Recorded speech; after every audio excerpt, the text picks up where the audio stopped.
from Lesotho. Did you find it, my brother?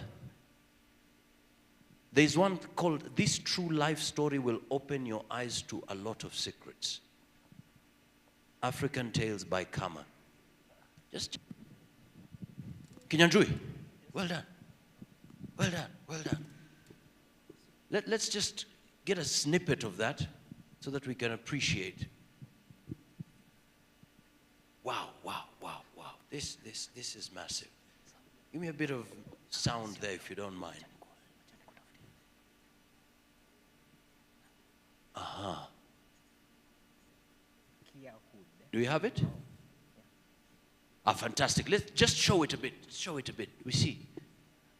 We are celebrating every person who is here. Can you have it?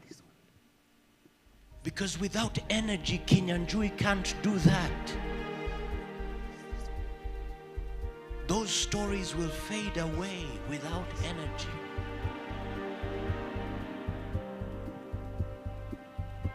Do we have it? Are we good?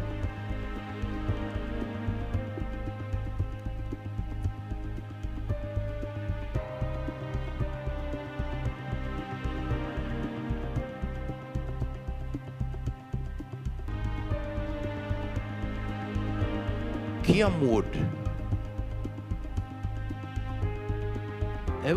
What are the stories? Pick one story. Pick one story. The coin. I love a shorter one. Imagination movie. Let's look at the imagination movie. Okay. The imagination movie, because it's 3 minutes. Just, yeah, there. Do you have sound?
Are we safe? Can you enjoy it?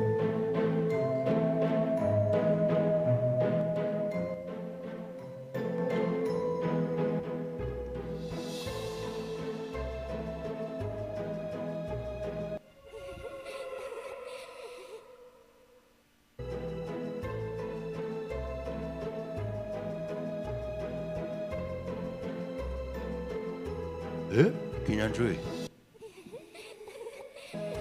Kinyanjui.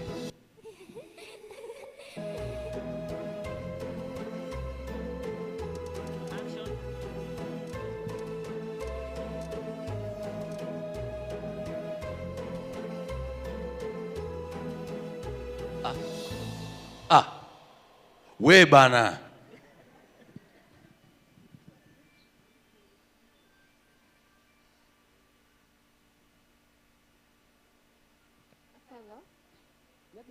Poa sana. Kwani uko wapi? Nimekaa home sijakupata.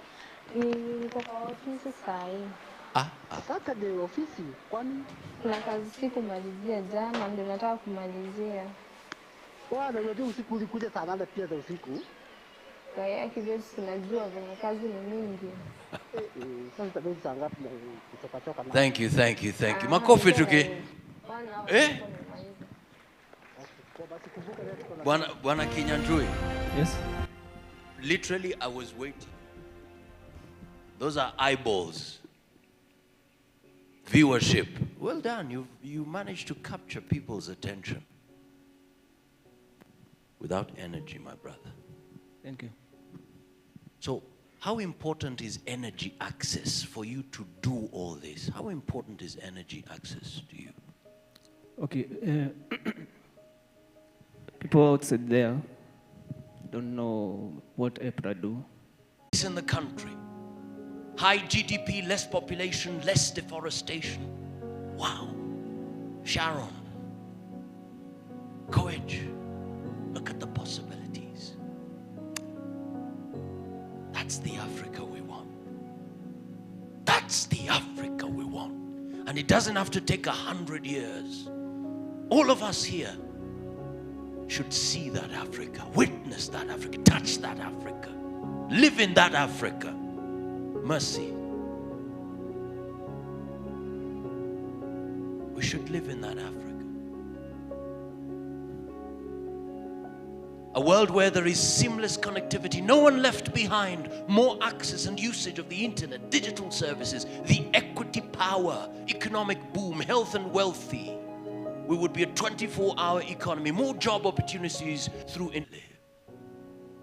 The world will be a better place to live. It's not enough for me to have access to the internet when thousands of my brothers and sisters are out there in dark. It's not enough. For once, if we provide, you and I, for 2, 3, 10 people, 100 people, in our lifetime, we'll leave Africa a better place. Wow. Empowered, more access to productive use. So ladies and gentlemen, welcome once again. We celebrate you. Keep dreaming, keep dreaming, keep dreaming, keep dreaming. And as you pin, let's just show this particular video, because sometimes I look at our beautiful country and I say, wow, this flag still is flying. Look at our cities. But this is just the beginning, ladies and gentlemen. Look at those little ones, creative, the ones who have graduated, Lindsay, the vehicles.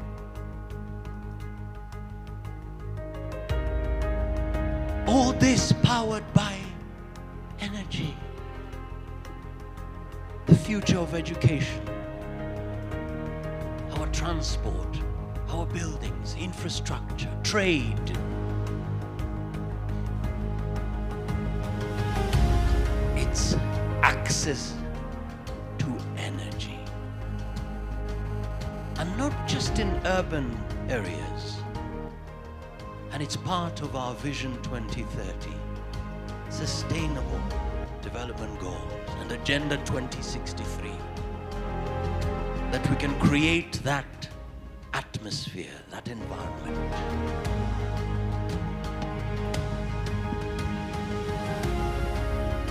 So welcome, ladies and gentlemen. Thank you for being part of this conference.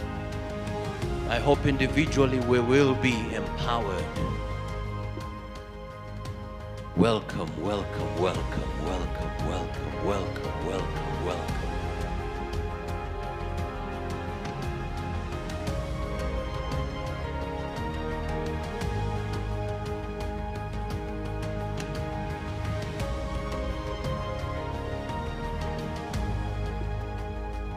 Before our lifetime, within this moment. So once again, thank you so much. We celebrate you. Many thanks, many thanks. Ladies and gentlemen, in a moment, our guests will be coming in. I take this opportunity to welcome all of you. I want to celebrate our Cabinet Secretary who will be joining us this morning. We have Principal Secretary, State Department for Petroleum, State Department for Energy, and the leadership of the Director of IPRA, Director General. So in a moment, they'll be joining us. But in the meantime, let's still dream. Let's still dream. Let's look at the comments coming in via Menti as we prepare to start. Once they come in, I'd kindly request that we be upstanding as we honor their presence, the office they hold. After that, we'll have the Kenya National Anthem, East African Community Anthem. Then we'll have the opening remarks. Immediately after the official opening, we'll get into the first panel discussion. This Menti platform will be critical, especially in giving you an opportunity to share your questions and comments. So as the panel is on, we will have you send in your questions and comments. Then immediately after we're done with the panel, we just take the questions. We'll have 2 panels back to back. So please brace yourselves. But anytime I come forth, please ready to move. Be ready to move so that we also healthy. It's important. Sharon, thank you so much for nodding in agreement. Coach, thank you so much. So, what are your dreams? More access to productive use, lighting up lives, powering dreams, and I love that, zapping poverty. We would be closer to sustainable development goals. A world of light. A beautiful place to be.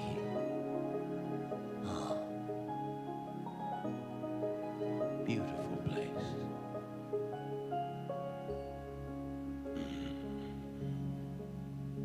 Where would we be if we all had access to energy?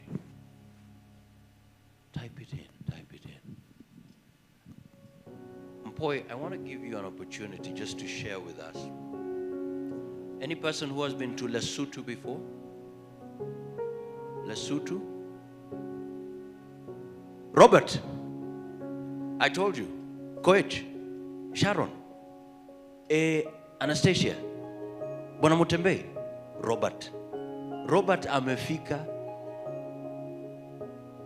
Let me first of all talk to him first so that you confirm. What, Robert? You've been to Lesotho? Eh? Well, Robert, how was your experience? And remember, Mpoi is here, all the way from from Lesotho. Talk to us. Lesotho, your experience in Lesotho? No, it's a very pleasant country. Nothing different from what you find in the rest of Africa. What do you mean? In terms of energy access. I'm confining my comments to energy. The high potential in terms of resources, especially renewable water resources. I think their first source of power generation is hydro. It's now they are diversifying to wind and solar. Solar is ahead, of course, but also they're working on wind. Obviously, with that, you require a bit of rejigging of the regulatory framework, which they're doing. Also, it requires a mix of how you provide that access, grid extension, plus distributed renewable energy. So they're using quite a number of mini-grids. There's a developer there who's done a lot of work on the mini-grids. Yeah, and obviously government can't provide everything, so you need to encourage private sector. So there is quite a bit of work in terms of getting in IPPs. All right. Big round of applause to Robert. Thank you so much for giving us that context. Government can't do everything. We need the private sector being part of the conversation. Thank you so much, Robert. So, Mpoi, of course, Robert decided to tell us, give us his comments in regards to the subject today. But there are people who would say, you know what, maybe next Christmas I want to be in Lesotho. Why should we plan for Lesotho? So from a holiday perspective? Yeah.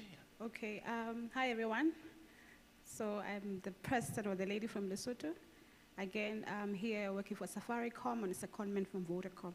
But if I would have to sell my country 5 things, it is the coldest country in Africa. Eh? So Coldest. the coldest country in Africa. So right now it's the coldest, July is the coldest month, but we are in winter. So if you feel like you and the family want to go for skiing, we have a ski resort. Eh? So it would be great for you and the kids. Boy, sorry, I'll just repeat that again because that's something. I mean, go ahead. So we are the coldest country in Africa. It actually snows in Lesotho. So for those who have never seen real snow and you want to go to Europe or Switzerland, you don't have to. You can literally just go down to the south and see it with your eyes. So a snowman is something that we grew up building. We also have a ski resort, so you can take the family with you, and then you can have fun there. The second thing is that we are a homogeneous society, so we speak one language, pretty much. So the official languages are Sesotho and English. We have dams, big dams also, so if we go in summer, and we actually support South Africa, supply South Africa with water, most of the water to supply their electricity needs and their water needs. We are also a monarchy, one of the leave, so it's Swaziland and Morocco. So we actually have a king. He was here in April or thereabout, for some of you who maybe follow the news. So we actually have a king, but our king does not have many wives. That's Swaziland, just to clear the air. Our king has one wife, and he is very much revered. So when he comes into the room, just like you said earlier with the principals, we stand up and we really revere the king in that context. Wow. I don't know what's the last one. No, a big round of applause to Mpoi. In terms of energy. In terms of energy, how is the situation in this room? So unlike South Africa, we don't really, and I'm not trying to bash South Africa, we don't have load shedding, which was prevalent maybe a couple of years ago. When you say load shedding, what does that mean? It's scheduled access where in specific areas there won't be energy or electricity for some time. So maybe Johannesburg, certain times there will be energy, there will be electricity, and then maybe from 8 to 5, just to sort of manage the access. But for us, we have a regulator and we have a monopoly. So we only have one state regulator. And so there are issues around competition, obviously. And we are not always happy with the services that we get when we have a monopolistic environment. However, we get, most of it, like you said, is hydropowered because of the dams that we have, but the operators themselves also have green energy, own initiative pretty much. So there's 2 telecoms operators in Lesotho. So it's really the government offering national grid, but also the national regulator offering hydropower, but also the operators themselves. We can do better, as he said, because there are rural areas where there's no access, and schools really are struggling. And so even if the operators offer connectivity issues or connectivity to the schools, unfortunately, electricity becomes a problem. So even if the school has a computer lab, kids still cannot use. So it requires a lot of collaboration from government to enable roads, to enable energy, so that the operators, the telecoms operators, can enable access and therefore use of the energy. Yeah. Wow, big round of applause to Mpoi. Thank you so much indeed for sharing. At least now, we need to plan. Of course, we see the challenges we have. We need to all come. It's called collaborative solutions. We come up with solutions together. Bwana Mbarak, what about Tanzania? What's the situation there? I know we're neighbors, we're close here, but how is it there in terms of energy? Yeah, thank you. In Tanzania, and I think the whole East African region, many people, they are struggling to have, energy access. They are lacking energy. So the East African, and if you remember last month, there was Mission 300 to make sure that most of the East African country, they're investing in infrastructures, electricity grids, and also for our case as a URA in energy regulator, for the case of clean cooking energies like LPG, natural gas, and electricity. So the whole East African region, especially Tanzania, we are now, struggling out to najitahidi to make sure that most citizens or people, they are switching to cleaner energy sources. Yes. Asante. A big round of applause to Bwana Mbarak. Thank you so much. Any other country that is left out? Just want to appreciate the different countries that I hear so that we can exchange. I see you, sir. Kenya? Ndugu. Na tuko wapi? Kenya is a country. Na tuko wapi? Hebu tuzungumzie. Kenya has been left. What's your name, sir? Well, my name is Caleb Ngala. Caleb, and I'm a patriotic Kenyan citizen, and also I'm a youth. Your name again? Caleb Nyoiro Ngala. Caleb Nyoiro Ngala. In short, you can call me CNN if it's difficult to call Caleb Nyoiro Ngala. Well done. So, in our country today, I can say we have made a lot of milestones in terms of energy, petroleum, and also gas. Previously, we were depending on countries like Ethiopia and countries like Uganda and DRC to supply us with energy. But today, the market of energy has been open wide even for private sectors to come in. Now we have people like KenGen playing a very big role in terms of energy. We have even the supply has now gone beyond the previous target areas. Nowadays, we have even the people who are at the remote area getting access to electricity and energy. So in Kenya, we are making a very big milestone, and also we are going towards Vision 2030 as far as Vision 2042 is concerned, which is African one, but ours is to see each and every household connected with energy. As I speak, I'm just from the community-based organization that is advocating for clean energy in Nairobi. Well done. Basically in Mathare. That's where we do advocacy on clean energy. We are creating awareness and even sharing the information that people should have to know. And we are eradicating the illegal connection because, you know, in the informal settlement, majority of our houses are always on fire due to lack of proper connection of electricity. So with that, we decided to come up with a community movement. It comes at times where we say, what can we do for the government than what government can do for us, as far as the government can do something for us. So we decided to come up with the movement of young people, creating awareness and even working with the law enforcement agencies to disconnect those illegal connections. As we speak now, the rate of fire has gone down in Mathare and Kibra. If you can take a look, just previously was caused with gas. And the one that also happened in Mathare was caused with gas, but not electricity. Okay. So we are now shifting our gears to creating awareness on how can people use gas, the safety measures of using gas, because it's another disaster in the informal settlement areas. And we need to tap on it because it's something that has come and we must embrace it. So that is what we are doing as a country. Our government is very firm. We have a very beautiful government. It's called Kenya Kwanza government, Kenya First government. And when things are tough, we make it tough. But once they are tough, we sit down, we discuss, we dialogue, and we create a conducive environment that everyone feels they are part and parcel of it. Thank you very much. CNN. Makofi yake tafadhali. Wewe. No, by the way, that's the spirit. That's the powerful spirit that we need. The energy, the vision, the passion, the commitment. I'm here. What's your name and organization, and what is your big expectation here? Okay, my name is Rahab Wajugo. Rahab, makofi yake tafadhali. The energy. Thank you so much, Rahab. Yeah, from Energy and Petroleum Regulatory Authority. So I'm here to learn and get to know how I can also contribute at the lower levels from the people I interact with, from my community and all across. Yes. Okay.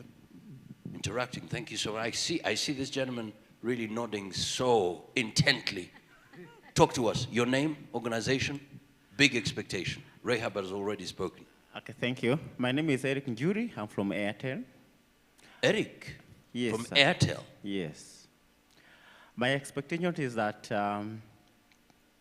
we know very well that most of our businesses depend or rely on energy. Right. Whatever kind of energy, oil, gas, power. And for us to be able to move together, that is businesses, the government, everything we do, we must address the issue of the regulations, regulating the use, the charging, the tariff, the connection, the availability of energy in Kenya. How do we regulate? How do we improve? How do we make it better as Kenya? Thank you. Wow, how do we make it better as Kenya? Big round of applause to Bwana Eric. Thank you so much. I was actually coming here to you, sir. You've been following the conversation. Oh, yeah.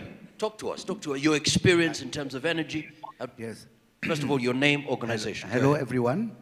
Yeah, my name is Eli Turkiye. In fact, I'm coming from a totally different background. I'm from telecommunication. But I joined recently a company, an offshore company called Ecosys.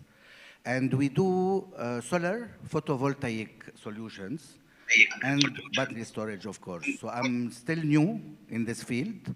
I'm trying to discover more about the need for this line of business. And hopefully I will be able to connect with a lot of you to see how we can do business together. Thank you. Your name is Eddie, you said? Yes, my name is Eli. Eddie. I'm from Lebanon originally. Lebanon? Yes. No, whoa. Mpoi told us some nice things about Lesotho. What about Lebanon? Why should we plan to come to Lebanon in Christmas, during Christmas? Anytime. In fact, I heard this beautiful lady talking about a ski resort. But where is it exactly? I didn't understand. It's which place? In Kenya? In Lesotho. So so you have to go abroad. Yeah, okay, now I understand. Yeah, so in Lebanon, you know, it's a small country in the Middle East. But I have been in Kenya, in fact, more than 14 years. So yes, that's why I was telling you. As I told you, I'm coming from a telecom background, but now opening up to solar and energy, so which I believe it's the right time to do that.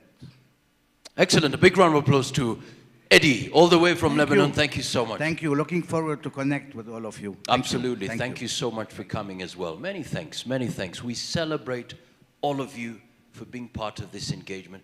You could kindly help me out with the microphone there. Thank you so much, Eddie. We appreciate it.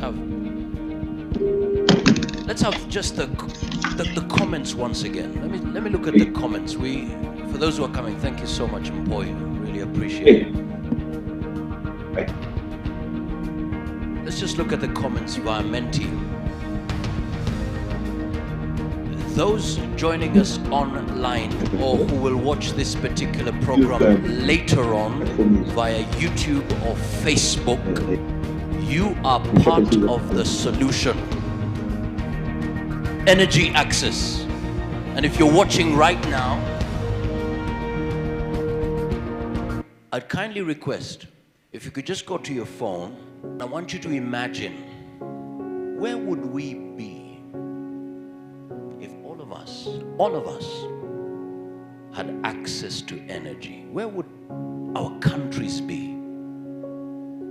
Where would our continent be? And I love the spirit that CNN, Caleb Bangala, has brought to the front. Sometimes we're busy looking at the problems, the challenges. You will always find them. But what solution are you bringing onto the table? We must be solution-oriented. So think of that country. Where would we be? We have a platform. Just type it in. We would be living in the future we all talk about. Who said that? Who said? I love that. Who posted that? Because there's a future we all want, but there's another one we all talk about. Who wrote that? Who posted? Hope it wasn't AI generated comment. Okay. But that's a powerful one. Enough of the talks. We want to see reality. And I love that story. Caleb, please tell that story wherever you go. Thank you so much, Caleb. Makofi yake tena. In fact, we should have shown you a particular news story. It was in the news last night. A lady was electrocuted because of these irregular connections, unfortunately. These are realities. It's not just a talk, but we can change that if there is access in a very sustainable way. So Menti.com is the platform. In a moment, our guests will be coming in. Any other country that is left out? We really want to, Kenya, of course, well represented. Lesotho. Any, Lebanon, Tanzania, any other country?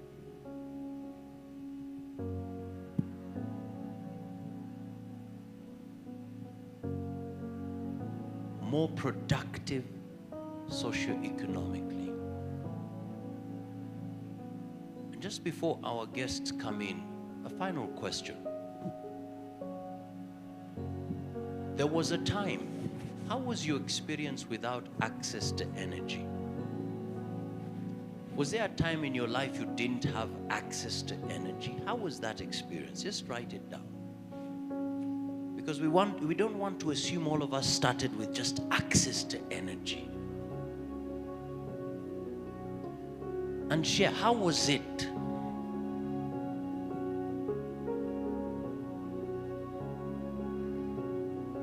Impoverished.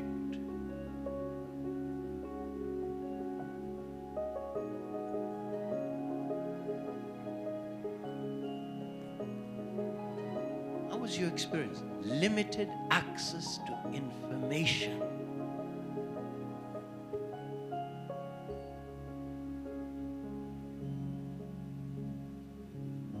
Struggle, a very limiting experience across all spheres of life. Limited, challenging. I have always had energy, which, wewe. Oh, nani. Who is that? Who is that? Which energy we're talking? Uko wapi tuzungumze, uko wapi? Who wrote that particular comment? Uko wapi?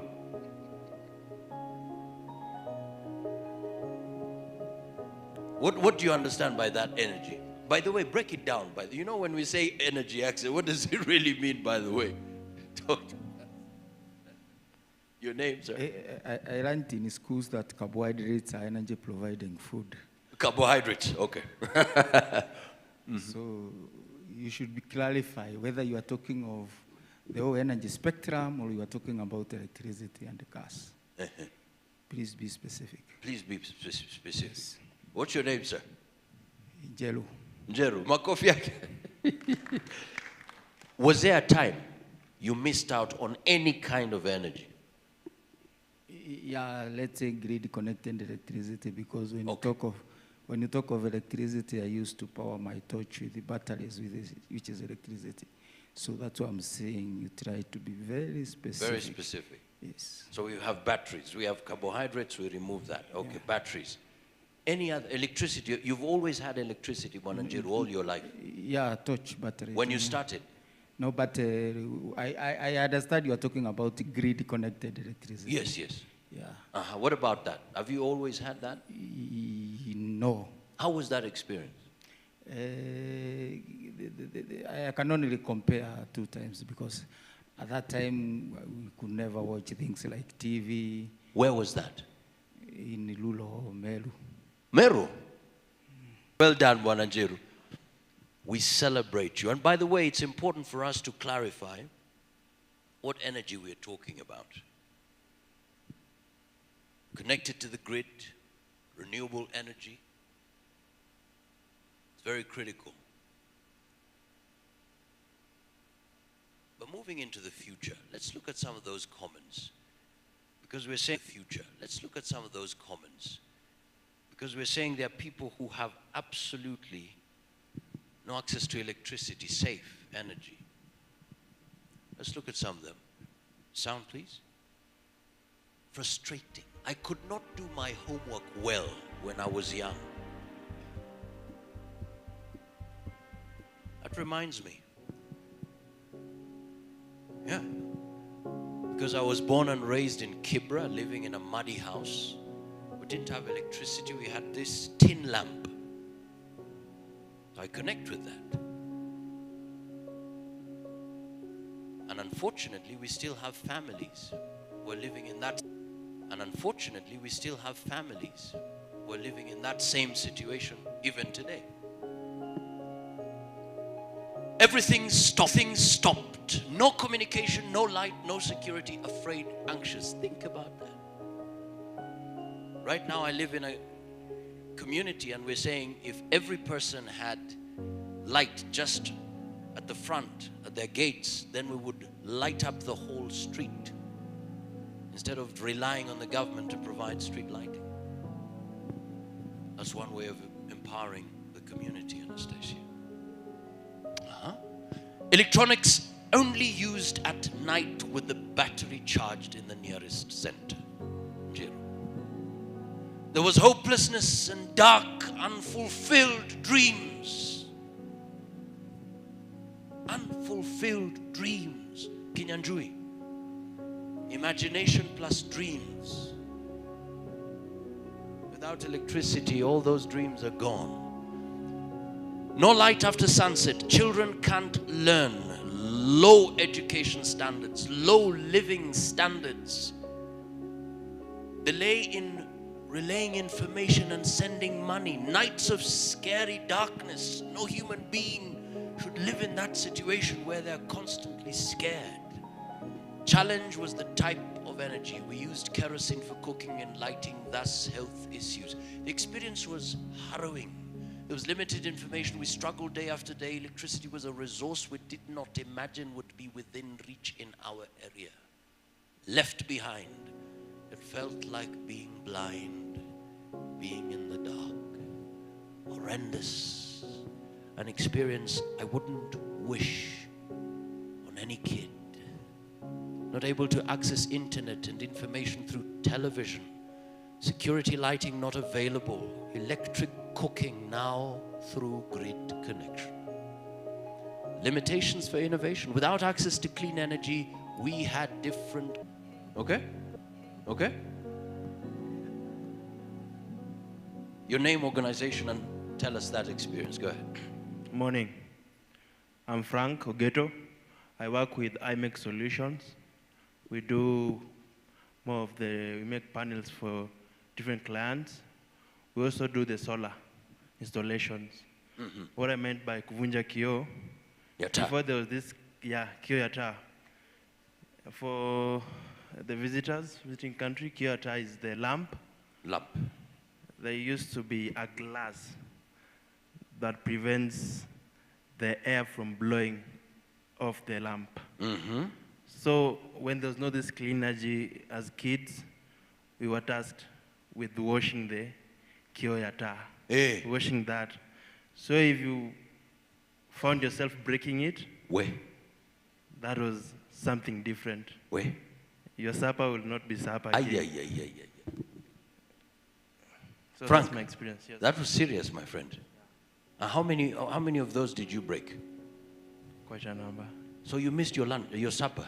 Yeah, it was a lot. My friend. Yeah. That's why you do what you do. Yeah. So that no one misses their supper. Yeah. A big round of applause to Brother Frank. Keep it up, man. Fantastic. Jackson Nakuona. Jackson, how was your experience? Quite fortunate. I was born in a quite similar environment as him. So we grew up learning through Korobois, you know. if you know Koroboi. Chin lamp. Yeah, now with these emerging trends in energy, it is a good experience, you know. So I'm here to just see on how we have new innovative technologies just for sustainable energy, and that's why I'm here. Wow, wow. Big round of applause to Jackson. You know, the beauty is we're not talking about something out of the world, imaginations. No, we're talking about real life situations. And I think the greatest challenge we have, if we went through that experience and we still have people going through the same experience, the onus is on us to change that story. Jackson, asante sana. What about you? How was your experience? Now talk to us. You can even say hello, it's okay. Have that. My good name. It's power. Moses? I'm Mwasia Scholar. Mwasia Scholar. Yes, I work in EPRA in Nyeri office. I have not experienced any challenges about electricity. When I grew up, I found electricity in my own place. Thank you. Scholar, are there people you know who have had challenges? Yes, I know several people who have challenges with electricity, and I've got an opportunity actually to install electricity in my home area in 2016. Wait. Scholar, you're saying in your home area, yes, you installed electricity. For our villagers actually. Your village? Yes. You, a scholar? Yes. How did you do it? Through networks, capital, what can I say? Social capital, through social capital. It wasn't government? Social capital, through... And raised. Yes. And say, you know what, stop these irregular connections. I will do it. Put some resources there, get social capital. Yes. Makofi to Scholar, thank you so much. That's it, fantastic. Coffee to Scholar, thank you so much. That's it, fantastic. Wow. You know, that's the power of all of us sharing our ideas. And please, even during the panel discussion, don't just sit with an idea, an experience. Share it, because you never know. You might just change somebody's perspective. That instead of us waiting for something to be done, we ought to be the ones doing something.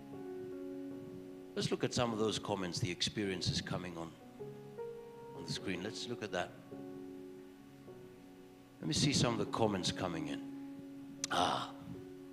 Spending a lot of time on daily routine.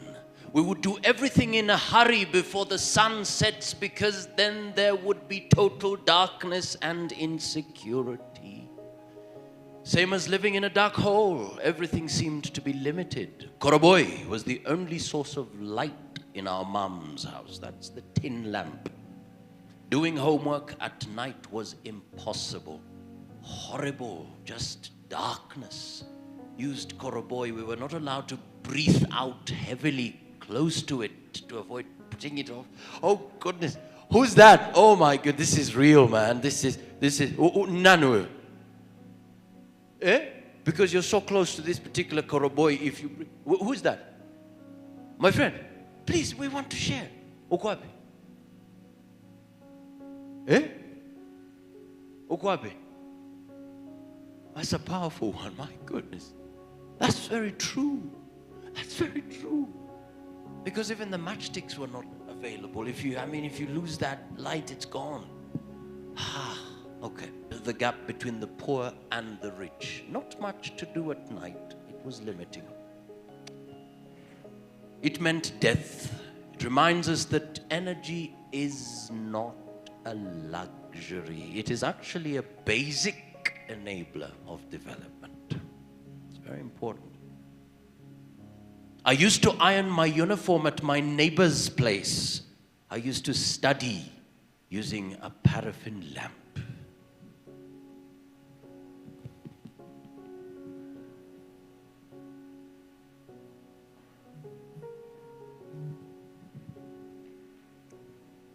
wow, wow, wow, wow.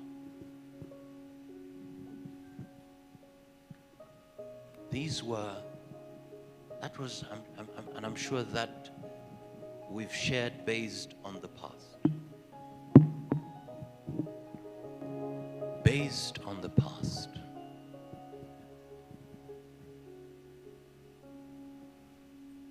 It meant death.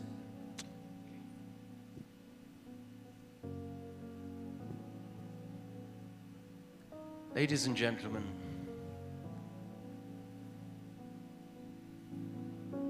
back then it was nothing, but going back will be hell. And so if there are people living in that kind of scenario, you can imagine they are actually in HELL. But we have a chance to change that. We have an opportunity to turn that, to retell the story.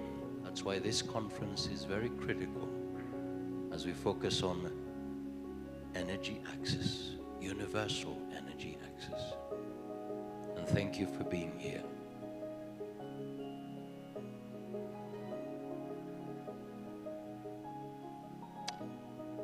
Mwasi, right? Mwasi. I remember that name. You've challenged me. One person can make a difference in an entire village through social capital. Thank you for the challenge. So in a moment,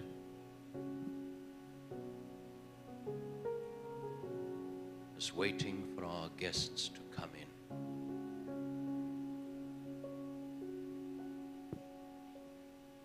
It's 42 minutes past 10. Thank you for your patience and your commitment. Eddie, all is well? That's okay. Thank you so much.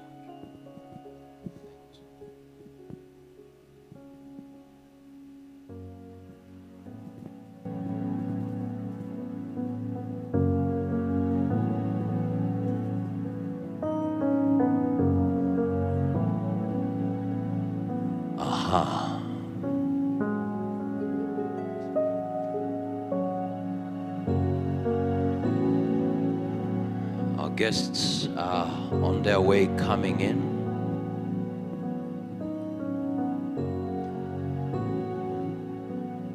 It's in the Principal Secretary, State Department of Petroleum coming in,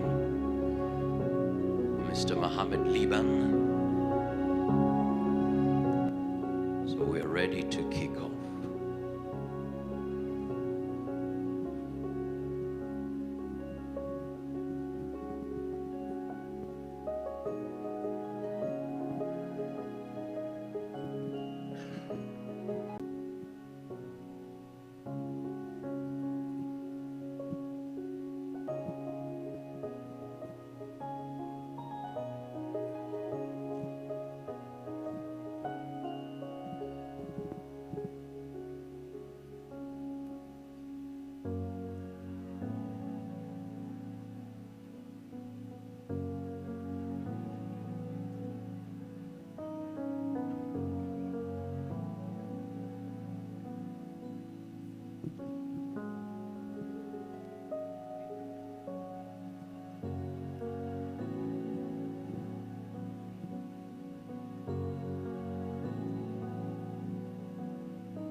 chief guest has also arrived, so in a moment they'll be coming in.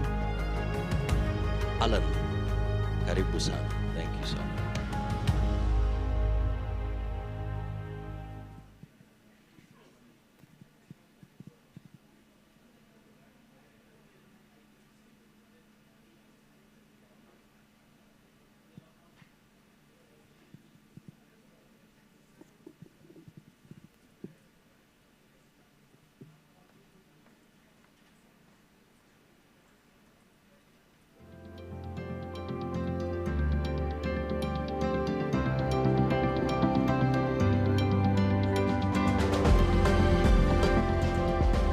All right. The moment we've been waiting for.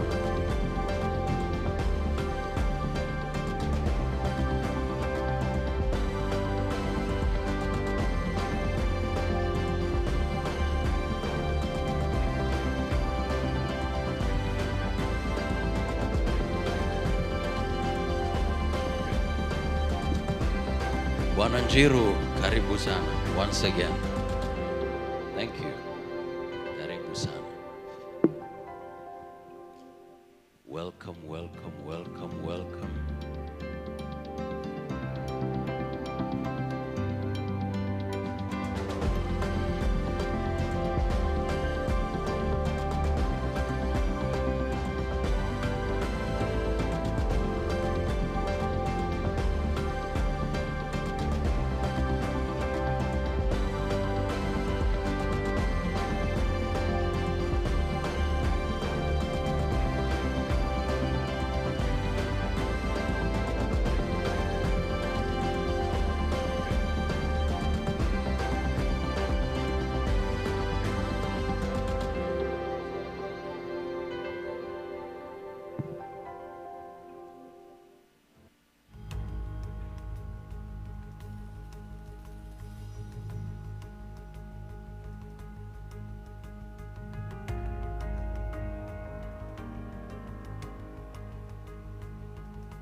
So distinguished guests, ladies and gentlemen, we're ready to kick off. Dr. John Karibu sana, appreciate you. Our chief guest coming in.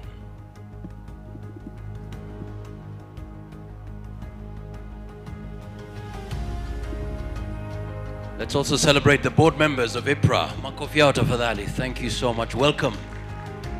Karibuni sana. Welcome, welcome, welcome. Welcome.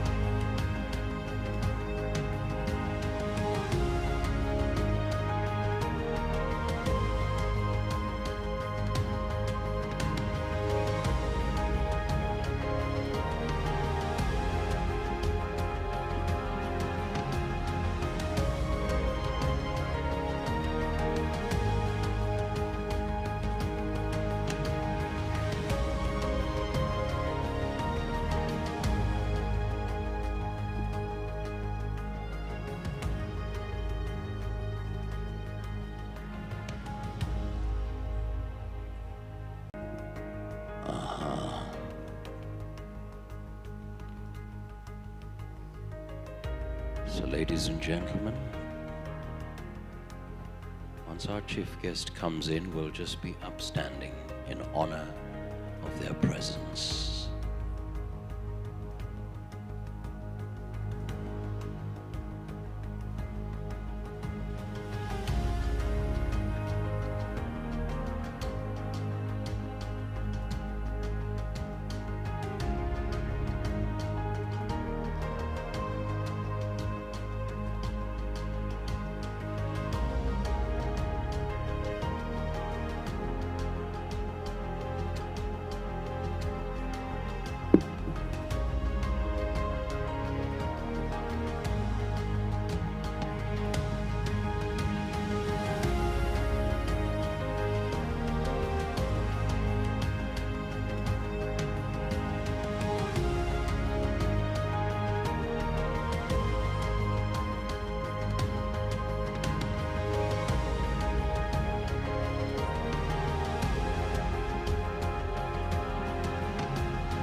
Let us be upstanding, ladies and gentlemen, as we welcome our chief guest, Cabinet Secretary. Welcome. We celebrate you, Asante Sana. Welcome, RPS.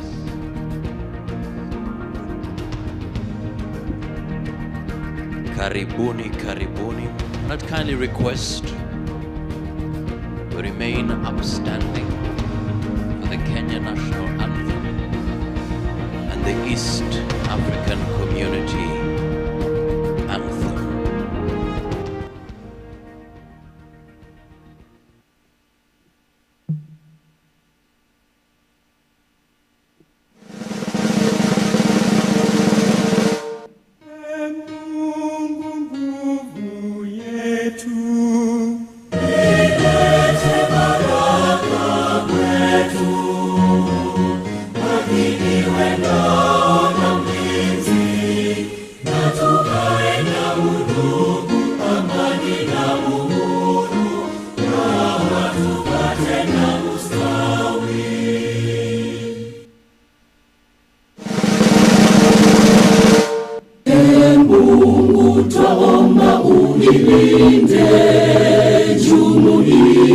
Afrika Mashariki, tuwezeshe kuishi kwa amani, tutimize na malengo yetu. Jumuiya yetu sote tuilinde, tuajibike, tuimarike. Umoja wetu ni nguzo yetu, idumu jumuiya yetu. Excellent. In a show of energy, why don't you give some 5 people a big high five? They made it today. High five. A big one, a big one, a big one. Fantastic. Give some 5 people a big high five and tell them welcome, welcome, welcome. Thank you so much. You may kindly take your seats. Wow. We want to celebrate that you're here. Many thanks indeed. Ladies and gentlemen, let's appreciate our key guests this morning. Our theme, Energy Access. A big round of applause to our chief guest, Cabinet Secretary, Ministry of Energy and Petroleum, Honorable Opiyo Wandayi. Asante sana. Principal Secretary Mohamed Liban, makofi tafadhali. State Department for Petroleum. Alex Washira, karibu sana. Principal Secretary, State Department for Energy. Karibu sana, karibu sana. And the Director General, makofi tafadhali. Daniel Kipto, together with the board. Makofi to the board members. We celebrate you. Thank you so much indeed. And of course, we also want to appreciate some of the guests also present. We'll just mention them as we appreciate. We have REREC CEO, Dr. Rosem Kalama, makofi yake tafadhali.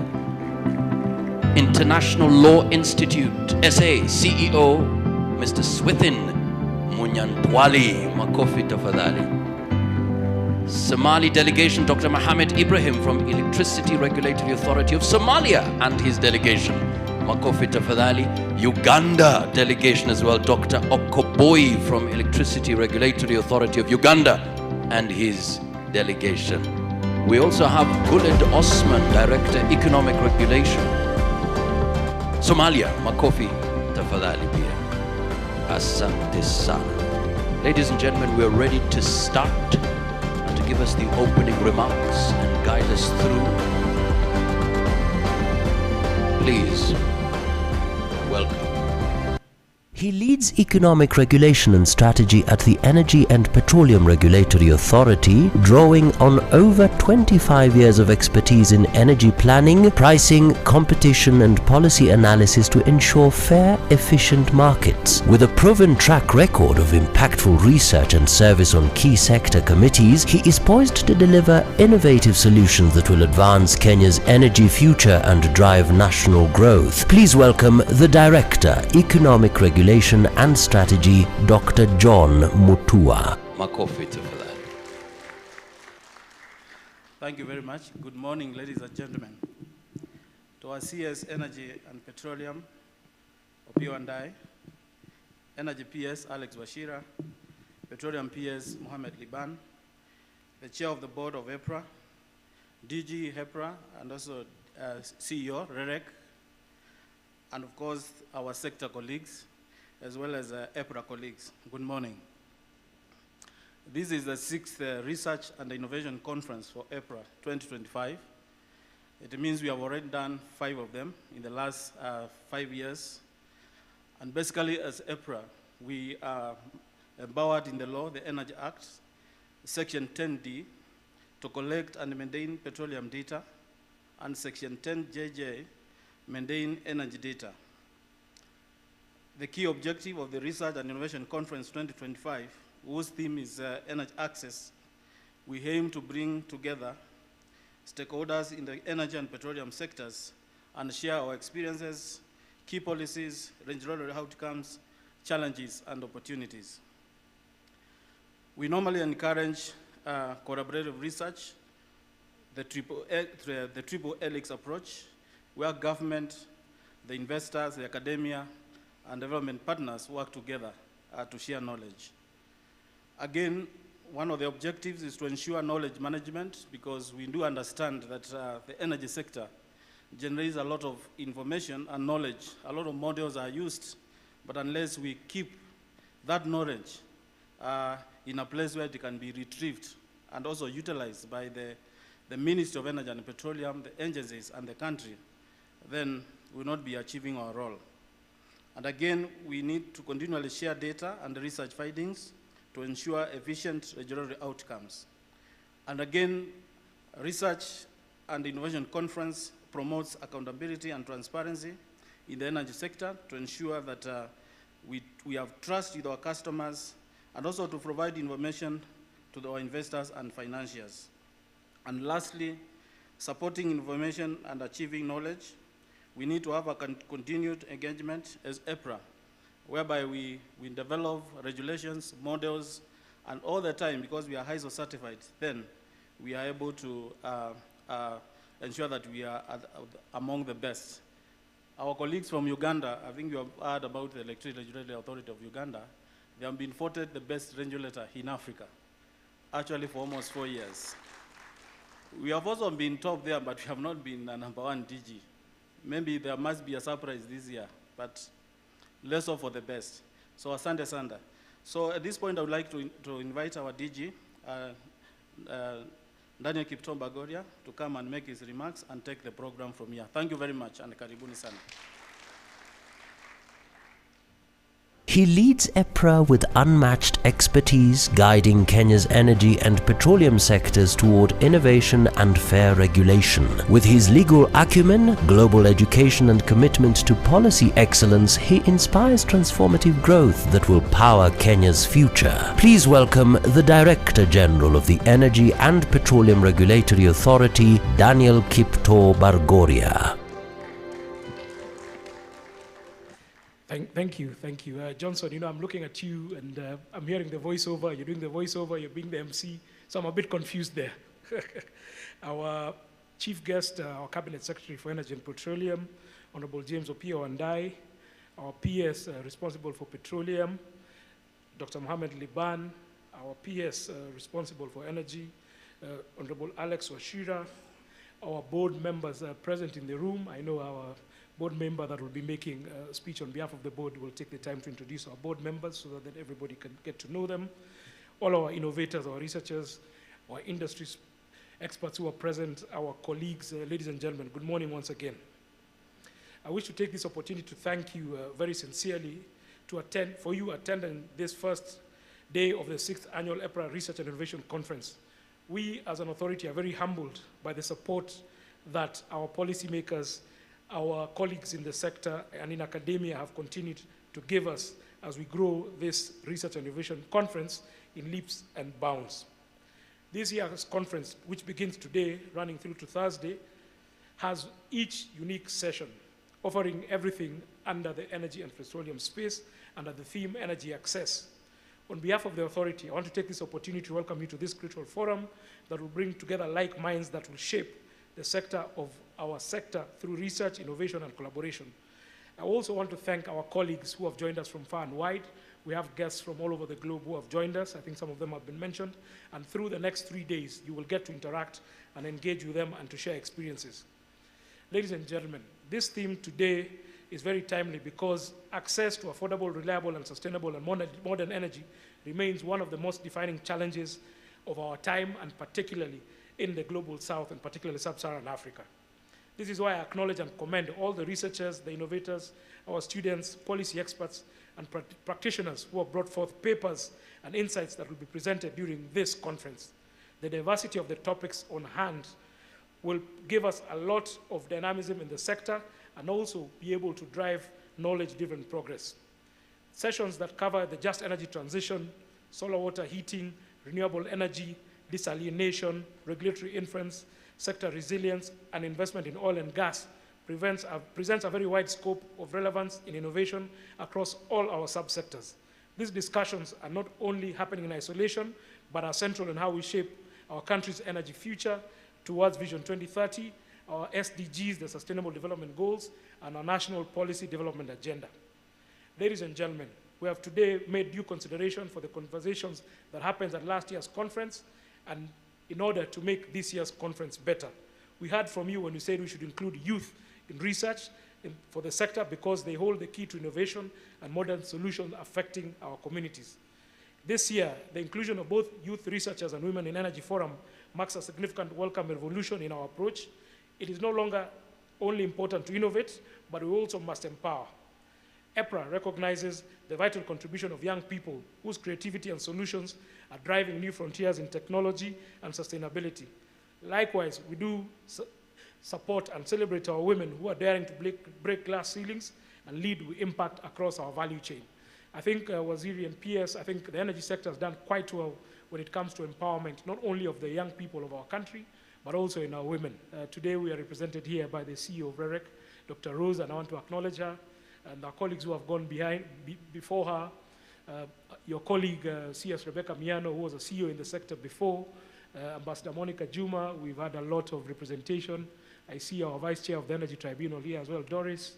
We have her colleague who worked with her before, who's now the Vice Chair of the Commission on Administrative Justice. And I think there's a lot of lessons to be learned from the women in energy, and I think we need really to encourage that, whether this is students coming through or those who are already established in the sector. The women of the energy sector have been trailblazers in this economy. As a regulator, we play a crucial role in facilitating and enabling environment for innovation to thrive. As stipulated in Section 10, subsection JJ of the Energy Act, we as the regulator are entrusted with the critical role of collecting and maintaining energy data. Our regulator, as I keep saying, is not only to regulate, but also to guide and support and provide evidence-based solutions for policy making so that then we make data-driven decisions as a sector. We also ensure that over the years, we've invested as a regulator in studies, pilot programs, and strategic partnerships that inform how we license, how we set tariffs, and how we build resilience and inclusivity in our energy systems. Beyond this conference, we've also, as a regulator, been providing data for the sector through different tools. A lot of you, I know, are aware of our biannual energy and petroleum statistics report, which outline advancements in the energy sector. We continue to develop this report in collaboration with all our stakeholders to ensure that the data that we provide drive decisions such as investments and also policy decisions that are made by our policymakers in the country. I encourage all of us to be able to visit our website and to download a copy of the Energy and Petroleum Statistics Report so that then it can be able to inform your research in the future. Our cost of service studies in petroleum and electricity have also contributed to data-driven decision in helping our sector be able to plan for ever-evolving market dynamics. as we navigate back for the pastoralists in Turkana, for entrepreneurs in Kisumu, our fishermen in Lamu, and our students in Machakos. Every research paper that will be presented here has a potential to ignite both policy shifts, investments, and technological transformation. As we were coming here, we were having a conversation with our cabinet secretary and our PS, and research really is how do we bring the three realms together? How do we bring academia? How do we bring private sector agility? And how do we also bring public sector policy to all work together to improve the lives of our people? And for us to be able to improve the lives of our people, we need to ensure that our academia do not only do research that is left in our libraries and our repositories in the university, but the research is able to be brought to the real world to be able to impact our people, to be able to provide commercial solutions. As we were saying earlier on, our universities in Kenya are not very well known for having commercial minds. But today we see a lot of universities coming up with research and innovation, and credence to our young people who are able to take a lot of that innovation and convert it to the practical world and be able to make commercial value out of it. The private sector also able to tap into this and to be able to employ our young people. We all know the challenges we have with the young people in our country when it comes to employment, but private sector also being in this room is able to pick up some of the research that will be presented at this conference and be able to empower the presenters of those research to be able to make them practical and to be able to commercialize them. Lastly is also on the public sector side, where we as a regulator, as part of our mandate, is very important for us to be able to arm our policymakers who are with us today, so that as they make policy for the country, the decisions, as we say, are data-driven decisions. Those decisions are based on best practice, they're based on research, and they're customized to fit our local circumstance. So as we start our conference today, I wish to take this opportunity to thank our policymakers for making the time to be with us today. Also thank our colleagues who have taken the time to be able to write these papers, to be able to come here and present them, and hopefully the outcome of this conference, we will be seeing more of the research papers moving from the boardroom to the shop floor, as it were. With those very many remarks, I want to take this opportunity to thank you very much and welcome you to the conference. And it is now my singular honor and duty to invite our principal secretary responsible for petroleum. I don't know whether that was the right protocol, but MC, or is that our board members? Thank you. I will thank you for the guidance. I will take this opportunity to invite our board members as represented by Madam Jane Masai to welcome you on behalf of our board. Karibu.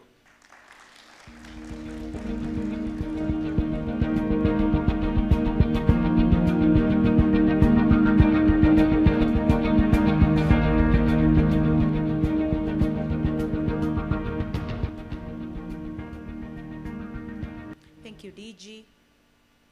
Honorable James Opio Wandai, Cabinet Secretary, Ministry of Energy and Petroleum, Mr. Mohammed Liban, Principal Secretary, State Department for Petroleum, Mr. Alex Oshira, Principal Secretary, State Department of Energy, Daniel Kipto, Director General EPRA, leaders from the energy and petroleum sector, industry representative present, media representative present, distinguished guests, ladies and gentlemen, good morning. It is with sincere gratitude that I welcome you all to the 6th Annual Research and Innovation Conference, a forum that brings together policymakers, researchers, academia, youth, and energy experts to exchange insights and showcase technological advancements shaping the future of our energy sector. To begin with, please allow me to acknowledge and introduce the esteemed members of the board present with us today. Board members, please be upstanding. This distinguished team is entrusted with ensuring fair, transparent, and predictable regulation of Kenya's energy and petroleum sectors in line with the Energy Act. This mandate includes the economic and technical regulation of electricity, renewable energy, petroleum, and coal, as well as the implementation of the Petroleum Act. Kindly please give them the mic. They need to say their names.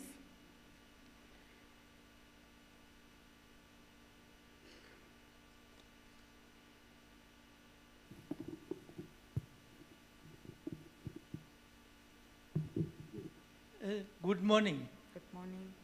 My name is Gabriel Kaunda. I represent the PS Energy in the board of EPRA. Good morning. My name is Dr. Jeremiah Obingo, board member, EPRA.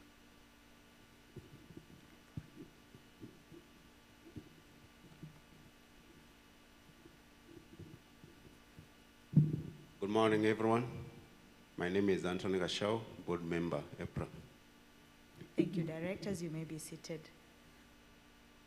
Ladies and gentlemen, over the past 5 years, we have actively participated in and facilitated research conferences that have enabled the Energy and Petroleum Regulatory Authority to tap into global knowledge on the best practices available in the sector. This conference serves as a platform to set and refine our latest regulatory frameworks aimed at improving the business environment while also providing on emerging energy technologies such as battery energy storage systems that Kenya can adopt to enhance energy efficiency across the entire value chain. Ladies and gentlemen, in line with the National Energy Plan 2025-2034, we aspire to go fully clean by adopting renewable energy as our main source of energy. As a board, we have over time approved regulations that have encouraged renewable energy investments, enabling our sector to reduction of greenhouse gas emissions. As of 31st December last year, renewables contributed 2,901 megawatts, which makes up to 81.2% of Kenya's total energy mix. Allow me to add that we anticipate increased renewable energy generation from small mini producers following last year's approval of the net metering regulations that allow the resale of excess energy generated from renewable sources to the grid in exchange for credits to their energy bills. This conference, aptly themed Energy Access, underscores our unwavering commitment to facilitating innovations that align with and advance the principles of clean, affordable, and sustainable energy. It reflects our collective vision of a future where access to modern energy is not a luxury, but a fundamental right for all Kenyans. One of the flagship achievements in our energy transition journey is the introduction of Kenya's first e-mobility tariff. This strategic move laid the groundwork for an enabling ecosystem for electric mobility, ensuring that electric vehicles users have access to affordable and predictable charging costs. Following this, we published in the Gazette the Charging and Battery Swapping Infrastructure Guidelines, which provide a regulatory framework for investors, operators, and developers in the EV infrastructure space. In our continued efforts to scale up e-mobility, the government is currently reviewing its existing e-mobility regulations with specific focus on removing charging limits for electricity vehicles. This progressive reform is aimed at unlocking greater flexibility, attracting more private sector investment, and accelerating the deployment of charging infrastructure nationwide. It will enable a seamless and efficient EV experience for customers and operators alike. Beyond electric mobility, we are also diversifying clean fuel options in the transport sector. Just last month, we approved the guidelines on licensing of autogas, marking a key milestone in alternative fuel adoption. Thanks to this policy shift, Kenya now boasts over 15,000 motor vehicles running on upgraded autogas or petrol dual systems. These vehicles are supported by about 20 operational LPG refueling stations across the Nairobi metropolitan region and beyond, signaling the growth of a new, cleaner transport subsector that offers both economic and environmental benefits. Ladies and gentlemen, another major milestone recently achieved by the board is the approval of guidelines of green hydrogen and its derivatives. This groundbreaking framework marks a pivotal step in positioning Kenya as a future leader in the global green hydrogen economy. The guidelines offer a comprehensive, stepwise roadmap for the development and regulation of green hydrogen projects in the country. They outline key sustainability criteria that must be met, ensuring that all hydrogen projects align with our national environmental, social, and economic priorities. In addition, the document clarifies statutory requirements and relevant standards, providing much-needed regulatory certainty to developers, investors, and other stakeholders. These, ladies and gentlemen, are some of the innovations that will be powering our future. As I conclude, I commend you all for coming to be part of this conference. I hope that the learnings you gather here will be used for the benefit of our communities in enhancing their access to energy and petroleum. Thank you, and may God bless you.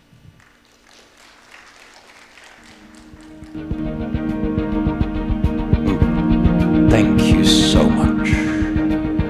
Mana DG, over to you. Thank you, Johnston. I think I was rushing too much the agenda too quickly, but I think I will repeat myself now. I think it is my singular honor and duty to invite our PSs to address us and thereafter invite our Cabinet Secretary to guide us. I take this opportunity to invite our PS responsible for petroleum, Dr. Mohamed Liban, to give us his wisdom. Karibu PS. He leads the State Department for Petroleum with a strong foundation in public health, humanitarian service and electoral management, guiding Kenya's petroleum sector toward a brighter future. His expertise and dedication inspire confidence, promising dynamic growth that will uplift communities and drive national development. Please welcome Mohamed Liban. Our chief guest this morning, Honorable James Opiyo Wandayi, Cabinet Secretary, Minister of Energy and Petroleum, my brother Alex Wachira, Principal Secretary, State Department for Energy, Director General EPRA, Daniel Kipto Bagoria, EPRA Board of Directors, leaders from energy and petroleum sectors, industry representatives present, members of the Fourth Estate, distinguished guests, ladies and gentlemen, good morning. I want to thank EPRA for creating and maintaining this great initiative, which is critical at this point in time when the world is talking clean energy solutions.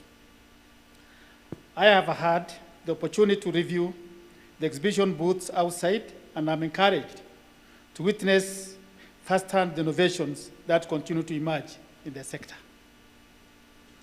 Energy access resonates strongly with one of our core mandates to expand and regulate access to modern, efficient, affordable petroleum products, including LPG for clean cooking and fuel for transport and industry.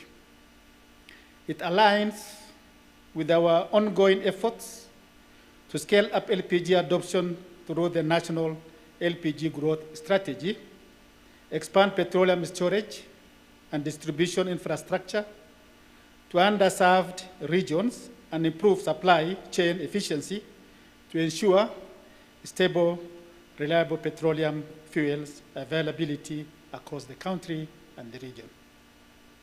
Energy access for us means seeing our people access affordable, efficient, and sustainable energy equitably. This applies both to rural, semi-urban, and urban areas where energy poverty varies based on different demographics.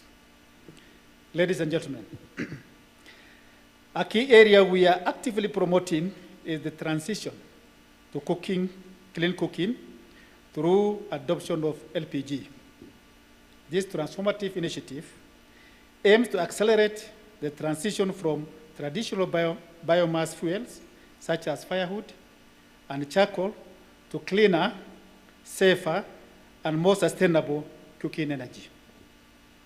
As part of the initiative, a pilot project targeting 20 secondary schools has been implemented, and learning from this project will assist in the main rollout of LPG for schools, targeting about 11,000 schools countrywide. These targeted interventions serve not only to improve operational efficiency in school kitchens, but also to set a precedent for clean energy adoption across the country, and is one key thematic areas in the national LPG growth strategy, the rest being legal, regulatory framework, LPG infrastructure, and distribution of subsidized cylinders. This initiative goes beyond the provision of gas. It is a multidimensional investment in public health, environmental conservation, and socio-economic development. By shifting to clean cooking fuels, we are significantly reducing indoor air pollution. Moreover, we are lessening the pressure on our forests, which have been heavily depleted due to the widespread use of wood fuel. This transition supports Kenya's broad agenda of achieving universal access to modern energy by 2030, aligned with Sustainable Development Goal 7. It also contributes to our commitments under the Paris Agreement by cutting down greenhouse gas emissions through cleaner energy practices. Furthermore, additionally, the State Department for Petroleum has been at the forefront in promoting the adoption of autogas as an alternative fuel for the transport sector, which is posed to significantly reduce greenhouse gas emissions in line with the nationally determined contributions. Towards this, SDP has collaborated with various regulatory bodies, such as EPRA, Kenya Bureau of Statistics Standards, and the National Transport and Safety Authority in the development of an enabling environment for the auto gas industry, including development of licensing, standards, environmental frameworks to ensure safe practices is actually adopted. Ladies and gentlemen, in line with the government commitments to expand job and investment opportunities, SDP has been at the forefront of encouraging the private sector to venture into auto gas industry.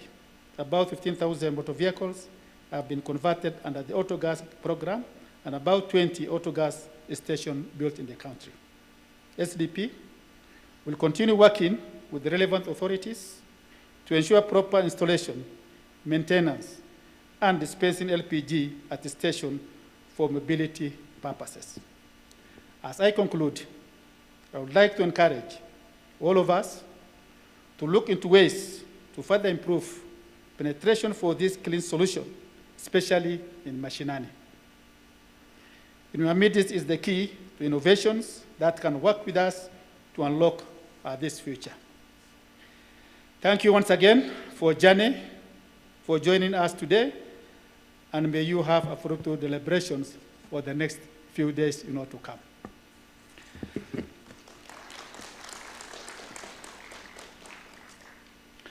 So may I take this opportunity to welcome my colleague, PS Alex Wachira, to make his remarks, and then we welcome the CS to make his remarks as well.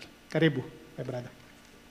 He brings his strong leadership skills and financial expertise to his role as Principal Secretary for Energy, inspiring transformation and growth in Kenya's energy sector. With a background in investment banking and a heart for community development, he is poised to drive innovation and uplift future generations. Please welcome Alex Wachira.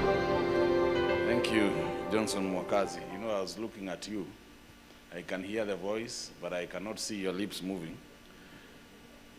But thank you very much for that introduction. CS, Honorable James Opiyo Wandayi, Cabinet Secretary, Minister of Energy and Petroleum.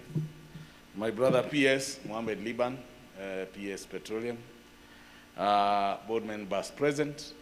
Our DG, EPRA, Daniel Kipto Bargoria.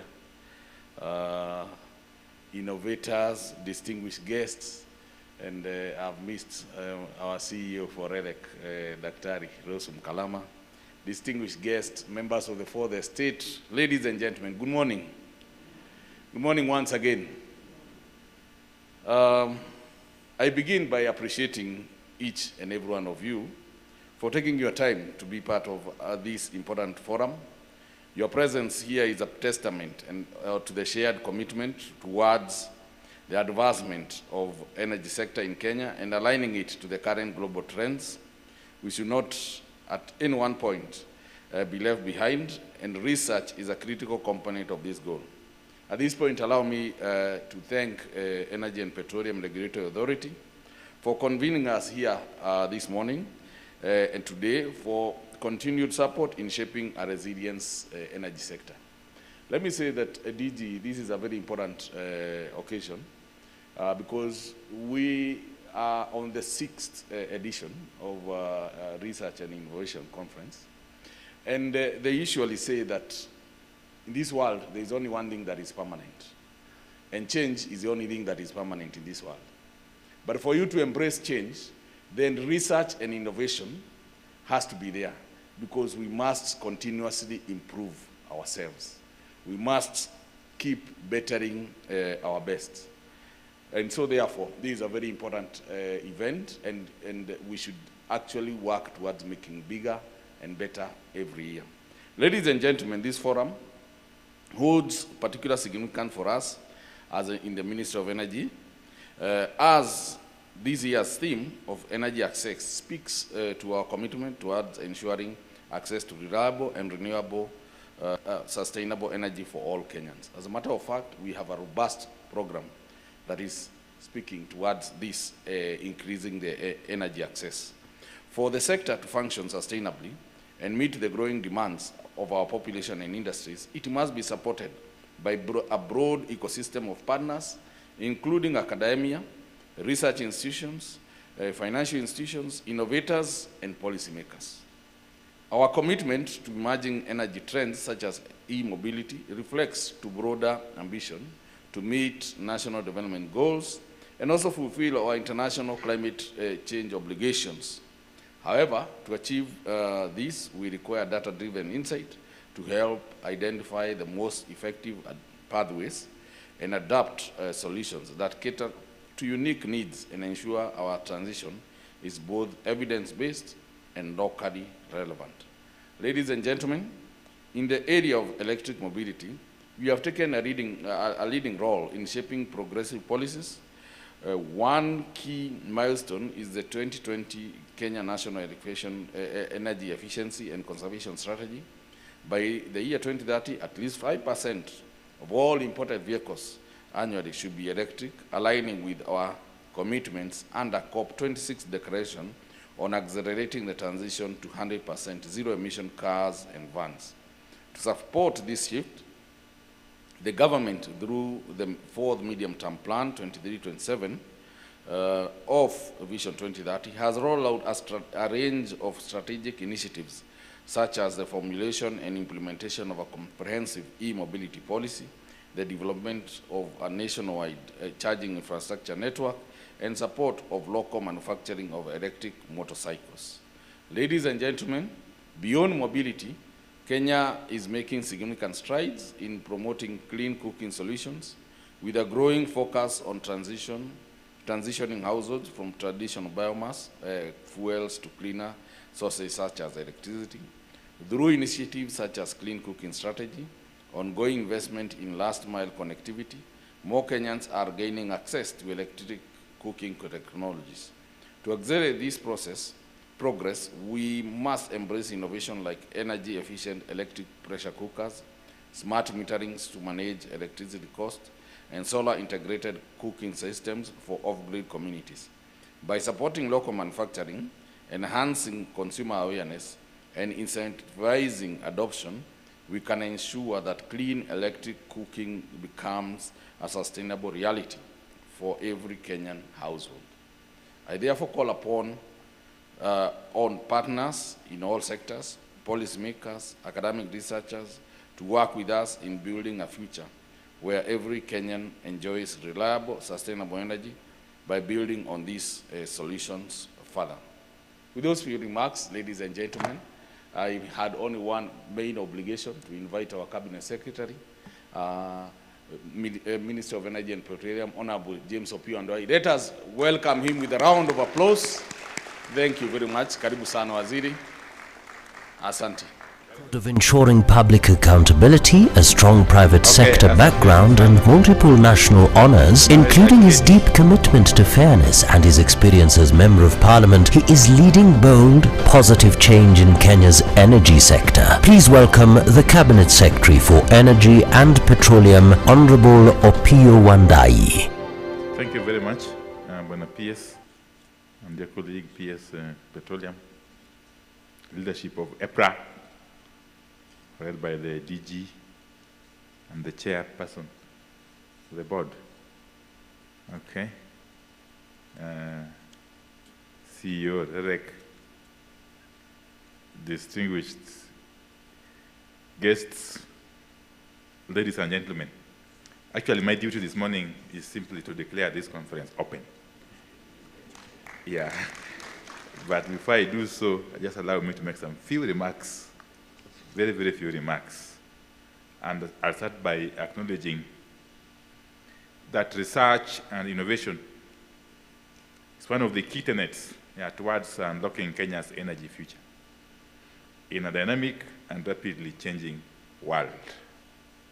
So I want to thank EPRA for organizing this very important conference and for consistently providing a platform where critical conversations around energy research and innovation are exhaustively canvassed. This year's theme, energy access, could not be timelier and more important. As a ministry, you all know that access to affordable and sustainable energy is our major driver. And today, nearly 80% of Kenyans have access to electricity, up from just 30% a decade or so ago. That is no mean feat, I'm sure you agree with me. And it's a result of consistency in encouraging investment, policy reforms, and public-private partnerships. But despite this milestone, the journey to enabling 100% access is far from over. There are still millions of Kenyans, especially in remote and underserved regions, who remain in the dark, literally and economically. That's why our focus now is not just to connect more people to the grid, but to make energy meaningful and affordable, thereby empowering every household, school, clinic, business, etc. Ladies and gentlemen, when we talk about energy access, we did not stop at electricity. Clean cooking, as has been aptly put by previous speakers, is equally a critical aspect of energy access. Over 70% of Kenyan households still rely on firewood or charcoal. This is not just a health crisis, it is an environmental and economic crisis too. That's why we are implementing step by step our national LPG growth strategy aimed at transitioning the populace to clean cooking by 2028. I'm happy that the first vessel of LPG docked safely in Vipingo last week or so. I'm sure the process of discharging the product is ongoing, or nearly in completion. This will put to shame the naysayers. Yes, those who thought that we can't actually dock a vessel carrying LPG in Vipingo and discharge it successfully. So, in order to effectively support these programs, the ministry has developed various policies. I don't want to go through them. And these policies are grounded on the principle that energy is a right, not a privilege. They outline the strategies for expanding grid and off-grid access, improving energy efficiency, encouraging innovation and private sector participation, and ensuring equity in energy access between countries and communities. The ministry is also working very closely with EPRA to ensure that energy tariff structures, licensing and regulation frameworks are supportive of new business models like pay-as-you-go solar, mini-grids, and decentralized generation. So allow me to say this, that we need you, the researchers, the students, the innovators. The work you are doing in electric cooking, biofuels, data analytics, and smart grid technology is not just future focused. It is present relevant. The innovation we support today will define whether our rural areas get connected tomorrow. So to our young researchers, men and women in energy, please keep going. The ministry stands ready to work with you, support your research, and translate your ideas into national solutions. So as I close, allow me to say that energy access, again, is not just about megawatts. It's about moments. So a child who turns on a light to study, of course, that's so with the aim of advancing. A health worker powering up equipment to save a life, that's a very commendable job. A woman running a business that supports her family, these are the real outcomes we are working for. So let's move forward with urgency, with innovation, and with partnership. So with those very few remarks, ladies and gentlemen, allow me therefore now to declare the 6th Annual EPRA Research and Innovation Conference 2025 officially open. Asanteni sana. Thank you so much. Thank you. And Buenos Dias, just before you leave the stage, we want to make it dramatic. Kindly request the PSS please join the CS together with the Director General, EPRA, the board members, the delegation.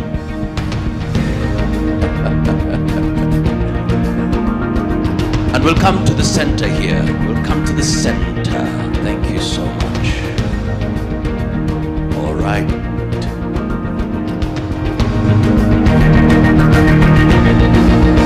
Merrick, yes. The delegation, please join in, join in, join in. CEO Relic.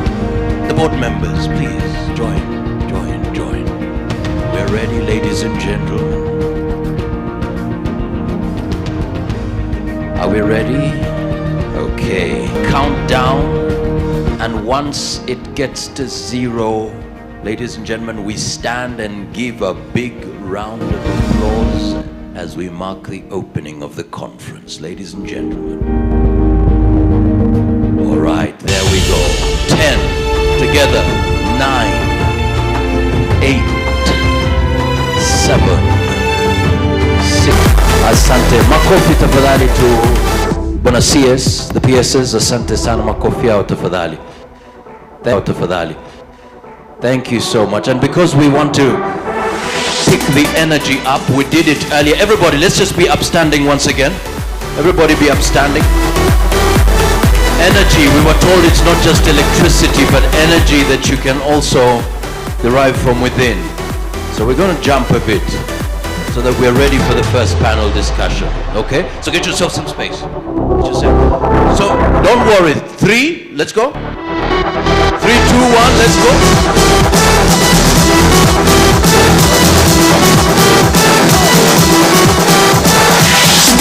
Big round of applause, come on.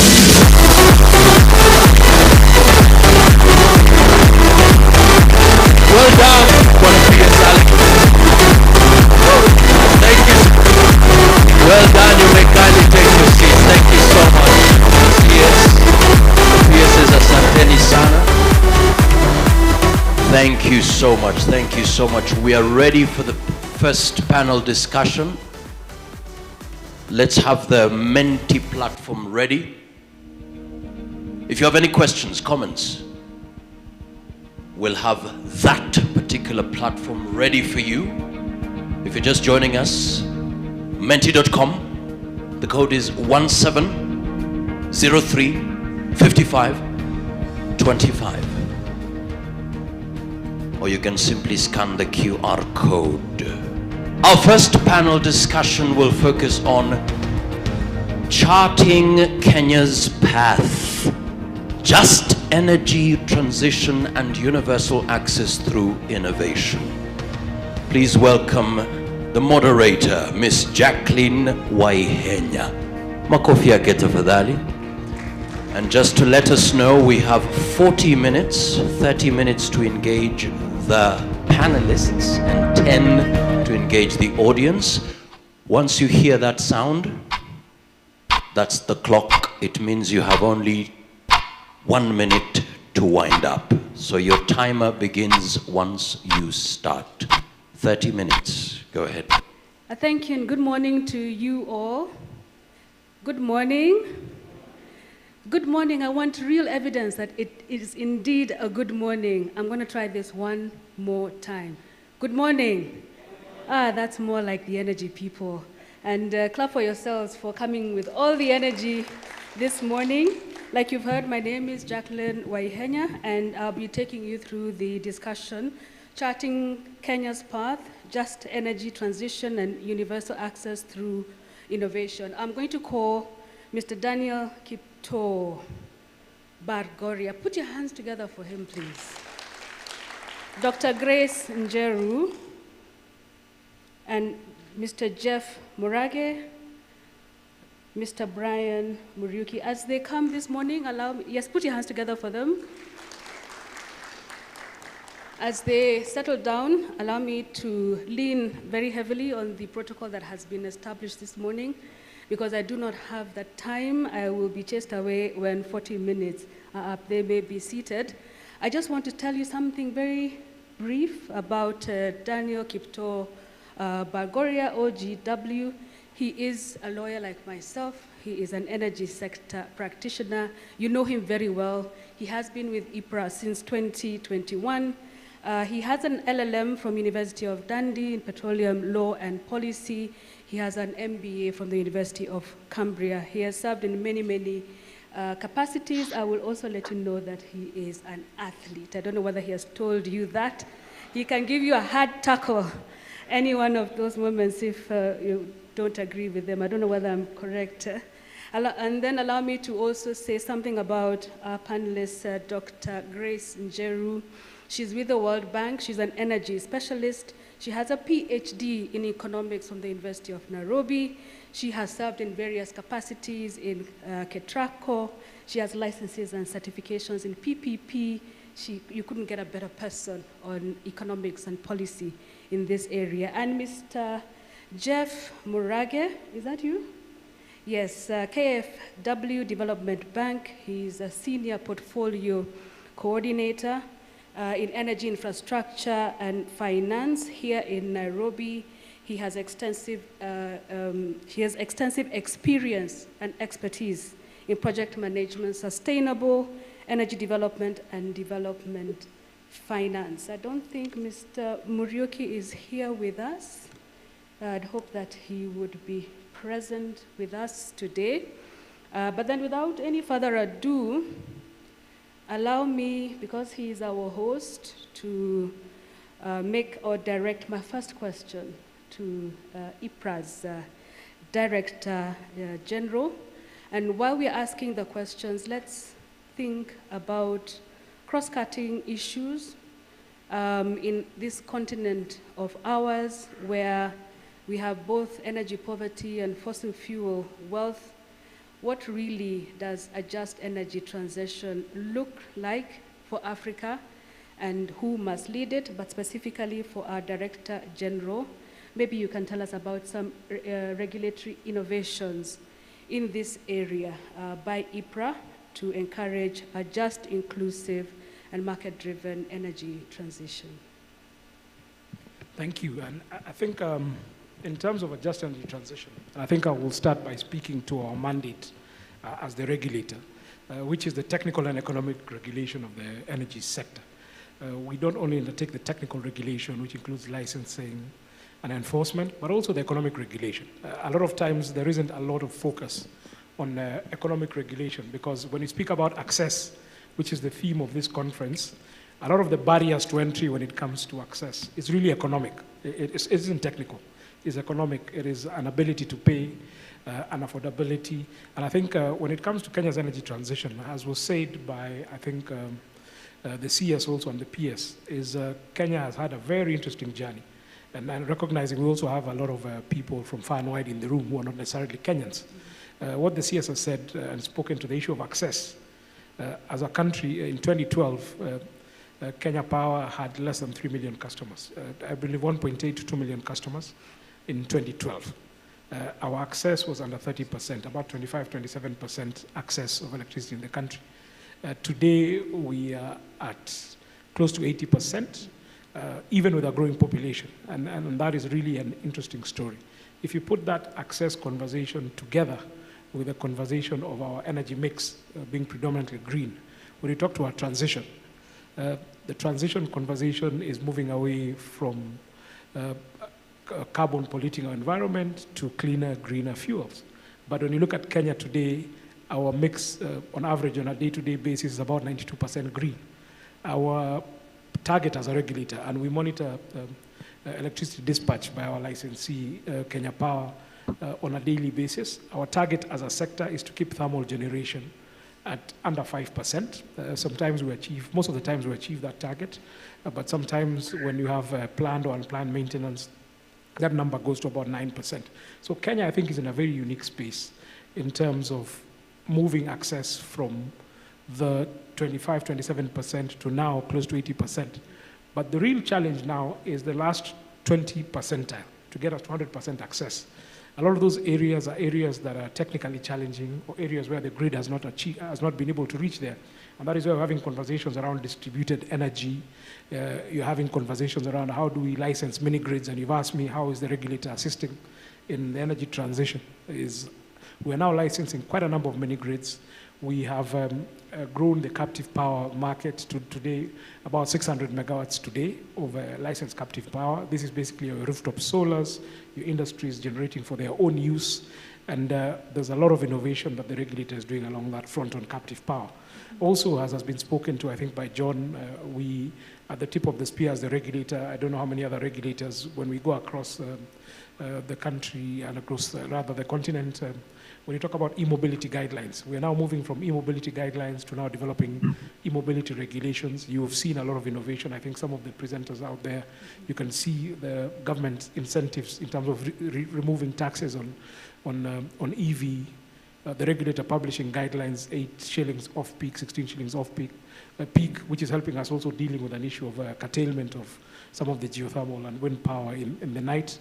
We as a regulator are doing quite a bit on that. But I think going away from Kenya, I think one of the big challenges we as the regulator sit as the chair of as a regulators, we have Regulator Transition Accelerator, RETA, 80 regulators. We as EPRA have the privilege of being the chair. One of the big conversations we're driving with the global north against the global south is really the question of what is a just energy transition. And I keep telling people, you cannot transition from what you don't have. So really, transition must come with access. So when I go and have a conversation with somebody in Turkana and you're telling them about a transition, they are not concerned about transition. They are concerned with the work that the CEO of Rerec Rose is doing about connectivity. And I think that's really one of the big conversations we need to have, is how do we underpin capital flows for a just energy transition? How do we ensure first we get access? Then we can have a conversation on transition. It is a very difficult conversation. I know a lot of, and maybe Grace will not agree with me, I keep telling even the policymakers, what are we going to tell the people in Kitui? That God has given them coal in Kitui. We're maybe about to develop, we can develop 3 to 5 cents power, Jeff. I know we're having a conversation on green, but really the reality is if you have this resource and it can give you access to get you to 100% access, it can give you affordability. Then the conversation of a just energy transition, it has to be just. That conversation must be had. And I think that's one of the challenges I'm throwing to our friends at KfW and the World Bank, so that then that conversation is indeed just. Okay. Thank you. Thank you so much. I think we can segue from your comments on that, but we might want to hear 1 or 2 other things which I'll come to, and you've sort of hinted about it, and this is in relation to the inequities in the sector, but let me first go to the financials who may be able to, or who may have a few of the answers. So, Daktari, maybe you can say something about how does World Bank define access to justice? You've heard that there might be a distinction within, from what we in academia may think through or what is practically on the ground. So maybe you can address that. In the context of Kenya and also Africa as a continent, are there any lessons that we have learned from financing energy access projects, especially in fragile regions? Thank you indeed, and for having me here. EPRA is my home. They educated me, so anytime I have to participate and contribute in any way, I'm very, very delighted to do that. So on regards to having a formal World Bank definition of access to justice, I would not really say we have a formal one, but if you all have been following the news, our World Bank President, Ajay Banga, has probably in a way given a definition to that, and that is leaving no one behind. And out of that, they've started now the famous Mission 300 with the African Development Bank, with the name of making sure at least 300 million, that's 50% of the remaining population in Africa, gets access to energy. But that said, there are also several other ways of looking at it, and already the policymakers have made contribution to what I would consider the definition of access to justice. And one of them is ensuring there's equitable distribution of resources, number one, participation in making decisions, and three, addressing social inequalities. Looking at Kenya, already we have enough, I would call it the legal framework and the regulatory framework already provides for active participation of the population, starting from our constitution, and granted, even EPRA, when they have to make any regulations, they normally have to hold, public participation forums, even when they're doing tariffs. So there's already some level of progress as a country in Kenya that is we've made towards that. But I still feel there are a few areas we can improve in, and especially when it comes to planning, I think we need to do a little more on the transparency when it comes to the, the planning process. And with that is also related to the resourcing.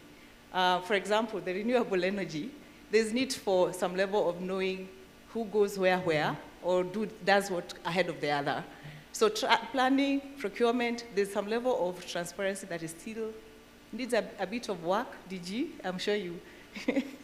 But that said also, I can mention something on the challenges we've faced in the past with the progress that the country has made to get to the 80% that DG has alluded to, access level. In the past, there was a lot of work was done by Kenya Power, not to say it was bad, but in the end, there was some level of loss in the objectivity of having a commercial entity undertaking social objective role. That really did erode their bottom line. You're working with them to get to another level. And one of the ways we think that is, and with the new now electrification strategy, which I understand is at a very advanced level, is to make sure there's clarity as to what is done by a commercial entity versus what is done by REREC as the one implementing the social objectives. With Kenya Power, we still don't say, we know very well we cannot have universal access with only one entity doing everything, REREC. Kenya Power still has a role to play. So we still think there's a role for Kenya Power to play in last mile, but with a lot more direction, a lot more, with the government being very deliberate with what they give to Kenya Power. For example, there's need to make sure there's just partial targeting in the last mile work that Kenya Power has to do, alongside productive use, so that in the end, when they connect these consumers, it's a consumer who is also able to pay. REREC can then continue with the social objective. The Kenya National Electrification Strategy, I've had the chance to take a look at the draft because it's financed by the bank under COSAP. Heavily relies and expects Kenya Power to do that. My challenge to DG and the rest of your team is, please, as you're developing the compact, is to figure out what really Kenya Power can be able to do, and that which they cannot be able to do and still remain financially viable, then can be met through other solutions. There are opportunities now with DRE, mini grids, and the private sector has a very, very big role. And by the way, one thing I did not know before I joined the bank is Kenya hosts most of the private sector developers in solar.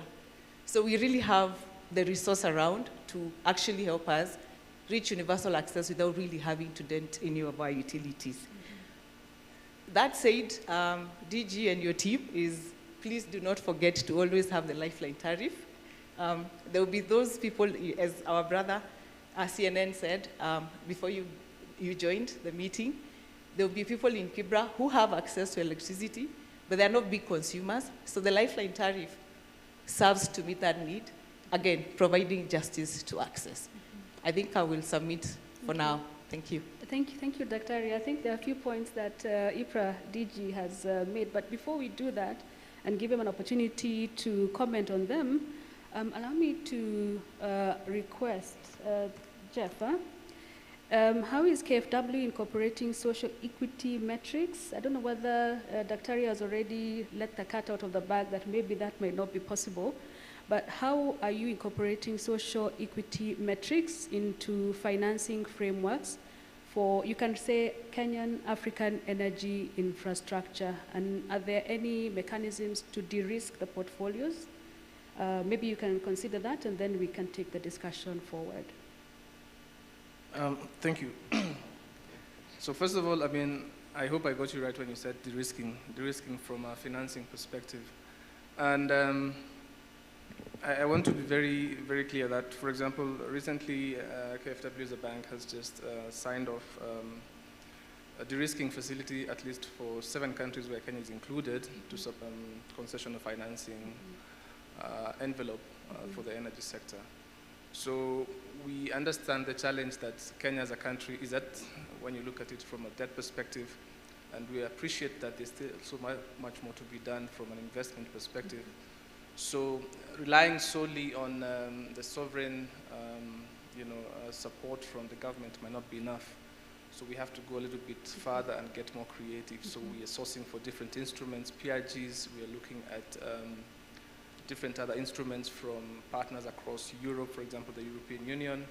We have different mechanisms from other specialized programs such as GRMF for the geothermal sector that come along straight up from a fiscal perspective. If you look at it from a social perspective, and this is something that Dr. Ari alluded to, I think it's very important to ensure that we have what you can call the social license for all the projects that we are doing. And a typical example is, for example, what we are doing up north with Baringo Silali and the community up there in Baringo, where we've had a very in-depth exchange with the local communities to ensure that they have clear-cut understanding of what the project is about and have co-ownership, especially for the social perspective of it. So just to underscore the statement that we're not only relying on the default financing instrument, but we're now going beyond that and getting more creative, and also trying as much as possible to inculcate involvement of the host communities and social actors. Thank you. Thank you so much. I think we have Brian Muriuki online. I don't know whether we can have him projected on the screen. I would say that he's the managing director and country director for Ghana Shell. He's an oil and gas expert. He's been a petroleum development strategy advisor in the Ministry of Petroleum and Mining, and he has done quite a bit of work as an investment research analyst. Brian, welcome. I believe you're somewhere in West Africa, and can you hear us first? Maybe you can tell us whether you can hear us. I can hear you loud and clear. I hope you can hear me. Yes. We can hear you very well. And right now, speak from the perspective, and the question is about from the perspective of petroleum. You know, sometimes when we speak about renewable energy and all the good greening that is going on, petroleum is seen to be on the other side of the track. So my question is, how is Shell and the wider petroleum industry aligning in its business strategy with a just transition in Africa, and also addressing concerns of environmental justice? Take it away. Thank you. So I think when you look at Africa, the energy transition cannot just be a copy-paste of global model. Reflect realities. So energy poverty, population growth, and economic development priorities. So at Shell, I think we recognize that environmental justice in Africa must include energy access justice. So we are aligning our strategy with our just transition by balancing cost with growth. So we're prioritizing cleaner fuels like natural gas, and supporting local capacity building and strengthening our regulatory partnerships that enable both climate action and industrialization. I think we are very, very clear, and we have stated that we believe that natural gas as a transition fuel is the way to go. Shell today controls 30% of the global liquefied natural gas markets. And so we are using gas as that transition fuel and bridge.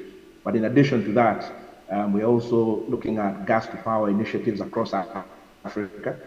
Here in Ghana and West Africa, I look after our Tema LNG project, where we are bringing liquefied natural gas to ensure security of supply, but also balancing that with power as a service and solar as a service in terms of scalable solar for industrial customers. So effectively looking at how we can decarbonize heavy carbon industries like mining here, and being able to find that balance between being able to transition, but in a way that is reflective of African realities. Okay, great. Maybe I can ask you to perhaps speak a little bit more towards what you're doing, maybe with your communities, those that are around you. I'm sure you're more familiar with the communities in West Africa, but you're Kenyan like all the rest of us, so maybe you could also speak about what's happening here, especially when we speak about fossil fuel intensive regions. And are there any practical steps where you are to diversify the energy portfolio other than what you've just mentioned, the natural gas?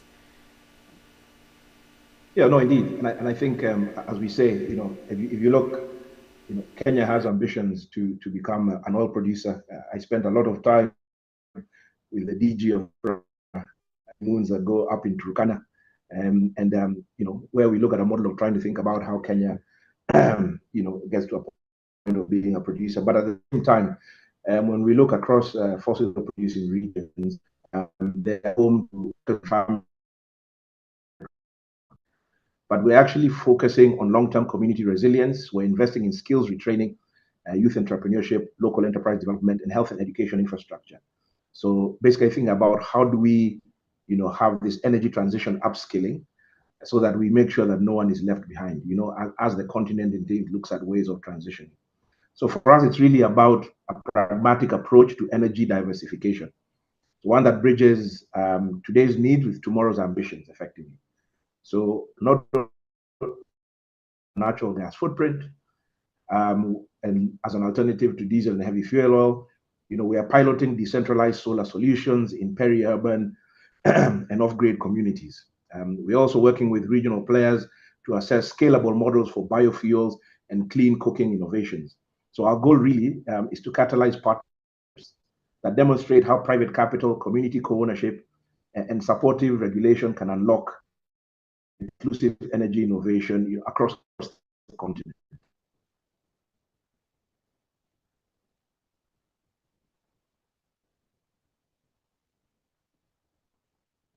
Towards you, maybe you can feel free to address this. I know you've spoken at some issues at some length. I'll give you the opportunity to say one or two things, please. Yeah, thank you. I think a couple of questions have been raised, and I think my co-panelists here working for the DFIs, when you talk about the World Bank, KfW, a lot of the initiatives, particularly in the energy sector, and probably across government, are really because of the support that we've received from donors. A lot of our development partners have worked with the government to be able to come up with the policies. For instance, what Grace is talking about, the kind of national electrification strategy has been developed with the support of the bank, and a lot of the DFIs have supported in policy making. But I think what has been raised by the World Bank is really important, because even as we talk, the big challenge around ensuring that they have a meal so that then they can be able to study, really is how do we be able to channel some of these funds into research and innovation?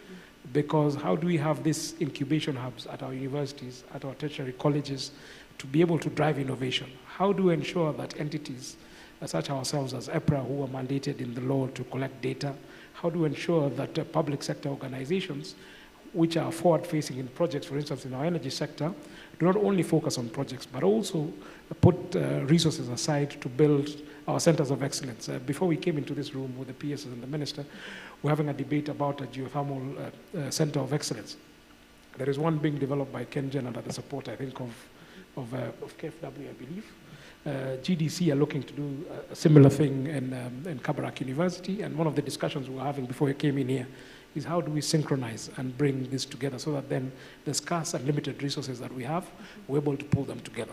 But for us to be able to attract the resources, as our DFI partners are saying, there are a couple of things that they require of us. I think the one thing is an issue of predictability and certainty.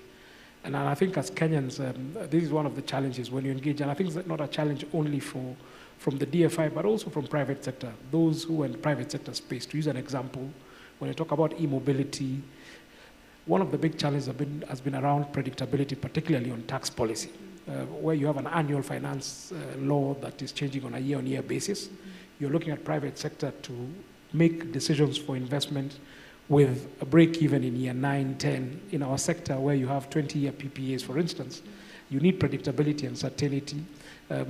A lot of times the lawyers in the room, you end up drafting stabilization clauses in some view areas, we're talking about them as economic equilibrium clauses, because you cannot prevent the government from changing its policy or changing its law, but you need to ensure that the investor in making its decision needs to be able to be kept whole whether the policy of the government changes. So one of the big issues is predictability. The other issue, which is also a concern issue, which as government, the government must admit, and I think the policymakers who are in the room also needs to look into, is an issue of transparency, which has been raised.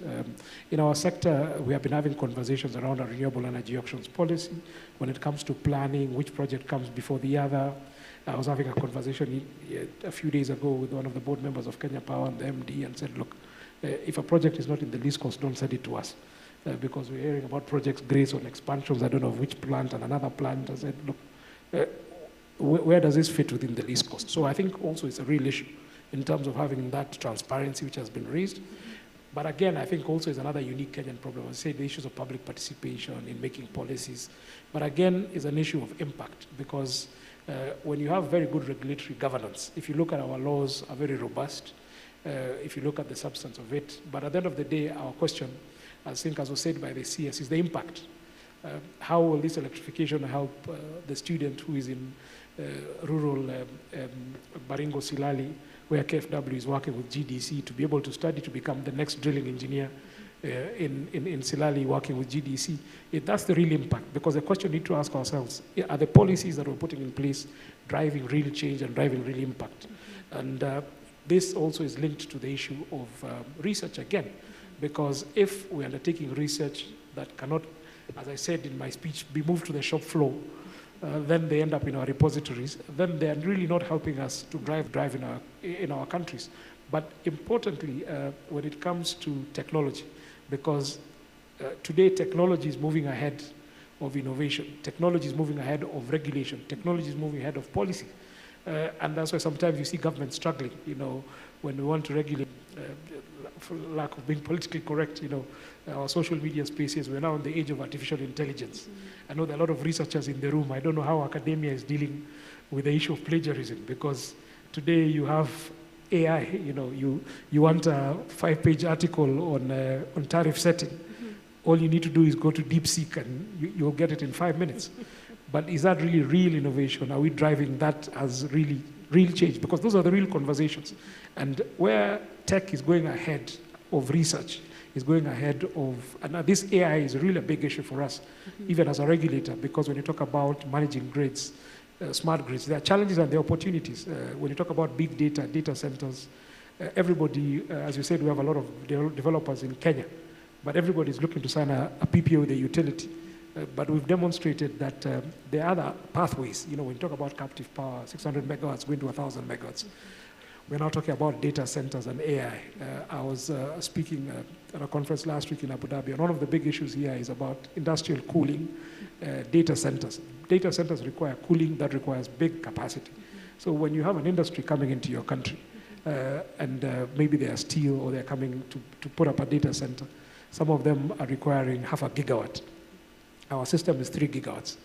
So when you have an investor coming into your country and say, look, we require 500 megawatts of power and we require it over the next 2 years, how are we going to respond to that? So I think even as we have the conversation today about access, we should not only be planning for today, but looking at the future and how do we position ourselves as a country, not only to look at access, 100% access to our domestic consumer, because as Grace has said, we need to ensure that we protect those at the bottom of the pyramid when it comes to the lifeline tariff. But surprisingly, Grace, when Dr. Mutua and his team did a study, that customer was consuming less than 30 kilowatts a month rather. That customer is paying on average less than 1,000 shillings for power. But then that customer is spending 4,500, 5,000 shillings on data with Safaricom. But the conversation is around power is expensive. But he's paying Safaricom or she's paying Safaricom 5,000. But really when it comes to the access, and this is what I feel very strongly about, is how do we convert that to economic growth? Because it's one thing to have access, but you want that domestic consumer to move from having one bulb to then eventually have a microwave, to eventually have a fridge, to start a small cottage industry in terms of welding, and that is how we then inspire economic growth. So I think for me it's really a 360 view. It's not really just an access issue, but how do you use that access to drive economic growth and economic empowerment? Okay, great. Okay, I'm really, really tempted to ask this question, mostly as a follow-up. You've not really mentioned tariffs. You've just mentioned one particular grade of consumer, and I'm not asking about that, but if you want, you can possibly, because it's a topical issue. It's always happening every single month when you publish the tariffs. My question is this. You've mentioned Safaricom, for instance. Are there any linkages or partnerships or collaborations that IPRA has looked into and, as a regulator, to create an enabling environment so that we can achieve those goals that you have alluded to? Yes, I think we've been engaging the telcos quite a bit, not only Safaricom, but the whole association, because telcos are a big consumer in our country. All the BTSs, I think most of them are not even owned by Safaricom. I think there's a company called ATC, American Tower Company, that owns most of those BTSs. They consume a lot of power, but one of the big issues is not even the cost. There's an issue of reliability. A lot of them have standby gensets because they don't have reliability. We are actually engaging as a regulator with Columbia University, with our friend and former PS, Andrew Kamau, to do a study in terms of how much capacity do we have in country on standby gensets. A lot of those studies have been done in other countries because it tells you what is the opportunity cost. Because if everybody's investing now in a generator because there's a lack of reliability of power, how much are you investing in these gensets? How much are we spending in fuel to run these gensets because of a reliability challenge in the country? So we are engaging really with other SEC players, including the telco space, because the telco space approached us as a regulator to create a tariff, a special tariff for telcos, because they feel that they probably need a lower tariff. But at the end of the day, for us, in our tariff methodology, we look at all the revenue requirements and ensure that we allocate those revenue requirements to different classes. But then one of our big challenges is trying to segregate, particularly the industrial space. Because if you have one tariff for water pumping, the politicians have been talking to us as the regulator and say we need a special tariff for pumping water. Then you have the telcos coming again, they want a special tariff, but the revenue requirements have remained the same. So how do we ensure that we have that equity? And again, going back to the conversation I know my friends here really don't like, is when you come to affordability, particularly for industries, in the next couple of months, Grace, the Mashujaa Day will be hosted in Kitui. And I've been asking myself this question the last couple of days. With Mashujaa Day in Kitui, and we have about 300 million tons of coal in Kitui. We are importing, on average, coal in the country worth, when we did just some very quick analysis of the regulator, of about 42 billion shillings annually. So that's, when you're talking about in the range of $350, $380 million externalized FDI out of the country. And yet you have the God-given resource there. And we are living in very interesting times with the current US administration. I know KFW may not feel the same, but I think, Grace, this is a conversation we need to have. What are we going to tell the people of Kitui when industries are saying we are not as competitive as Ethiopia, we're not as competitive as some of our countries that have endowed with that natural resource, but we want to attract that industry. And if we're able to get 3-4 cents power, and we have clean coal technologies to ensure that we are not impacting the environment as much, is this something that we should do? And I think this is maybe one of the good conversations for this Research and Innovation Conference. How do we look at how do we look at a transition. Brian, sitting in Ghana today, they're doing a lot of natural gas. Natural gas is seen as a transition fuel. I know 3 years ago, the multilaterals and even commercial banks were not willing to finance any new gas projects, but that climate has changed today. So I think the conversation we're having as a regulator, even advising policymakers, is how do we benefit from this window? One, to ensure we have access. Two, we make Kenya commercially competitive so that then as we are competing with industries with other countries, we can be able to offer a more competitive tariff, but more importantly also, have the sustainability conversation because Kenya is already a leader when it comes to green growth, so that then we also don't impact that. But really, it's really a balance that we need to strike. Okay, great. We're almost running completely out of time, but Daktari, and I think I'll also ask the same question to Mr. Jeff Murage, and the question is really about climate finance. And please look at it within the context of intergenerational equity. I think the two go hand in hand. Maybe you could say something about what the World Bank's approach or position is. And because we're also in finance, I'll ask the same question to Mr. Jeff Murage. Thank you. And I must say, Kenya has done extremely well in the eyes of the World Bank in attracting climate finance. We have the first BESS, the first battery energy storage being implemented by KenGen. We are the people just channeling the money through from GCF, GCF being the Global Climate Fund. That's one of the resources that GOK has been able to tap into. We have the climate investment also coming in very soon. And we also have some money, just getting prepared for, again, from GCF for cooling facilities. So Kenya has done very well. I believe that's because they have the right policy and regulatory framework. However, going forward, a lot more countries are beginning to compete for these resources.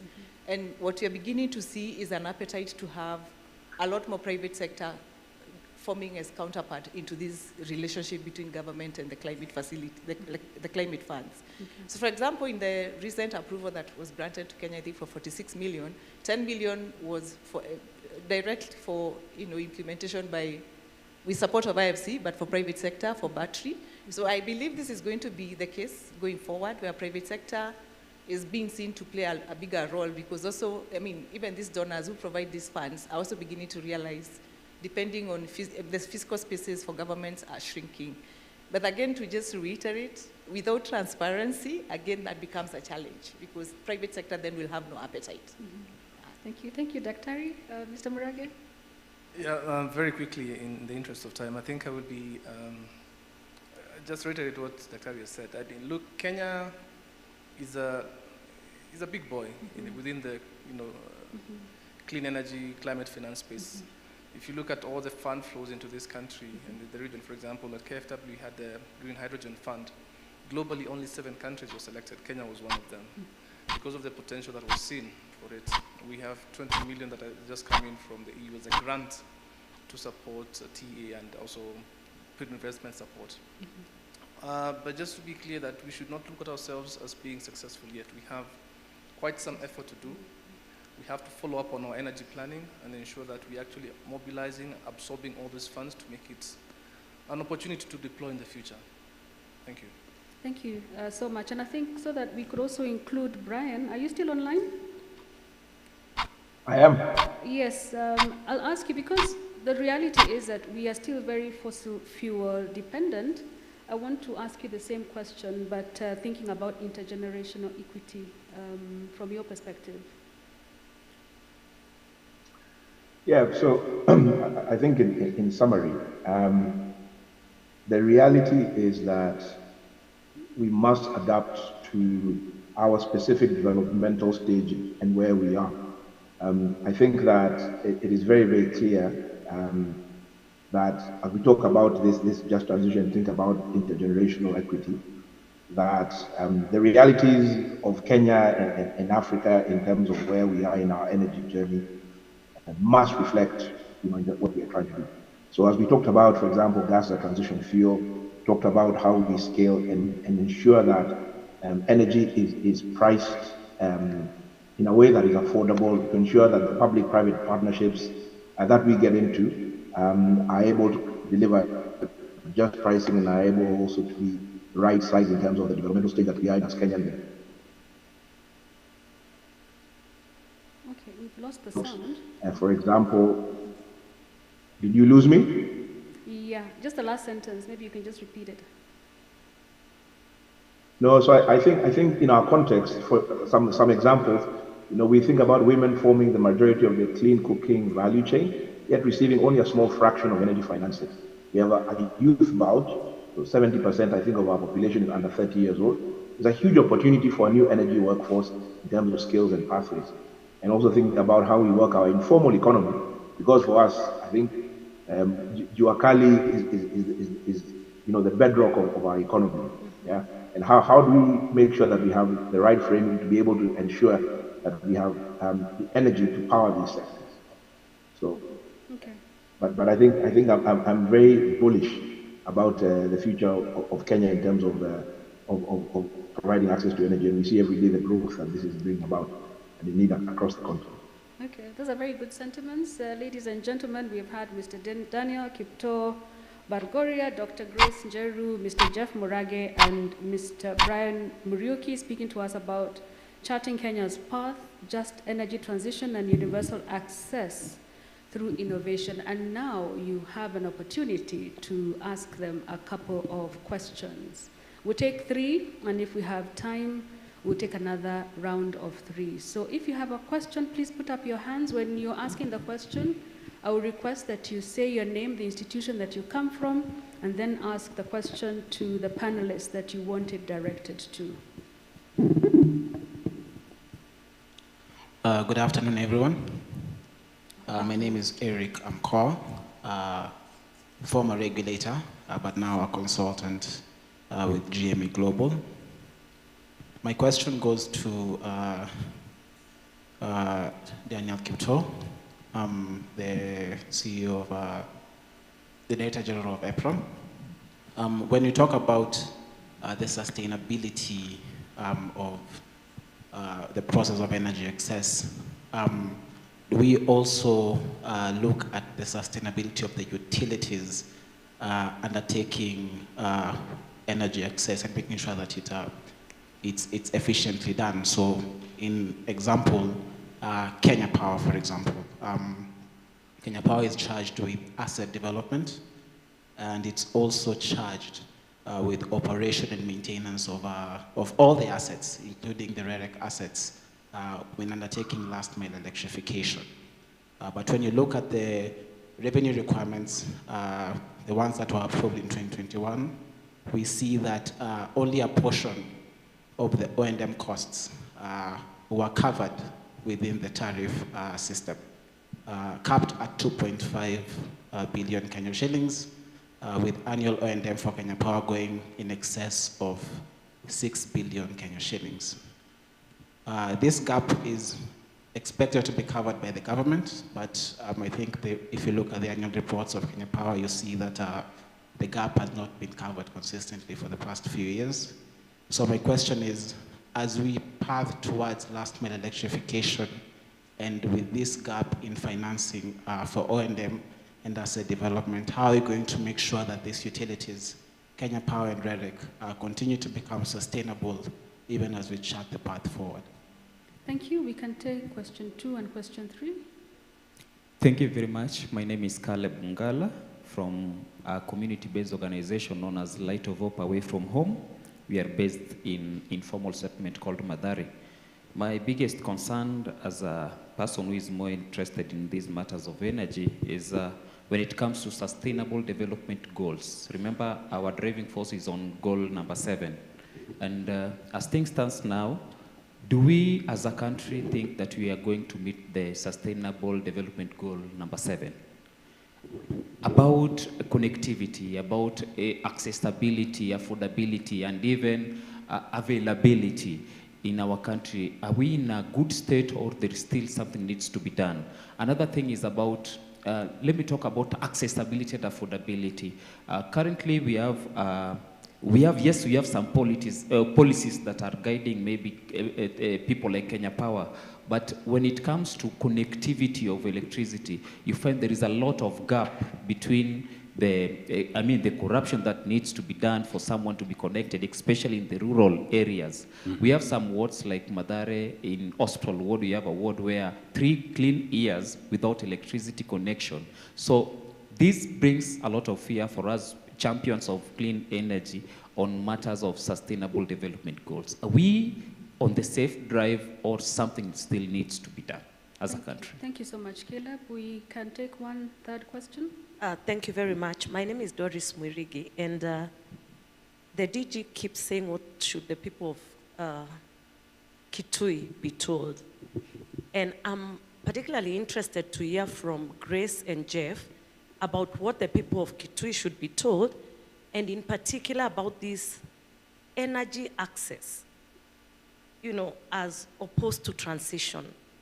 What are your institutions doing so that then, why is the problems that we didn't cause now becoming our own? So that I'm also interested in Kitui as my shemejis. We didn't cause these problems, and now we are the ones paying this price for the transition. I'm interested to hear from the two of you what the people of Kitui would be told. Thank you so much. With your permission, a question from Menti. There's a question here. Advice on how to navigate a career path in energy for energy enthusiasts, especially after university. Thank you. After So you, that's the 8 first minutes. round of questions. You can elect who is going to go first.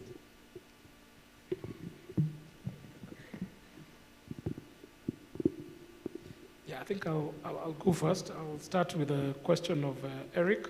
His question is around the sustainability of the utility and REREC and KPLC. I think this has been a historical challenge because if I recall correctly, with the energy policy of 2004 and then the Energy Act of 2006, I think there has been some bloodlines in terms of mandate. And I think this has been both one KenGen GDC and the other has been KPLC and REREC. And as Grace has correctly said, KPLC, even though it is a majority owned by the government, has private sector shareholding and is a commercial entity. I think over time, the government, even though we have a very good story in terms of access, in growing access from the 25-27% to now close to 80%, Kenya Power has borne the biggest brunt of that because Rural Electrification Authority was formed for the purposes of electrifying rural areas. And rural areas, as defined in the policy and in the law, was not really rural as we know it. It is also areas that are economically unviable for licensees. So the government stepped in the gap to be able to ensure that people are connected. For instance, the people in the informal settlements are connected. And this is the role of REREC. But a lot of the times, Kenya Power has carried this burden, but the government has not honored its commitment in terms of picking up the tab.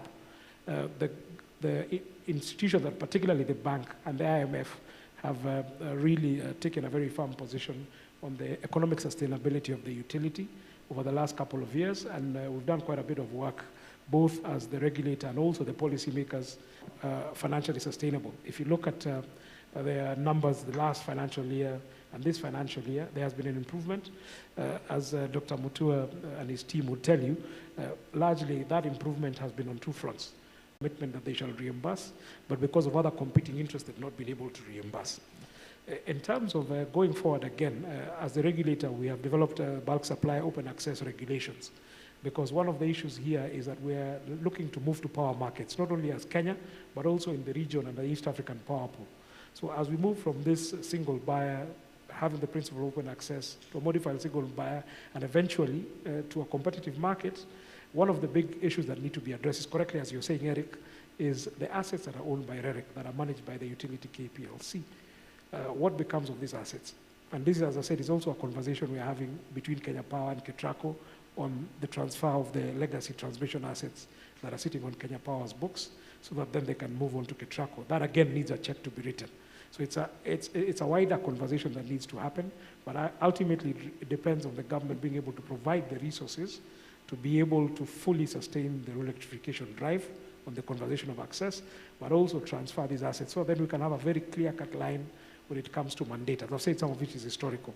There's GDC and REREC, GDC rather than KenGen as well, when it comes to de-risking of geothermal resources, which was primarily a role of GDC, and KenGen being able then to convert that steam to power.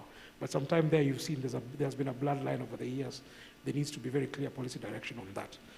In terms of the other question that has been raised, which I think was by Caleb, in terms of will we be able to meet SDG number 7? Really, the aspiration is to be able to meet SDG number 7. But as I've said, and has been said in the conversation, is that there has been a lot of shifting of policy, not only at national level, but also at a global level when it comes to matters transition. So I think Kenya's commitment stands. We are guided in terms of our implementation. But at the end of the day, you know, they say you could aim for the stars and you land somewhere on the moon. So it's really work in progress. When it comes to connectivity and the challenge you're having in the village, I think Astral, you're talking about somewhere in Mathare, where there's been a bit of a challenge. There has been conversations between national government, county government, and ourselves as the regulator. We are mandated to enforce the Energy Act and the Petroleum Act. The utility has been having a challenge because our losses are upwards of 24%. Some of that are commercial losses, which are coming out of illegal connections. And these are some of the challenges we're having in informal settlements. One of the discussions that is happening with the utility is for them to be able to license distributors in some of these informal settlements because it is commercially reasonable for the utility not to have a lot of commercial losses and not to be burdened by collecting revenues in informal settlements, but work with those people who are in those informal settlements to become distributors so that then they buy in bulk from Kenya Power and are able to distribute. I think the second conversation, I'm sure you saw, I think a week before last, there has been a conversation between the Nairobi County Government, the utility Kenya Power, ourselves and the ministry, where some of these lines that have been connected in these informal settlements have not been sanctioned by the regulator, have not been sanctioned by the utility. They don't appear on KPLC's network. But because they have been constructed and they are serving Kenyans, I think the conversation is how to regularize them within that context, but ensuring first that they are safe when it comes to construction and they're able then to be integrated so that then those areas, I'm sure the areas you're talking about, those transformers were cutted away by the utility Kenya Power and there has been no connectivity for the local community. But these are an ongoing conversation, but it's both an issue of working with the local community, working with the county government, ourselves as the regulator to ensure that those are regularized. I think I will leave the last question, which was asked by Doris, to my two colleagues from the DFIs. Thank you. Yes, Dr. Njeru. Thank you. So to address the question of the core, and I'll contextualize it to Kenya, is it a least cost option? And I would say in the Kenyan space, probably not. And it's not a bad thing. It's because Kenya has the benefit of having geothermal. When you speak to the planners, you will find, I mean, the people doing least cost planning, and when I speak about this, I'm speaking about electricity access. The least cost plan heavily always picked up. Unfortunately, I'm coming from the planning cycle, so it always picked up geothermal. And over time, we've also had the advantage of technology advancements in renewables, battery. So these things have come in and sort of disadvantaged coal as a supplier of electricity. Not to say that is going to be the case all through. It may be very well that down the line, and we have seen technology advancements in other areas, that things will change. And I'm not going to say that the World Bank says now coal is, no, unless I don't have a job. But the thing is, in the context of Kenya, and because you have a base load in the form of geothermal, then probably there's need to rethink if that's a push you want to have. Okay. In other places where they don't have geothermal, then you have the challenges of how do you supply your base load. Over. Thank you, Dr. Njeru. I hope, Doris, you and your Shemejis are listening. Yes, Jeff Murage? No, I mean, in answering what to tell the people of Kitui, I think it's simple. And just to come back from an energy planning perspective, I think in this country we all know as sector players that we have an average year-on-year demand of about north of 100 megawatts. Now the question is, as policy planners and as actors, what do we do to meet this demand, which we know will grow next year and will grow the year after next? Because for me, from where I stand, it's a question of you have the data, and you know what will come in, so what are you doing to address this demand that is going to come up? So as far as I'm concerned, I think it's a question like just Grace said. We have other resources that are much, much more sustainable, better priced, and possibly even safer from a health perspective and everything. And until such a time where we have fully deployed them, I think coal will still remain to be coal, and we can consider that discussion when that time comes. So for now, I think we have a challenge on our part and on the actors to deliver clear energy to the people of Kitui, regardless of the situation.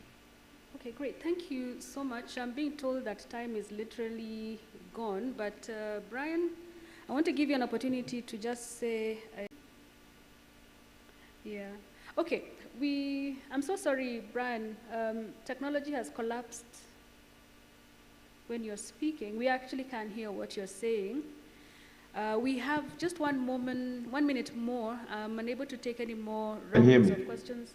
Yes, you can. Okay, give it another shot. Okay. So to the young man who asked the question about how to get into an oil and gas career, a few points for yourself. One, start by understanding that energy is about where your opportunity is. You know, this is no longer just about engineers on rigs. It's about sustainability, data analytics, finance, ESG, logistics, communications. So if you're adaptable, there's a place for you in the sector. The second thing to say is do target internships, graduate programs, and local content opportunities. So in places like EPRA, National Oil, or even with us like with the Shell graduate program. Please stay close to the sector through student and professional associations also. So like joining the Association of Petroleum Engineers and other university clubs where there will be mentorship and learning opportunities that circulate. And I think also be open to starting in adjacent sectors. Energy is an ecosystem. Yeah, you might not start in oil and gas right away, but you can get a role in logistics, health, safety, environment that can be a smart entry point into a career in oil and gas. And lastly, follow the energy transition because it's the future. The industry is transforming. Clean fuels, hydrogen, carbon capture, energy efficiency are opening new paths. So learn about the energy transition and think yourself as part of the next generation of African energy leaders. And I hope that's helpful. No, that's great. That's really great. I'm quite sure very many of the mentees and mentee and those in the room have gotten 1 or 2 pointers on how to get into the industry. So we have reflected, we have talked about collaborations and recommitted to many of the goals so that we can have an inclusive energy future that is green, reliable, fair, inclusive, and hopefully truly Kenyan, truly African. I think our panelists deserve a warm, actually a hearty round of applause. Thank you. And a big round of applause to the moderator, Asante Sana. We'd kindly request that we take a photo, that memorable photo. So I'd kindly request our moderator, Jacqueline, please join the panelists as well, so that we can take that photo. Asante, and thank you so much for your questions. We'll still use the same platform for any further questions. Makofi yao tafadhali. Asante sana. Thank you so much. A big one? They're already taking the photos. We have the photos, right? Yeah, that's Newton on the cameras. So that's already done. Or do we have others outside? Okay, very quickly, let's have that. In the meantime, ladies and gentlemen, we'll have a slightly late lunch at 1:30. So for the next speakers, I'd kindly request that we keep our presentations to 10 minutes each. I have a timer. So makofi tafadhali once again to the panelists and the moderator, Asante Sana. Up next, ladies and gentlemen, let's just stand up a bit. Just stand up a bit. Just stand up a bit, Asante Sana. Just to enable the flow. All right. Thank you so much. You may kindly take your seats, Asante Sana. Up next, ladies and gentlemen, I'd kindly call upon Mr. Eustace Muridhi Njeru, Mr. Hamid Mohammed, and Mr. Hilary Mengich. Please take to the front. And Miss Atieno Ashley Wendy and Miss Marcella Atieno Ouma. Please can take your seats at the front. You will have 10 minutes for your presentations so that we can finish in good time. Mr. Eustace Muridhi, karibu sana, karibu sana. Makofi yake tafadhali. Mr. Hamid Mohamed, Mr. Hilary Mengich, mko wapi? Mwende tu mketi kule mbele, mmekaribishwa. Please welcome. And Miss Atieno Ashley Wendy. And Miss Marcella Atieno Ouma, graduate engineers. Asante sana. Welcome, welcome, welcome. You'll have 10 minutes to give your presentation, so please make sure that you pace yourselves accordingly. Once you hear this particular sound, that's a timer. It means that you have only 1 minute left. So we'll start. For anyone who has a presentation, there's a clicker on the podium, the dais rather, so that you can use it for your presentations. All right, we kick off, ladies and gentlemen, with our first presentation, 10 minutes. Ladies and gentlemen, please welcome, as we focus on, this is analysis of free cooling potential and its viability of small data centers in Kenya. For the next 10 minutes, Eustace Muridhi Njeru, makofi yake tafadhali. 10 minutes. In the name of God, the most gracious and the most holy, I welcome you to my presentation. My presentation is on free cooling. The assessment was done at EPLA Data Center. So it's the potential and viability of free cooling in small data centers in Kenya. How do I move down?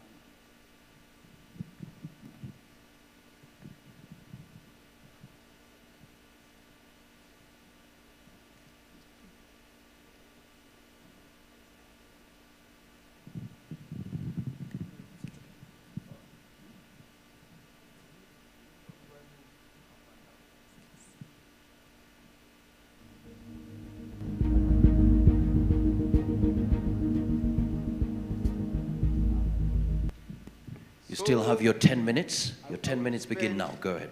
I won't spend much of that because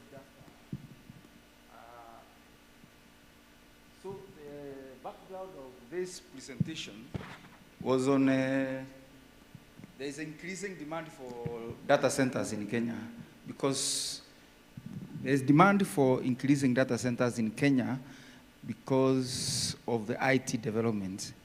And those data centers, there is an increased demand in energy, and there is the issue of regulatory requirements. Also, there is also the need for demand reduction of the cost of running data centers. So, as you understand, in data centers, we have what we call PUE, that's productive use of energy. It should range between 1.2 to 1.8. But most of the cases in Kenya, you will find that the PUE is above 2, and what we call energy utilization, in energy efficiency ratio, is always less than 2.5, which is not very good for data centers. Also, there is the issue of increasing cost of energy. That is almost 6 shillings on average per year. And also, there is the legal requirements. We have what we call utilization benchmark, which is being developed under the Energy Management Regulations 2025, which require that you must meet certain energy requirements. You must use certain energy for your facility. So the justification is the rate of growth of data centers in Kenya, the increase in cost of energy, and also the regulatory requirements and the reduction of energy intensity. So the main objective of this research was to establish the technical and economic viability of free cooling in small data centers in Kenya. And the specific objective was to establish annual energy requirement in the data center, to establish the potential for free cooling data center, establish the economic viability of data centers in Kenya, free cooling for data centers in Kenya. And the scope was done on the EPLA data center, where the data was collected. And the research question is, what is the data center annual cooling load? What is the energy required for cooling and data center, what is the potential of free cooling in these data centers, and how is that free cooling economically viable? So the study was limited in the Apron data center and the data collected within. So it does not apply to big telecom data centers where you have voicemails and other things like sending messages and the commercial packet. So for that one, so the whole idea of free cooling is to reduce, you can see the energy required in what we call the compressor for the refrigeration cycle.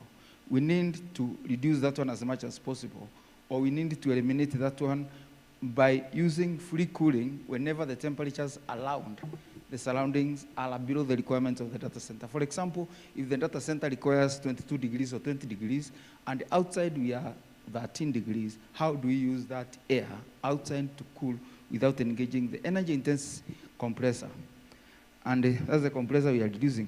Mainly on the blue part, we are concentrating on the evaporator. What we need to do is to switch off the compressor, leave the fan running, but extracting cold air from outside so that you can be able to cool that data center. The compressor of any system, for those who know compressors, they are energy intense. So if you can be able to reduce that, you can be able to reduce the energy requirement. So there are various studies which have been done by various people, but I won't go through them. But after establishing those, after doing a literature review of those studies, there are mainly two fundamental gaps. And one of them, they ignored the relative humidity. When they were establishing the cooling potential, they only considered the temperature difference. They didn't consider the relative humidity, which is critical on the energy used in cooling. The other one, they have never done any practical new measurements. As we did in EPLA, we had to measure the energy requirements for the cooling systems, and we had to measure the energy being consumed by the IT equipment, by the servers. So the method we used was to measure the energy consumed by the IT machines, and the cooling systems. Also, we had to measure, we had to get the data of temperature and relative humidity from the surrounding. That's the 5 years data on hourly basis, so that we can be able to establish the cooling potential. Then we had to calculate the fan and the motor power. Once we switch on the compressor, we need to have a fan which is going to blow air from outside. So we have to calculate that and compare with the fan power and see how much you are saving. The other one is to calculation the energy and financial savings and do the financial analysis. That's the financial appraisal of simple payback period and net present value. That's just showing a flowchart of what I've explained on the previous slide. The methods. One, you have to establish the amount of cooling load. How much do you cool? In a data center, the heat is generated from the energy consumed, which is related by that equation. Does this one have a pointer, please?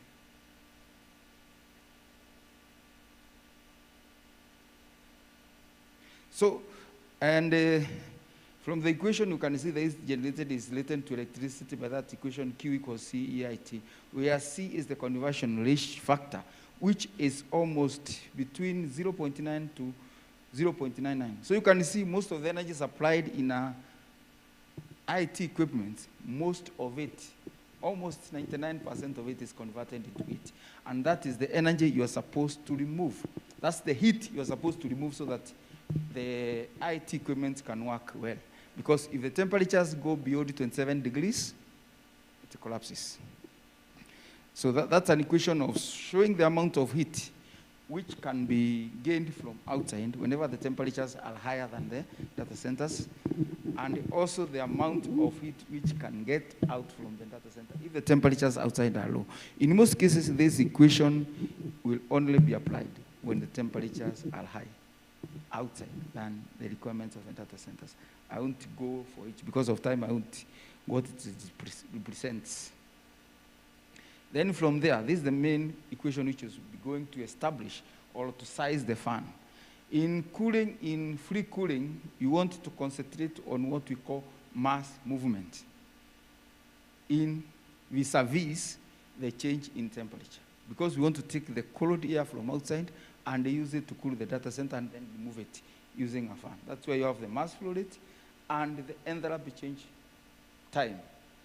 So in this case, we want to establish for 5 years on hourly basis what is the temperatures and the relative humidity of the area so that we can be able to calculate the change in enthalpy times time, which is going to give us the cooling potential of the area. Then you multiply by the mass required. You use the energy, I'll go back, you use the heat which is generated by the IT equipment to calculate the amount of air required from that. That's the equation for calculating what we call enthalpy time. You get enthalpy of the area. And the enthalpy is obtained from the psychrometric charts after knowing the temperature and the humidity of the area. So for the O here, you have to calculate the total enthalpy change, which is going to give you the cooling potential. And that's the way you get the enthalpy change. That's the equation used for calculating the mass, the power of the fan. That's the equation relating mass and the density, because whenever you size the fan, use the volume, flow rate. That's the equation for calculating the energy savings and the financial savings. That's the equation for calculating simple payback period and the net present value. And that's the equation for calculating the error analysis of the measurements we made. The results are as follows. We measured from 8th to 17th of March. That's when we took the power and energy consumption from the data center. We established the relationship between the green one is the energy consumed by the cooling equipment. The red one is the energy consumed by all of the power demand of the IT equipment. Then, in this one, we want to establish, this is just a snapshot of the hour for 6 hours of how the cooling energy and the IT equipment relate. There's an issue here for the EPLA cooling equipment. They keep on switching on and off at every time, which is not very good. They need it to be stabilized. That's why you can see the green part. It's moving up and down. Then we established that the cooling potential, the annual cooling requirement is 79,470,220 kilowatt hours. That's what you need to cool. I won't read the other figures, it's self-explanatory. And it was established the energy efficiency ratio of the EPLA cooling equipment is 1.8, which is very, very bad. You need at least, if you compare it with the rated value, which was 3.5, that's relatively very low. At least we should be above 2.5.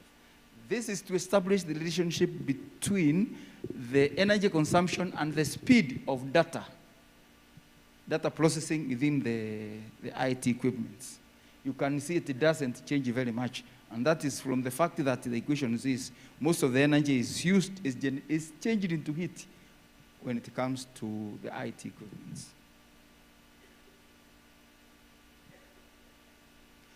That's the CPU utilization. You can also see, no matter how you utilize the CPU, the relationship between energy consumption, the cooling energy, and the CPU utilization does not change much no matter how you. So energy, most of the energy, that's to establish that most of the energy is changed into heat in the IT equipment, in the servers, and so on. Results.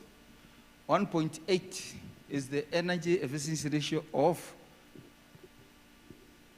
our machines, which compared to the rated 3.085. The machines are recent to have an energy efficiency of 3.05, but they are operating at 1.8. That is very low, which is 56% of the rated.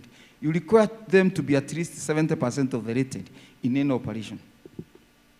Then the cooling demand is 2.5 kilowatts, which represents around that 5.7% of the data center average energy demand, which is 30 to 50%, which is within the productive energy use requirement. 1 minute left. Yes, no problem. You have to add 5 minutes. I was told it's 20 minutes. So there's the relationship between energy consumed and the changes in the energy from the purple. You can see there's no much change. Despite of energy, of the temperatures going below the set point of 20 degrees, we would have expected the energy changes to go down. And this is what informed the requirement of the settings so that you can adopt the free cooling, so that whenever the temperatures are below 20 degrees, you can be able to use the external temperatures. So the server and the cooling power demands remains almost constant despite the variation in the external temperature. This means the cooling system can be set to respond to the external temperatures. This is just an indication of one of how the external temperatures varies to establish, in order to establish the potential for free cooling. Our reference point is 20 degrees. Anything below 20 degrees shows that there is a potential for free cooling. This is a representation of 1 day, and we did these graphs, 260 graphs for 5 years. And in establishing the enthalpy cooling and the energy potential, we want to do it for 1 hour, every 1 hour for 5 years. That is 43,600 data points. So that was in order to increase our accuracy. So the results, the percentage for potential for cooling, for free cooling, for the 5 years, you can see at least it's above 48%. And that's the enthalpy hours, that's the error for our measurements. So on that note, if we want to adapt free cooling in our server, like in 2020, we could have saved 9,495. We are going to see how many shillings. The same case applies for the other years. So on that case, these are the assumptions we made. We took the motor fund should be the motor of the most inefficient. We had to be very pessimistic. And the efficiency of the fan, and the number of cooling hours per year, potential cooling hours, 4,559. And the density of air at that temperature, that's 2.2. If we want to use free cooling in April data centers, that's what we could have saved in terms of money, with a payback period of less than 1 year. The highest was 1.2, less than 2 years to be specific, and this is the net present value of the system. So conclusion, we have a potential for free cooling in our data centers. That's the amount of money we can save. That's 7,518. And on that note, you can see April data center is not operating at the efficient point. Recommendations. This is very important, and I think this is where most of the people are waiting. Most studies should be carried to establish the potential of data centers more than 100 kilowatts. You see, we dealt with a very small data center, less than 10 kilowatts. But we need to establish that so that we can do the modeling and see how the potential data centers in Kenya are doing.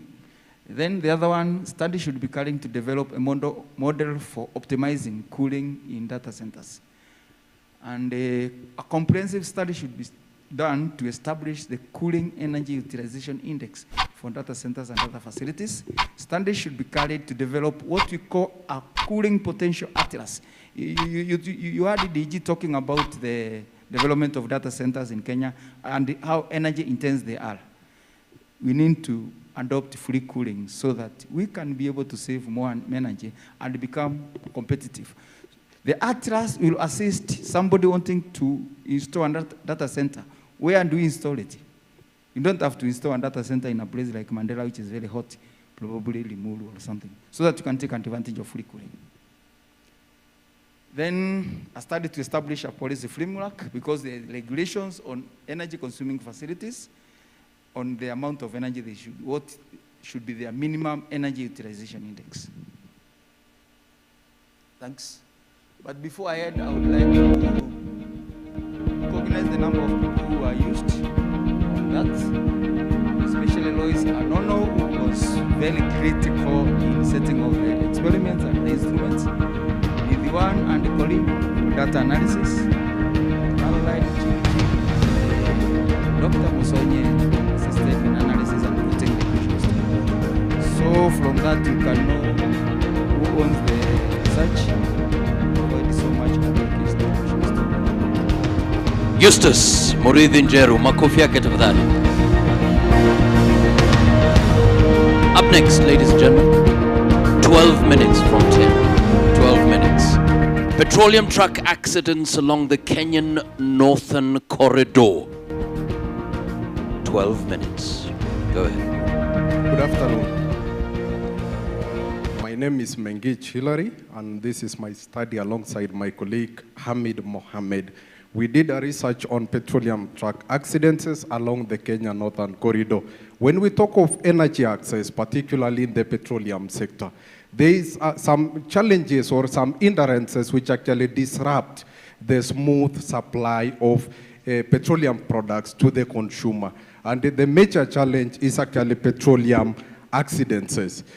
Now, along the Kenya Northern Corridor, when we talk of the Northern Corridor, it's a road network which spans from Mombasa, Malaba, and serves the Eastern African region. That's Uganda, Southern Sudan, Rwanda, Burundi, and the Eastern DRC. So it is a very critical road network which serves the region. And in this region, it spans at approximately 12,707 kilometers. For the Kenyan part, the Kenyan Northern Corridor, it is actually at 1,326 kilometers square. And along this corridor, the petroleum products which are transported across the corridor includes the LPG, the HFO, the PMS, the HEO, the DPK. As you can see from the figure 1 there, you can have a view of the Northern Corridor from Mombasa to Malaba.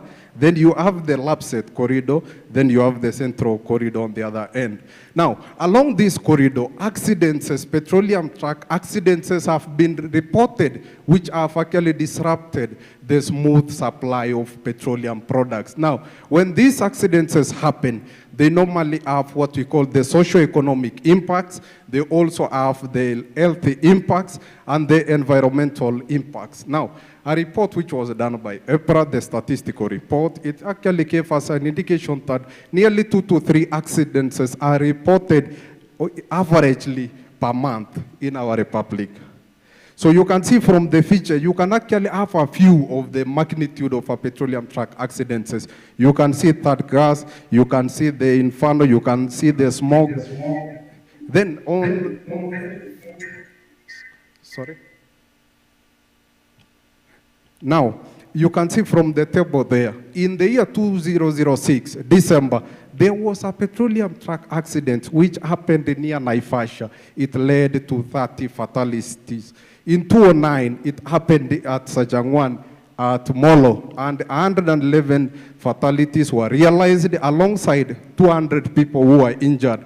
In 2021, in 2023, in 2024, and August 2024, there was a petroleum truck accident at along Eldoret-Malaba Highway where 5 people lost their lives. Now, what does this tell us? It tells us that from 2006 to 2024, petroleum truck accidents have always been there. Now the question is, what are we doing about it? As stakeholders in the industry, in the petroleum sector, in the energy sector, what are we doing? That is actually the question which prompted our research. What are we doing? To actually guide our research, the main objective was to actually examine how petroleum truck accidents along the Kenya Northern Corridor can be curbed. That is, how can we reduce, how can we eliminate these petroleum truck accidents which are very disruptive? To actually achieve that main objective, 3 specific objectives were devised. The first one was actually, what are the contributing factors? What leads to these accidents? What are the immediate causes and the underlying causes? Secondly, what are the consequences of these petroleum truck accidents? When they happen, what are the consequences? Thirdly, how can we actually curb them? How can we reduce them? How can we eliminate them? The third objective, the third specific objective, was primarily devised to actually lead to what we call the policy. What can we do policy-wise to actually curb them? The significance of this study, a study was done, and it was actually reported that most of the accident investigation mechanisms and the corrective measures which are there are actually meant for addressing the immediate causes, not the underlying causes. The findings from this study are actually very essential for policymakers, the transport companies, the OMCs, and other stakeholders in the petroleum sector.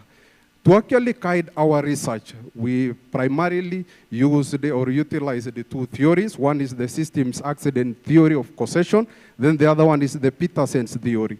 When we talk of the systems theory of accident causation, it says an accident will happen when one of the 3 basic components actually has a weak link, or there is a problem in one of the 3 components. The 3 components are the man or the worker, we have the machine, we have the environment. When we have a problem in the environment, if the environment is not good, an accident will happen. If the machine breaks, an accident will happen. If the worker now, or the man, or the employee who is actually executing his or her mandate fails to make the right decision properly, an accident will happen. That is one of the theories. The second theory was on the human's error theory. That's the Peterson's theory. So those 2 theories formed the foundation for our study.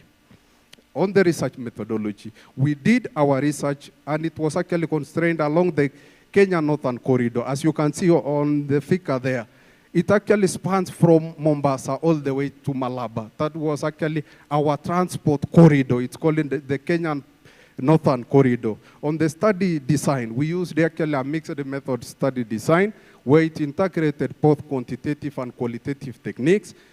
On the sampling technique, we used the convenient sampling.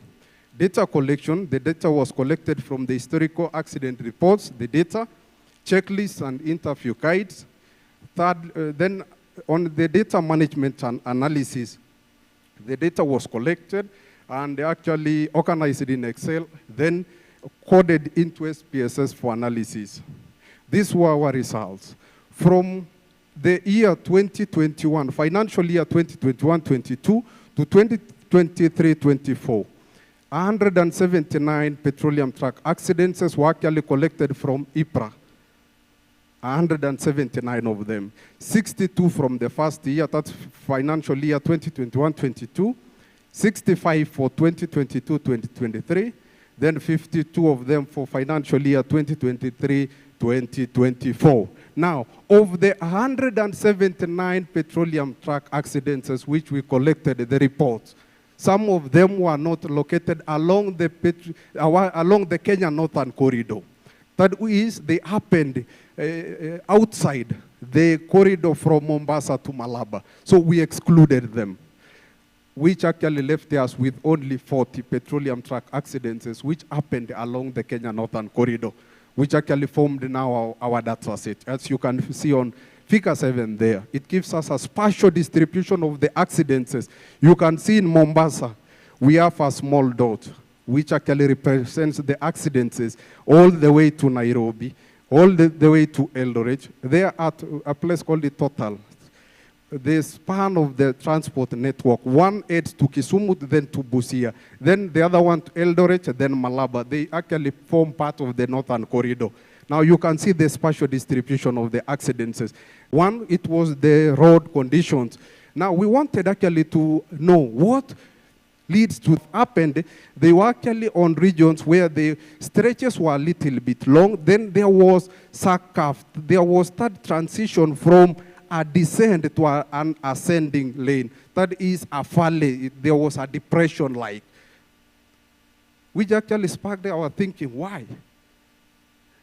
Then in some areas, there were no proper signage. Those were the road conditions.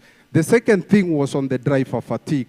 There is a provision that after 4 active hours of driving, a driver should take a rest for at least 30 minutes. But in the accidents which were reported, the 40 of them, the average number of driving hours before the accidents were 5.3.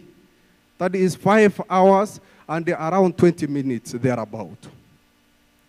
The third contributing factor was non-compliances to licensing condition. When a driver, when a tanker is actually issued with the licenses, we have what we call the licensing conditions, which are actually derived from the regulations. 77 of the accidents were reported to IPRA, while 22.5% were not. Funny enough, all the accidents were reported to the police. Now the question, why? And they are mandated to report to IPRA once an accident happens within a span of 48 hours. They should have reported to us. The question is, why are they reporting to the police but not IPRA?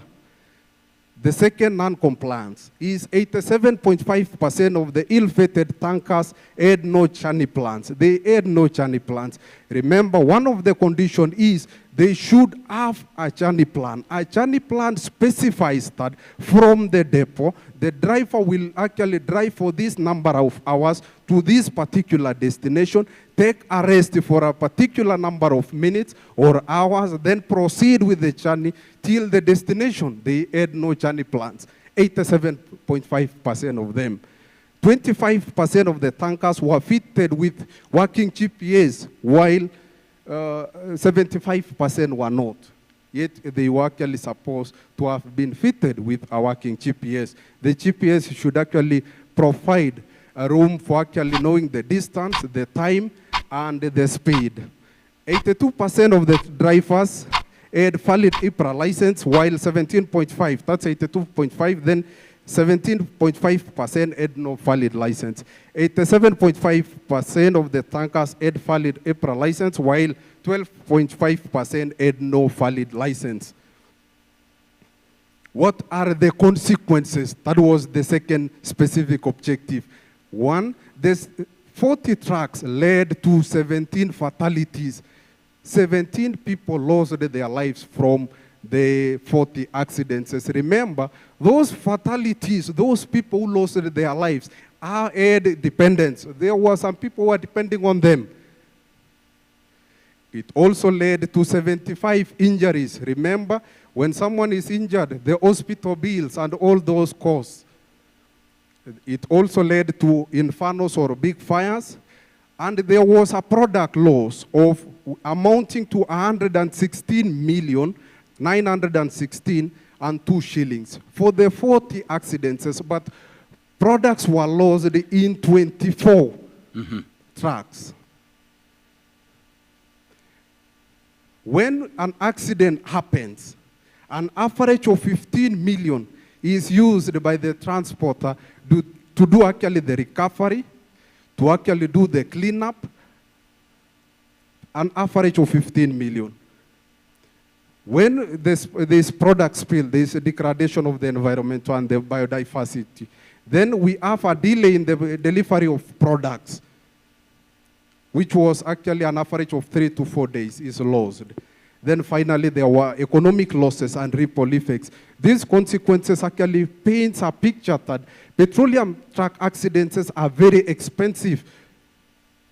They are very expensive. They have dire consequences. Now, what can we do? The third specific objective was actually on the policy recommendations. What can be done? The first one was actually IPRA accident investigation reports to be included by the insurance companies when processing insurance claims. Apparently, most of these accidents were actually caused due to a lack of adherence to the licensing condition. The question is, how can we make these licensees adhere to the existing regulations and the licensing condition?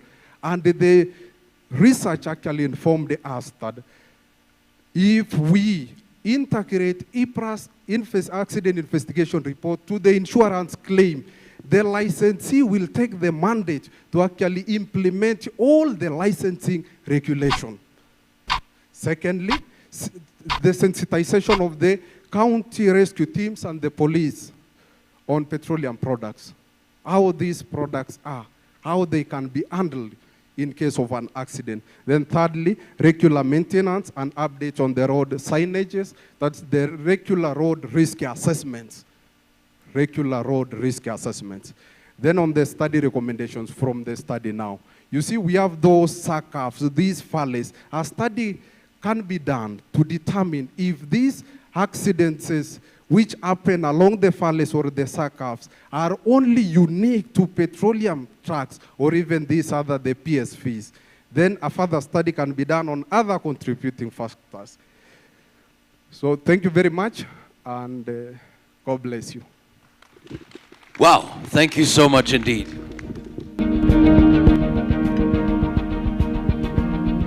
Bwana Hilary Mengicha, asante sana. We close. Harnessing renewable energy for sustainable desalination. Welcome. 12 minutes, please. We only have 3 minutes to the top of 1:30. So 12 minutes, please go ahead.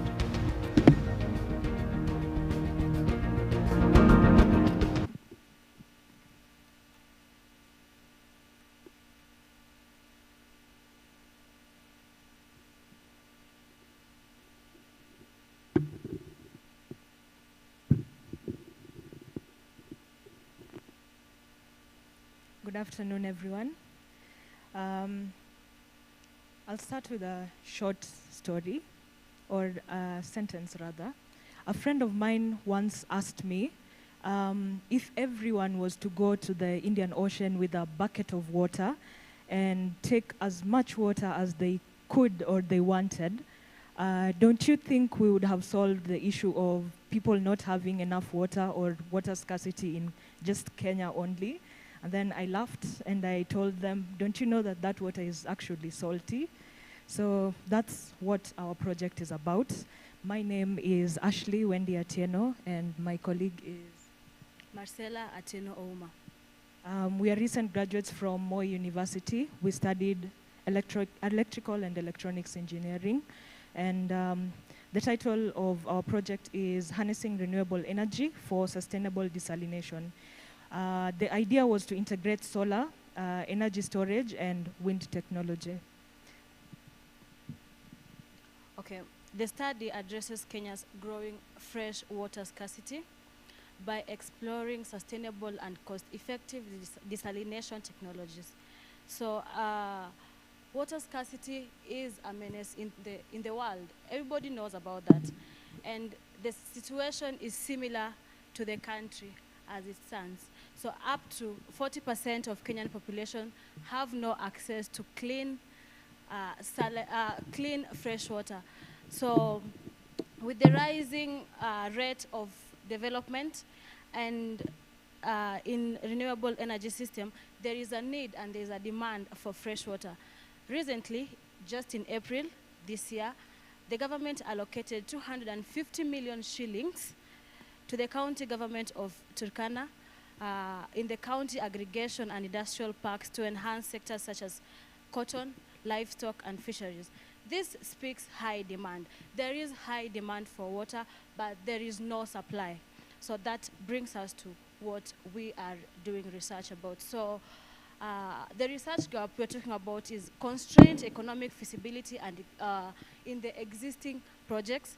Secondly is the unreliable access to clean water. We recognize, yes, there is water, but is it fresh enough?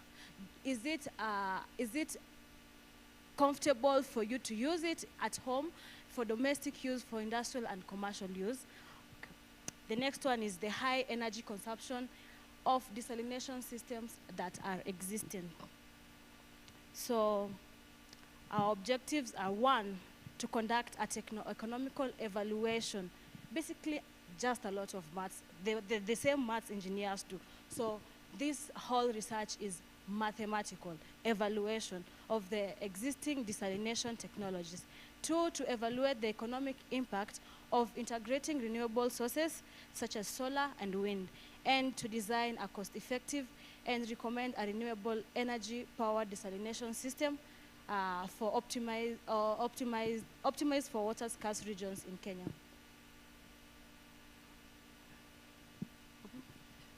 Onto our methodology, as she has described, our research is majorly calculations.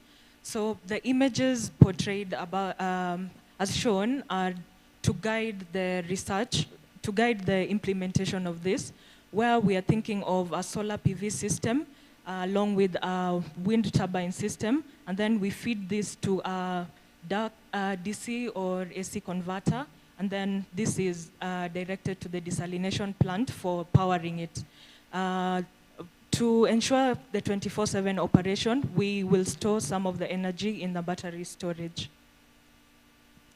The images, figure 2 and figure 3, will be the desalination technologies to be used. That's multiple flash distillation and reverse osmosis. Just a light explanation. Multiple flash is where we take it through chambers, and then in the chambers we do distillation. In reverse osmosis, we pass it through membranes, something like a sieve, but at high pressure. Our research site where we chose to focus on this is Lotikipi Plains, the Lotikipi in Turkana. Why we chose this is because of the high water potential, where we have approximately 200 billion cubic meters of water. The second thing is that the water salinity levels there are pretty high. They range from 2,000 to 4,500 milligrams per liter. There is also the energy source availability, whereby there's the solar radiation of 4 to 6 kilowatt hours per meter squared per day, and the wind speeds are 6 to 9 meters per second. There's also a rising water demand in Turkana, and also it's remote and off-grid, and it's ideal for decentralized RO. Onto the formulas, we used a couple of them. So we did calculations for water demand and deficit. We did the desalination plant output. We did water pumping and flow rate calculations as shown. We also got the energy requirements for this system, and we also did the auxiliary system calculations to give us the total energy required for this. After that, cubic per day as the demand, gives us 170,000 meters cubic as the demand per day in Turkana, and then the supply ranges around 59,000. So we can see clearly that there is a high demand, but the supply is very low. We move to the pumping system discussion, where from the formulas that had been put previously, we get the desalination output energy to be around 111,000. This means that 50% of the processed saline water is rejected as brine. As the salty water gets into the system, it gets in as dirty water. The salinity, the chemicals, and all the brackish that is in the water. So as it goes through the process of desalination, some goes out as brine and some goes out as fresh water. So to enable that calculation, we have to do a head calculation. The head calculation is the elevation head from where you pick your water from the source. We're talking about Lotikipi Aquifer. So we're pushing that water from the ground to where the plant is. So the head calculation gives us around 11.63 meters. And then we do the pumping power requirements to get how much power will we need to pump this system. So from the calculation, we get that the power we need will be around 183.12 kilowatts. And then the good thing about this system is that you can do optimization according to how modular your system is or according to the requirement of that particular area. So you can do that by increasing pipe diameter or improving pipe efficiency. Also use a more energy efficient pump. This optimization approach highlights the importance of energy recovery devices and efficient pipeline designs to reduce operational cost and improve system sustainability. For the energy requirement, we did a comparison of using RO, reverse osmosis, and using the thermal. For reverse osmosis, we got it as 15 megawatts, the requirement, and we got the thermal energy as 83.32. So for this system, we recommend using reverse osmosis because it is more energy efficient. PV. For wind, we targeted 3 megawatts each, and that means we require 7 turbines for this. For the solar panels, we required 40,000 solar panels to give us a total of 12 megawatts. This means that we have covered a total of 21 megawatts, meaning from the 37, we have a deficit of 16 we haven't accounted for. So we chose to use 300 megawatts battery storage to cover the 18.75 hours to ensure 24/7 operation. Okay, and then we have a graph there comparing the LCOW and the specific energy consumption. So we have a comparison between using diesel-powered reverse osmosis process and using solar, at the same time using optimized solar wind and advanced hybrid renewable energy source. Due to time, I'll just give the difference between the two, optimized solar plus wind and advanced hybrid renewable. So optimized solar and wind is just purely solar and wind, and advanced hybrid renewable is solar and wind plus a backup battery system. So we have a table highlighting the plant 0.0294 USD per kilowatt hour, 0.0294 USD per kilowatt hour, which is a little bit lower as compared to those in the existing system in Garissa, to be put up in Lamu. So the pie chart shows the partitions, what takes what as from the budget. So there's investment taking 1%, membranes, consumables, electricity, manpower, and spares taking those individual percentages. So in conclusion, the study has managed to critically evaluate the economical feasibility of implementing a renewable powered desalination system in Kenya and a hybrid system energy system. We have managed to prove that a hybrid and a renewable energy system is sustainable. For example, the reverse osmosis desalination process, and then we have proved that reverse osmosis technology was found to be the most appropriate method given its lower energy consumption as compared to other thermal desalination technologies. So we recommend that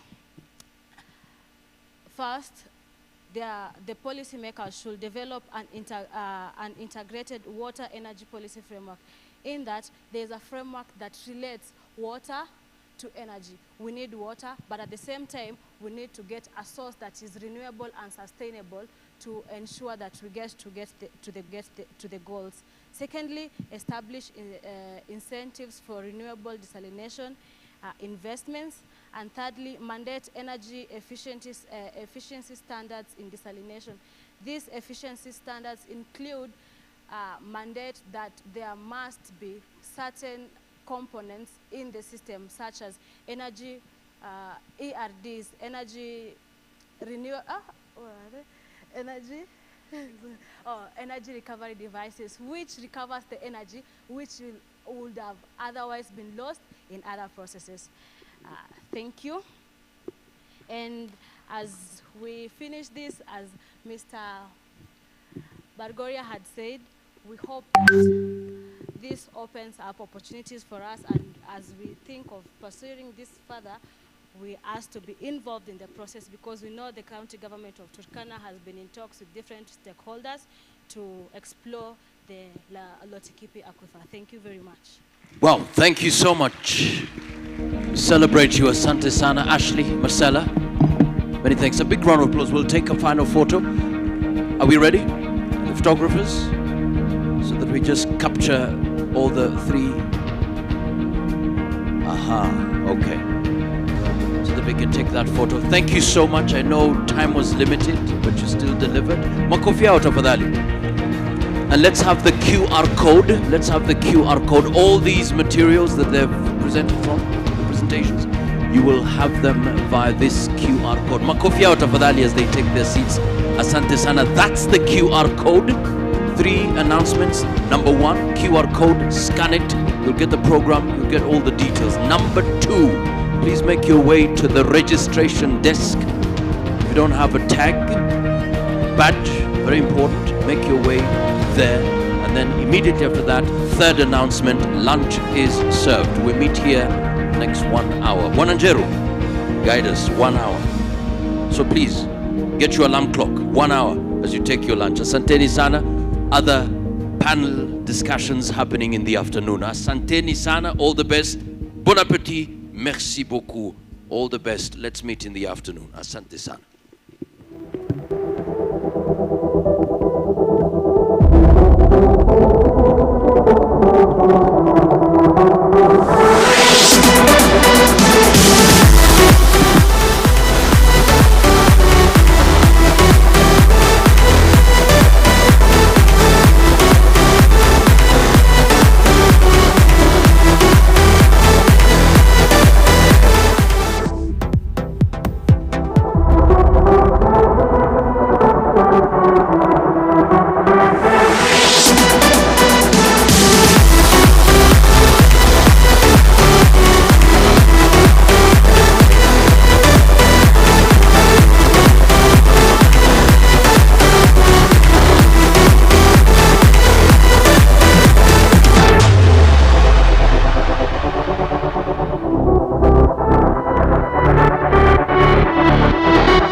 We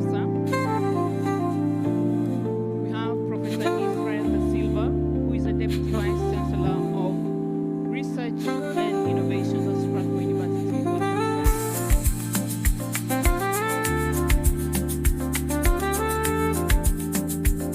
Welcome, we have Mr. Mohamed Ibrahim, the Deputy Director General, National Electricity Authority of Somalia.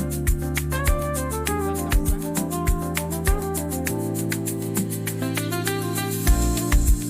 We also have Dr. Geoffrey Okoboy, Director Economic Relations of Uganda. Welcome, sir. We have Mr. Samson Onye, the Manager, Cemetery and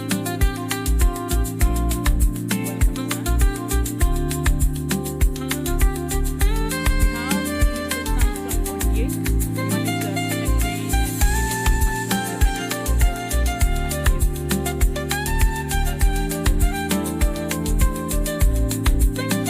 think we are ready for the glorious Thank you very much, Stella. I have known Stella since we joined the workforce for 20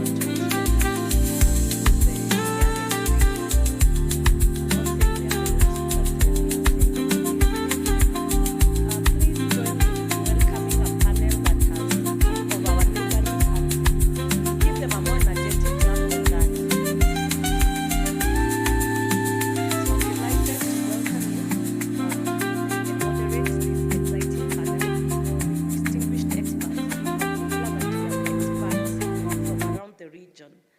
For those who have been in the sector for long, you know the work Dr. Mutua has done in the sector, and you know Dr. Silva is also synonymous with this sector. So it's a pleasure to welcome and to moderate this panel, the two of you, and to host our neighbors, our very good neighbors. Please give them another clap. So I'll start maybe by posing a question to all of you that I'd want all of you to ask. From your vantage point, what does a resilient energy sector mean, and what is the role of the regulator? I think I'll start with Dr. Mutua before I go to our neighbor. What do you see as a resilient energy sector? Thank you very much, Doris. When a sector is resilient, it means it will be able to survive. It is sustainable. It is able to withstand climate change issues. It is able to actually meet the needs of the citizens. If its infrastructure is able to withstand the turbulence that comes from supply side management. So to me, when it comes to having a resilient energy sector, it is a sector that is stable, is sustainable, and it provides mechanisms to ensure that even the most vulnerable, like we heard from the earlier sessions, like the poor, are able to be supplied energy that they can be able to access and afford the same. Thank you. Thank you. Mohammed, do you share the same views, and maybe do you think it moves from nation to nation? Thank you, Doron. Thank you for having me as well. I think to answer that question, from my perspective, is efficiency, energy efficiency must be blessed, and also a kilowatt rates of tariffs. I think that's what people for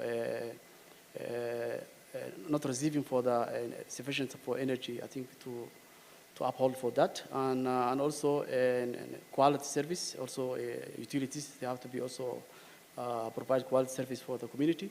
I think that's what I was thinking in my mind. Thank you. Thank you.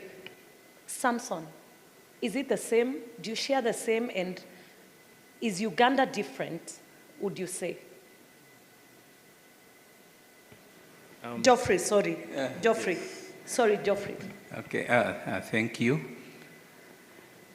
When we talk about resilience, what would come to my mind is that the sector should be able to recover in times of challenges.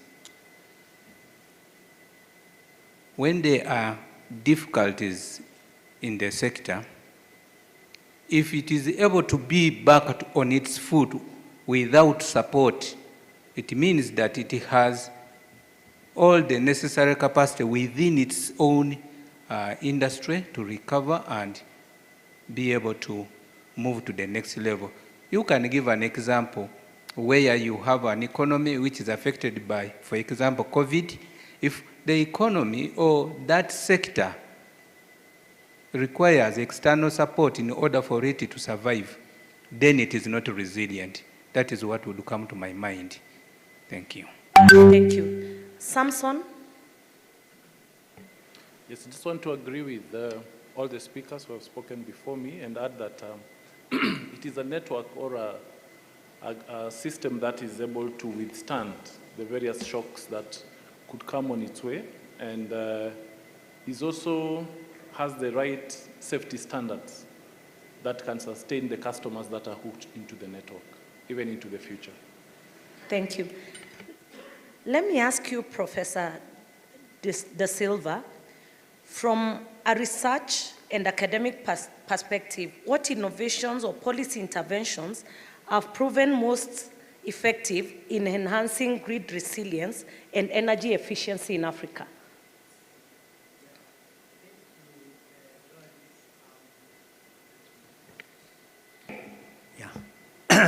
Can you hear me now? Yes. Yeah, very well. Well, you see, one idea that I have in my mind and has proved to be quite a good idea over the number of years I've been in Africa. You know, I came here in 1997. Doris was not yet born. I was already here, isn't it? Yes, please. And then I am an academia man. No? I was in Makerere for 13 years, and I now have been in Strathmore for 15 years. Yeah, so one thing that I feel it makes for resilience, it is to work together. There are three, it's like I call it the triple helix. One is the academia. Very seldom you see academia called to sort out things like related to the energy, but academia has to be there because they do R&D, because they do project development, isn't it? Yes. Yeah, product development. The second one is government. You see, if you don't have government, which like is IPRA, it is the Minister of Energy, you know, so if they are not there, your project, it will fall. It will fall. I don't know when, but I know it will fall. And finally, the number 3 is the industry, because industry is the one that makes money, is the one that brings 40-feet containers into Kenya, is the one that put things in the village and make money with that. So actually, making money is an ugly name for sustainability. Yeah. So when you have these 3 together, I think there is nothing that can stop us, you know? Can we have balance where we make money and still have a good name? Is there a balance to be struck? Oh, absolutely. You see these 3 things here. To begin with, government, very bad at making money. Academia, not so good. We ask for some grants, you know, European Union, whatever, but we don't know how to make money. And the people who make money are the industry. I'll give you an example. Don't we all love Safaricom? Yes. Yes. And they are very resilient and very sustainable. Why? Because they make more money than all the banks put together, isn't it? Yes. The other day, I saw a sad story actually in the newspaper. A certain gentleman, 27 years old, newly married, with 1 daughter, a baby girl. And he was diagnosed with leukemia. They told him, sir, you will not live beyond Christmas. So you know what he did? He wrote a letter to Safaricom. Says, dear Safaricom, this is my situation. I have a dream. I want you to educate my daughter. Hey, they said, perfect, no problem, done. And of course, it was nice for, you know, yeah, for publicity, whatever. Why is it that that young man didn't say, hey, Minister of Education, educate my daughter? Kumbe. Isn't it? So what changed the world are not, say, perhaps NGOs, some small things here and there. No, business. Huh? And that is where you as IPRA has a very nice role to play, isn't it? Yeah? I like what my good friend Fenwick Musoni says. He says, you want to help our sector, which is energy sector, 3 things. Huh? First, carrot. Huh? Put the carrot in front, some good tax deduction, blah, blah, they are happy. If they don't obey, then you go there with the stick, isn't it? And then Fenwick invented a 3rd one, it's called the tambourine. You play some nice things, I say, triple helix. Thank you very much, Prof. Dr. Mutua, how do we balance the carrot, the stick, and ensure the tambourine is there as well? Every 14th of every month, EPRA is always on the spotlight, and the memes come. So Geoffrey may not understand, but there are memes about EPRA every 14th. And since the managers are my friends, I'm tempted, do I forward to them? But every 14th, people don't think you have the public at heart, whereas we may know you have. So how do you balance the need for investor confidence, but at the same time, protect the consumers? The carrot, what Prof has said, stick, and the tambourine. Thank you, Doris. And I always like when I sit with Prof in the same panel, because he challenges us a lot.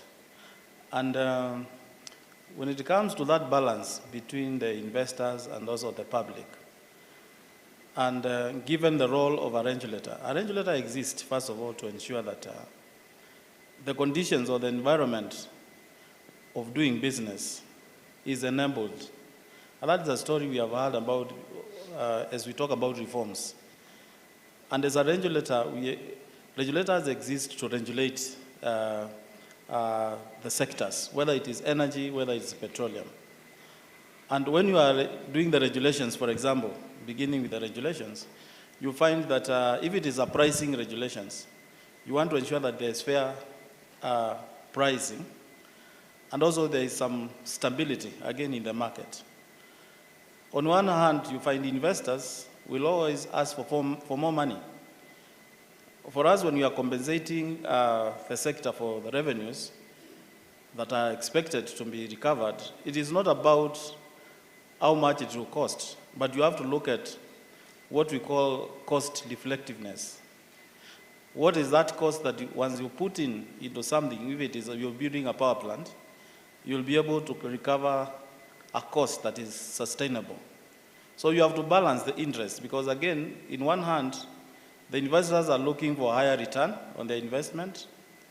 Consumers are looking for a fair price. In fact, sometimes even governments, even including ourselves, we want to feel or to think that we can give services as a negative price. But in reality, that will never happen. It will never happen. So we have to ensure then that we balance that consumer who is not on the table when the investor is coming, and also we ensure that the investor who is coming in, once they put in their money, they're able to ensure that they get something out of it. Once there was an economist who talked about the invisible hand. You know, like people are always chasing that. Yeah. It's the profits. So investors are chasing profits, but at some point, because when you look at the energy sector, sometimes we have vertically integrated entities. If it is electricity, Kenya Power was once a one supplier. If you go to the pipelines, Kenya Pipeline is a national monopoly. So you have to ensure that you regulate part of it. And that's why as the regulators we come in, just to ensure that there is a fair adjustment in the costs. Let me put it that way in the layman language, such that the tariffs or the pump prices that consumers pay, they are the fairest in terms of cost of the debt, cost of the equity that was put in place, cost of the equipment, because you have to import all these things to put the installations. And at the end of the day, again, that is why the World Bank in the morning talked about the lifeline tariffs. You have to ensure that you accommodate those who in society who are not able to pay as households do. Thank you. Thank you. Thank you very much. I don't want to ask you if the balance is always saa zingine it tilts. So, Mohammed, the Somali energy sector is developing and evolving in such challenging times. What are the lessons you've learned or keep learning as the sector grows? Thank you once again.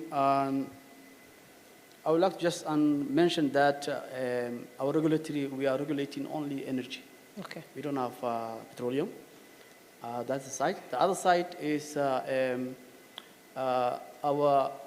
ESBCs, those companies who provide electricity in Somalia. They are fully 100% private companies.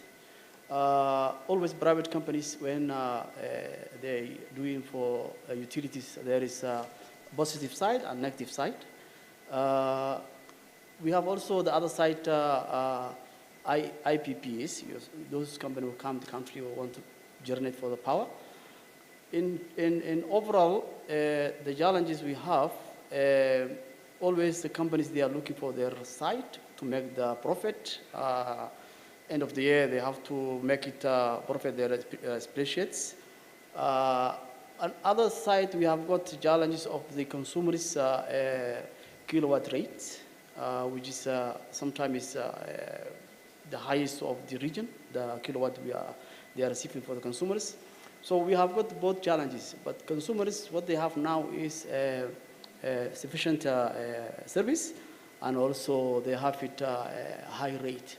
So that's now regulatory of Somalia. We have got the challenge, but our experience of that question you ask me now is we need to regulate for the utilities to look after for the consumers than their spreadsheets. Thank you. I don't know if you were in the room, Geoffrey, when Dr. Mutua said you are the best regulator in Africa. It's your time to shine. Clap for them. And he said consistently for 4 years, you have been the best regulator. Do you want to share with us what is the secret and what has your experience been as the best regulator? Thank you very much. The professors here maybe can even tell you when a student shines, what does that student do? One, the student should know how the exams should be answered. So when you come to the African Development Bank Regulatory Index, it has the 3 components. It has the governance index, it has the outcome index, and it has the substance index. So the 3 indices measure the overall performance. So when it comes to the governance index, I think as a country we have most, or if not, the required laws, regulations, policies, frameworks to govern the electricity supply industry. And specifically, we deal in one form of energy. Unlike EPRA, dealing in multiple forms of energy, so we concentrate our effort and specialize. So that is also very important. And because of that specialization, we are able to think and engage all our time in that form of energy, that is electricity. But besides having all the governance structures in place, is that the substance, we ensure that whatever we have put our heads to do, we do it. So if we have decided that we want to enforce, because when it comes to regulation, the most important aspect in regulation is not just putting in place these frameworks, standards, laws, but to follow and enforce compliance to those standards and laws and procedures. Then the third aspect is the outcome index. Of course, that's where you would say that what are the outcomes you are talking about? If you talk about access as an example, you saw here that, for example, Kenya had low access, but now it has increased to 87%. And you would say, but what is the access rate for Uganda to compare it to Kenya in order to say that where or why is Uganda shining? Well, our access rate to the grid is a bit low. But we have also developed to ensure that off-grid systems, standalone systems, are also what? Are also rolled out to the rural and rural areas. Kerosene was a form of energy for lighting, as an example. But you would find that right now, most of the petrol stations no longer sell kerosene. Why is it not sold? Because it is not necessary, not even for cooking, not even for lighting. So we have other forms of lighting, which we ensure that it is what? It is provided to the people in the form of standalones. So the outcome on access is good. When it comes to, as an example, maybe clean cooking, when you look at how do we talk about the people of low capacity? We have at least lifeline tariffs. We have rolled out the cooking tariff. As much as LPG, we have here LPG being rolled out as a program. We have LPG as a program for clean cooking, for electricity. We have cooking tariffs, which also entice them to use clean forms of energy. So all these forms ensure that the 3 indices, we are rated so well. Thank you very much. Dr. Mutua, you have had the marking scheme. So, Samson, you're the regulated. How is your experience as the regulated one on this panel, and what do you think can be done better? Yeah, thank you very much. And yes, I think a lot has happened, as Dr. Mutua has explained, in terms of the regulation space. Within the regulatory environment in Kenya, we are not the only players. We have our sister entities. We have KETRACO, we have KenGen, and then we have the IPPs who also are part and parcel of the regulation space. There are some standards and codes that are developed and passed by EPRA that regulates our activities. Of course, primary is getting, first of all, the license to be able to operate within the country. And that, I think, that component of the licensing, they've done very well. We've not had any issues ever since. KPLC is 100 years old, so you can imagine we've been getting licenses for the various parts of the country that we're operating in. And of course, the major aspect of our business that affects everybody day in, day out is the tariff component of the regulation, which is, I would say, they haven't scored very well because of, at times, the regime that we operate in, like currently we operate within a cost-reflective tariff regime. So the expectations of all the players in the market is that since KPLC is the front-facing to the customer, so all the costs are loaded to the tariff that we are receiving, and KPLC is the one that applies for that tariff. All the costs relating to the chain of utilities are supposed to be reviewed and approved by EPRA. And that has to be done within a cycle of 3 years. Of course, that has not been happening with predictability. Depending on the governments of the day, certain times it happens, certain times it doesn't happen. And it has a huge implication in terms of the operations of the utility. A number of times the citizenry will claim KPLC is slow, responsiveness, the network is, every other time it rains, it doesn't hold, it's not as resilient. Yes, tunanua stima. It is not because that we do not know as a company on what needs to be done. All those costs are supposed to be factored into the tariff to enable that resilience that we are all looking out for. And of course, even to improve on innovation, because if you don't have resources, then you're not able to innovate and you're not able to take care of certain issues, arising issues. For example, for resilience of the network to hold, most of the developed countries have undergrounded their network. It is very expensive to do that, but over years, KPLC and the energy sector has tried to do that. And for those of us who live in Nairobi, you'll notice there's a big difference. Most of our 66 kV and 33 kV, bigger component of it, has been undergrounded. So that then the resilience, nobody can knock the poles. You know what happens on Fridays and Saturdays. That is when most of the time we have power outages because people knock the poles and it will take a bit of time before we are able to address that. So I would say that on the component of the tariff, the issues relating to the tariff, predictability, is it that it will happen every 3 years?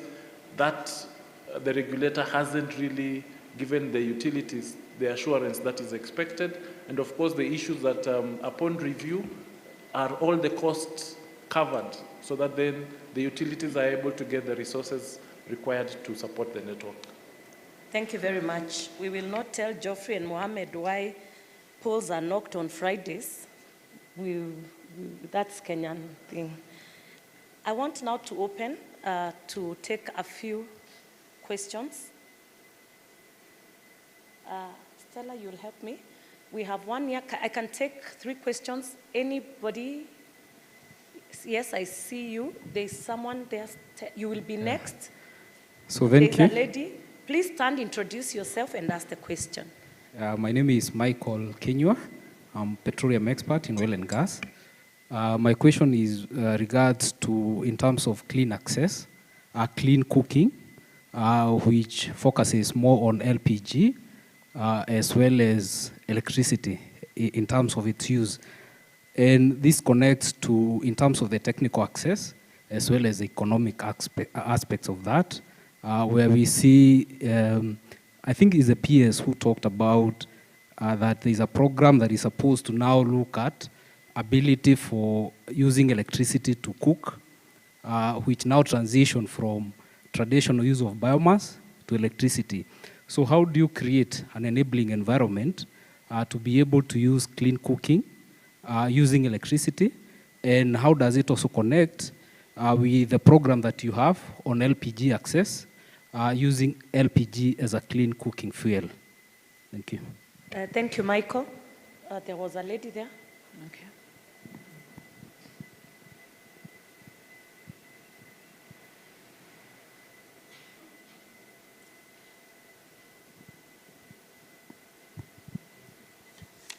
Good afternoon. My name is Valerie. I'm from AfriClean. My question goes to Dr. John Mutua.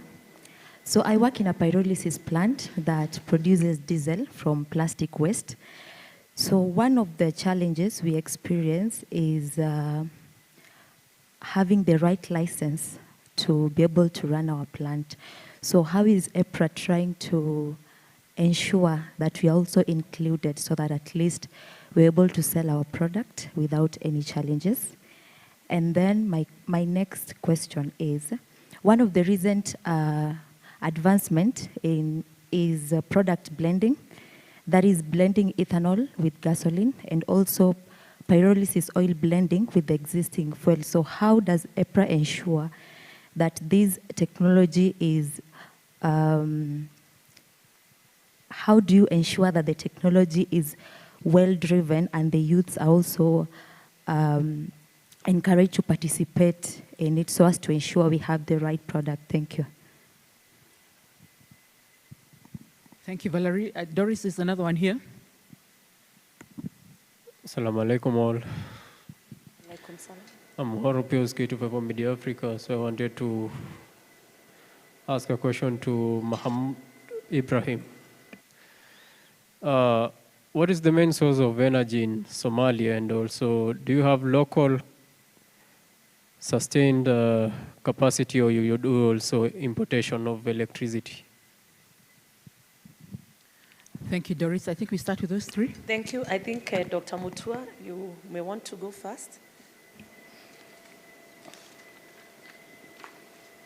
And as Dr. Mutua, Professor, I would like for the question Michael asked, for you to maybe weigh in on the best practices once Dr. Mutua has answered. Okay, thank you very much. I think the first question from Michael on what we are doing with regard to electricity and also LPG. So what we have done within the electricity side to make it more accessible for cooking, for example, the e-cooking, the Ministry of Energy, we already has developed a strategy for e-cooking. And within that strategy, what is happening is that we have come up with, because we also sit in it as a regulator, because the main issue here is, first of all, the tariff. Because as you have heard, Uganda, they have a special tariff for e-cooking. And then the other issue is the apparatus, you know, that are used for e-cooking. So what we have done is, if you look at our tariff setting that we have now, we have 3 bands. We have the domestic customers, we have split them into 3. We have the Lifeline 0 to 30 units, then from 31 units to 100 units. We have domestic customer 2, and then from more than 100 units, we have the tariff for the high-income homes, just to say. So initially, we wanted actually to implement the Ugandan model of e-cooking tariff, but we realized, given the way, again, Kenyans have peculiar behavior, and you introduce a special tariff and everybody will move into it just to benefit from it. Because I know even Uganda is also having challenges with the same tariff. And then also, when it comes to our meters, because our meters are for domestics, do not record for high rate and low rate. So we have been working with manufacturers, even people bringing appliances in this country, so that, and we do have like the e-cooking group. We have apparatus that have, and appliances that have smart, detectors that can even tell when to consume. And they record even how much energy you are used to maybe prepare kideri or ugali, because that is what you have to establish how much energy do you need to prepare ugali or kideri, for that matter. So those are the things now we have been working on. And what I can guarantee you is that in the next tariff control period that is beginning July 1st next year, we are most likely to have a special tariff for e-cooking If you read the papers, Kenya Power actually, even now Kenya Power has a program where they want to even give soft loans in form of appliances to consumers so that they can also consume. So that is one. In regard to LPG, and the mother of LPG, Engineer Kinyua, is here. We have already rolled out the LPG strategy, so that, I think the PS talked about it in the morning, where like all high schools, you know, there's that program to install LPG facilities in all schools so that they, instead of using charcoal and firewood, they now can use LPG in the schools, and even affordable homes. I think when the president was launching Mukuru, you saw some tanks that are being buried down there. So issues of safety. In fact, that is not the first one. In Freedom Heights in Langata here, which is not very far, they have had gas reticulation for more than 5 years now. And it was actually the first that was approved by the authority. And it has been safe. I've never had an accident in Freedom Heights, yet they usually supply their own electricity, their own gas within the estate. And it is very safe. No accident has happened, all that.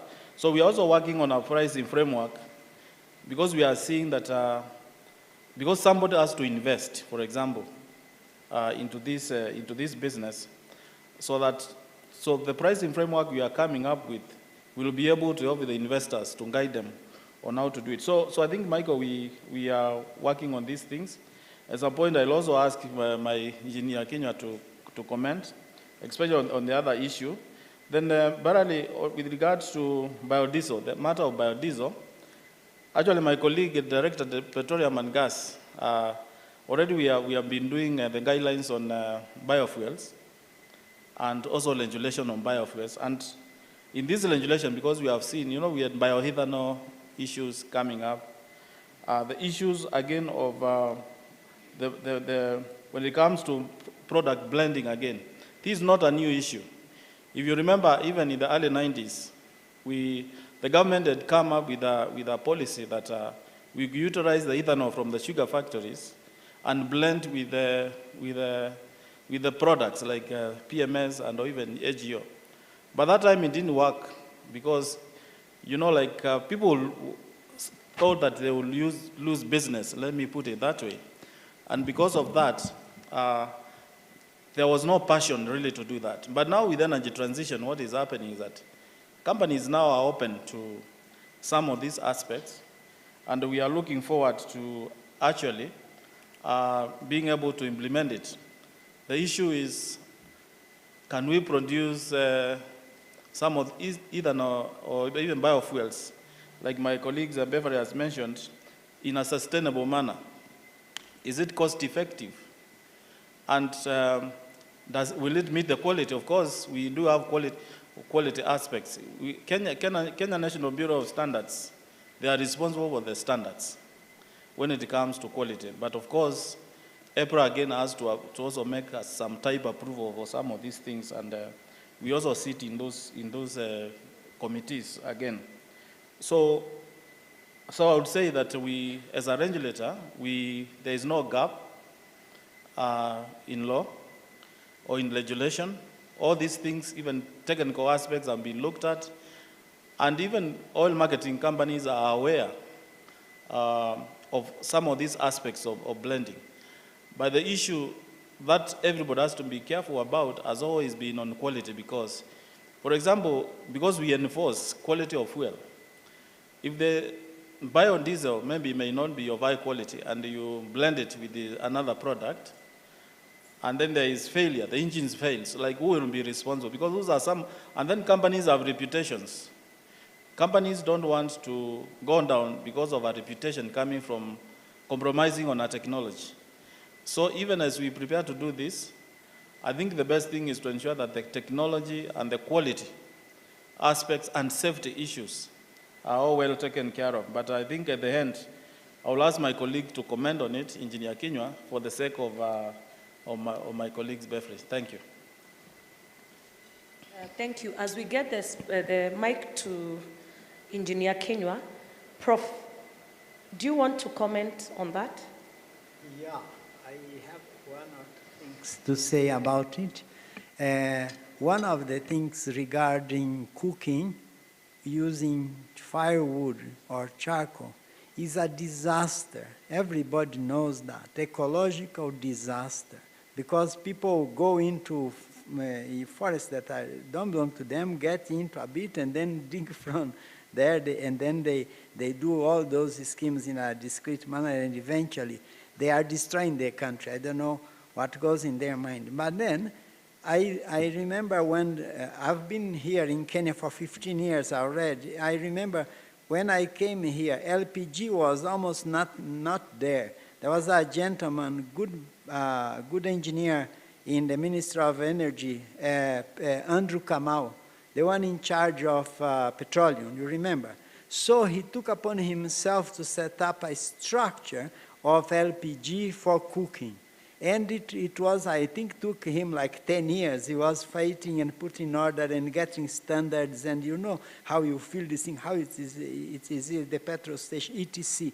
It was a marvelous thing, and I'm sure he will be rewarded for his good work. Now, because obviously it is only us who cook with the firewood and charcoal, isn't it? The whole world is in other issues. So LPG, which because it's a transition fuel, I wouldn't have any objection to that, as we are cutting the other one. Then the second thing is that also there is a company here called Biosistema. I don't know if you have heard of them. They are originally from Mexico, and they are here for about 10 years. So those people have installed more than 20,000 of those biodigesters that can use animal waste, it can use leftover food, etc. And so far, I haven't heard anybody complaining about those things. They are very sturdy, very firm, very good, and affordable. But the champion, and then Dr. Mutua here said, is the EPC, the electric pressure cooker. That thing is a wonderful thing. If you want to take note, see e-cooking, that is electric cooking in Kenya. You will find in the internet a nice booklet which was designed by Max, and people here, they not only tested the cook, but also they test the food, because as we know here, depending where you are from, you eat something, different. And they tested things. So please download, it is for free, e-cooking, in the internet you download and you read. You pay using electricity in this pressure cooker a fraction or when compared with the hot plate or charcoal. Yeah, so Thank you very that's much. my addition. Thank you. Engineer? Thank you. Maybe I missed that. I think Dr. Mutua has talked about the issues of pyrolysis and our main concern being quality. Well, I know the diesel that was produced by the first pyrolysis plant in Kenya was taken to KEBS for testing, and that diesel was good and pure spec. In fact, it produced a better spec than the fossil fuels, because basically these are hydrocarbons, and it's just a combination of carbon and hydrogen. For you to produce gasoline or to produce gas oil, it depends on the length of the chain.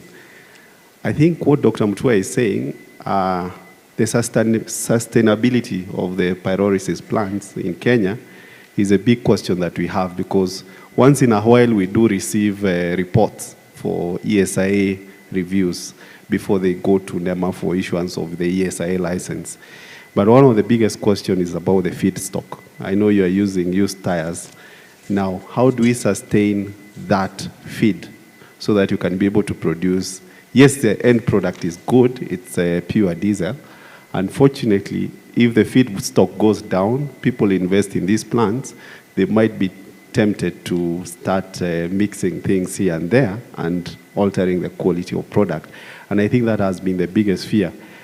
I wish you could be able to get the tires in Saudi Arabia. Sometimes I see Google images of the tires that are sent and thrown to deserts in Saudi Arabia, because the temperatures are very high in the Middle East. So during winter, during summer, because they also experience very high temperatures during summer, not a lot of vehicles are able to sustain tires for a long time. So you use tires, and there's no one who has been able to produce a tire that can sustain that temperatures. So you find there are a lot of tire bursts that happen during that time. Temperatures are crazily high, over 60 degrees, and they have a huge mass of tire waste. So I wish we could be able to get that tire waste and be able to convert it to the feedstock to these pyrolysis plants. That is unlike here, whereby somebody can use a tire until, you know, our temperatures are not so bad. You can use a tire until it shreds off. So I think that is it. But in terms of the blends, we have guidelines that we've developed already. I hope you'll be able to see them, where we are looking at blends for both gas oil, that's diesel. So we are calling them the Bs. You can hear people talk about B5, B10s. So that is a blend of biodiesel with the normal fossil fuels. And the main aim is basically to reduce the carbon footprint. And we are also now going to the E's now, which is ethanol blend. As Dr. Mutua has said, previously we had regulation on gas oil, where we were to blend 10% of our gasoline with the 90% of gasoline with 10% of ethanol. But I think at that time, there were many competing interests. I know you've had polls are knocked on Friday, and you know ethanol can cause your brain to, so you know what ethanol is used for. So there were many competing interests for ethanol, and the question was about how do we get dedication of quantities of ethanol to be blended with these fuels. That time, prices of fuel were very high. That is after the 2008 financial crisis in the US. So we had a regulation done in 2010.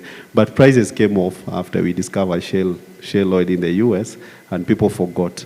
But we are going back there. So we will be developing a regulation basically on biofuels. I talk about the ethanol blends and talk about the biofuel blends. Thank you. Thank you very much, Engineer. There was a question that you asked, Mohammed, and I see I keep being told time is up. So, Mohammed, the question, do you want to answer? Yes, thank you so much. The question was, I think, where we generate for electricity. As I said earlier, you know, in Somalia, we have got private sectors who generate for the power. They are generating for the power over 90% from diesel. I think remaining 10% they are generating from the solar PV. The authority also, the government of Somalia now, they're encouraging more greens. Generating for the generating from the diesel for electricity, it costs a lot of money, particularly central of Somalia, which is a port of Mogadishu, far from some cities.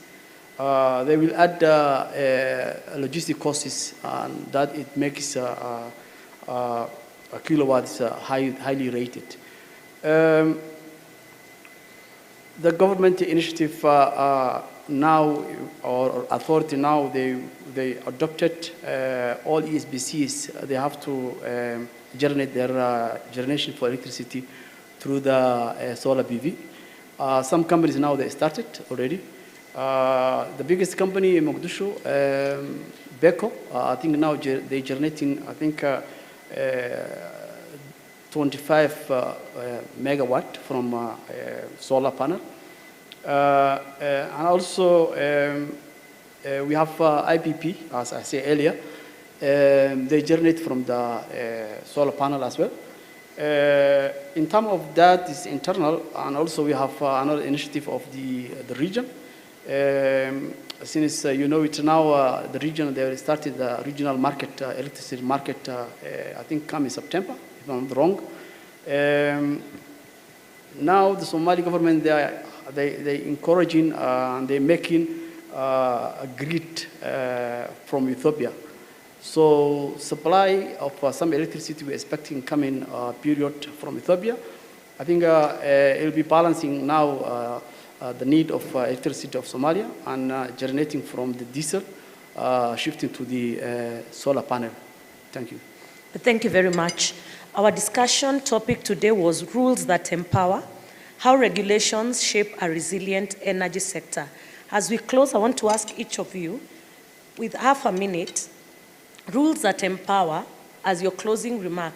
How do we have regulations that are not only fit for purpose, but fit for the future?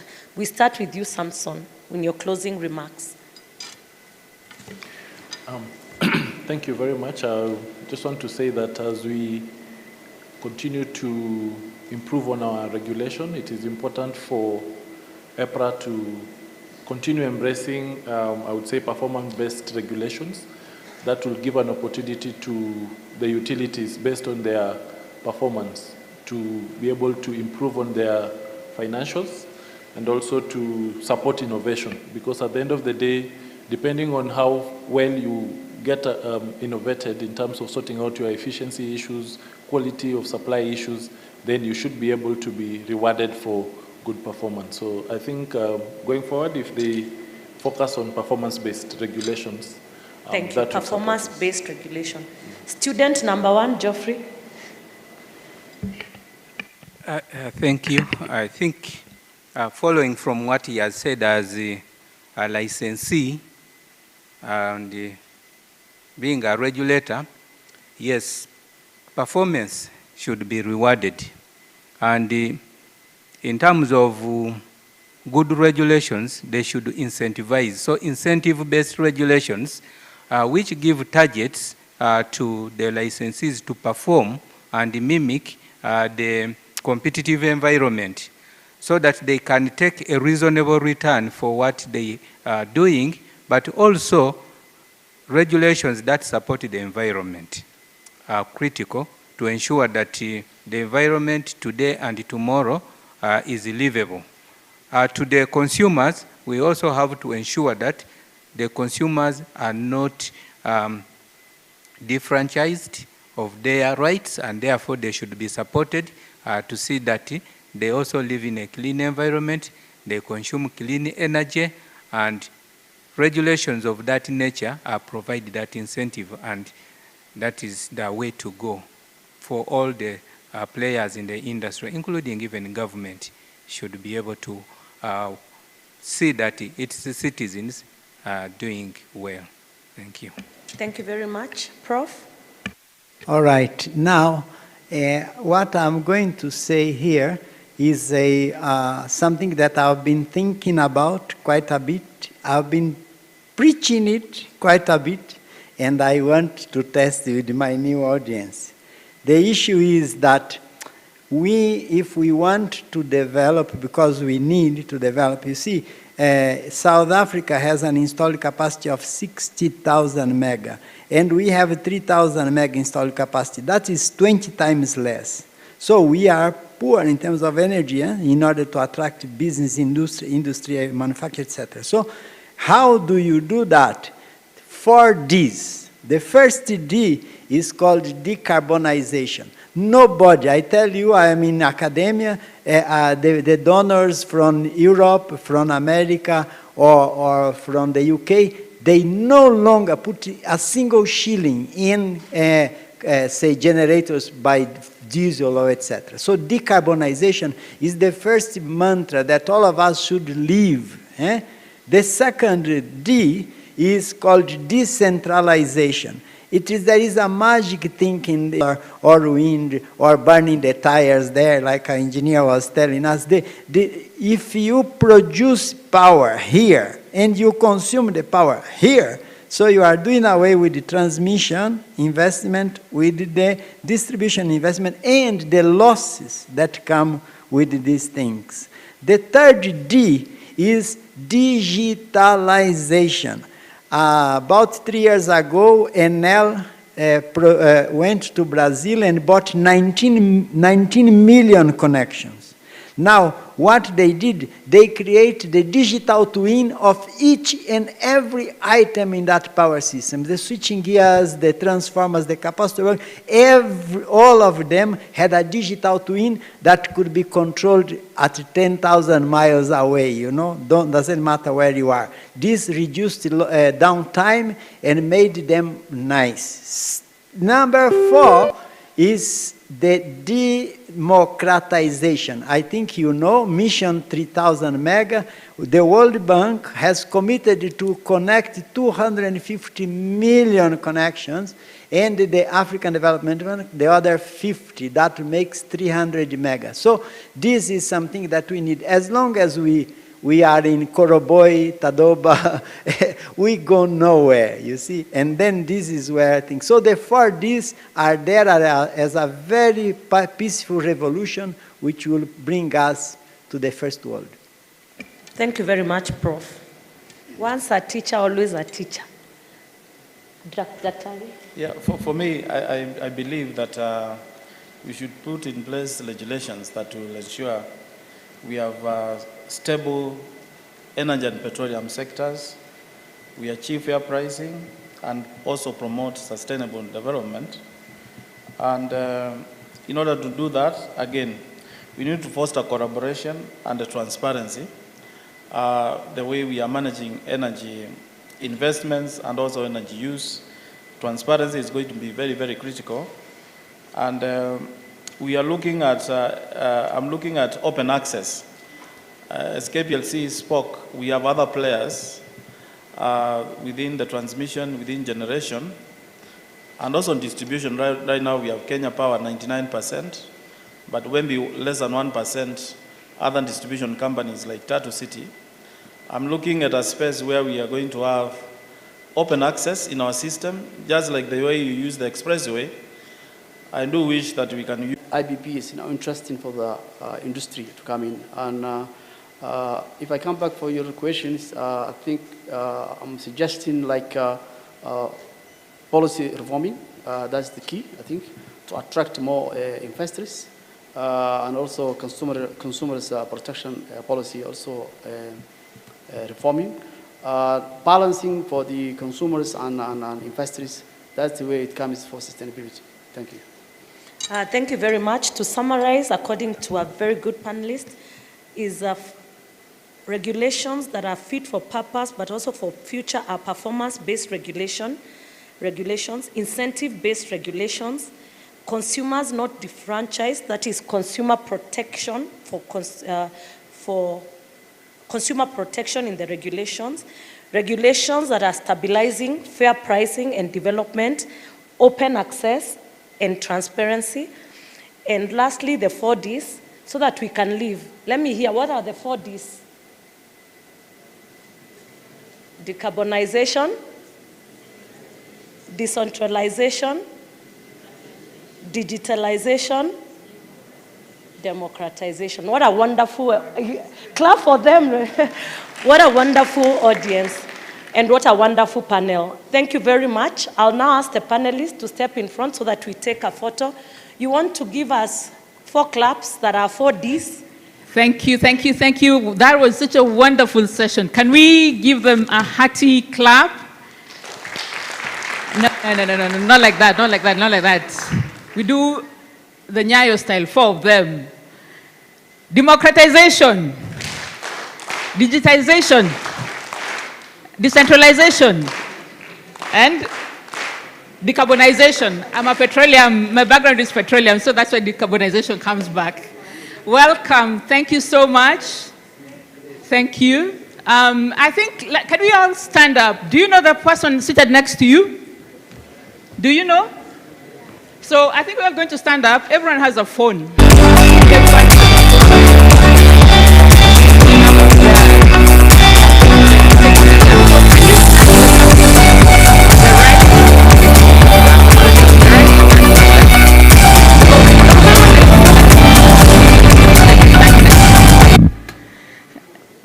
Yeah? No, you have to find a neighbor. Make sure you find a neighbor, and then can you take a selfie? Can you take a selfie with that person?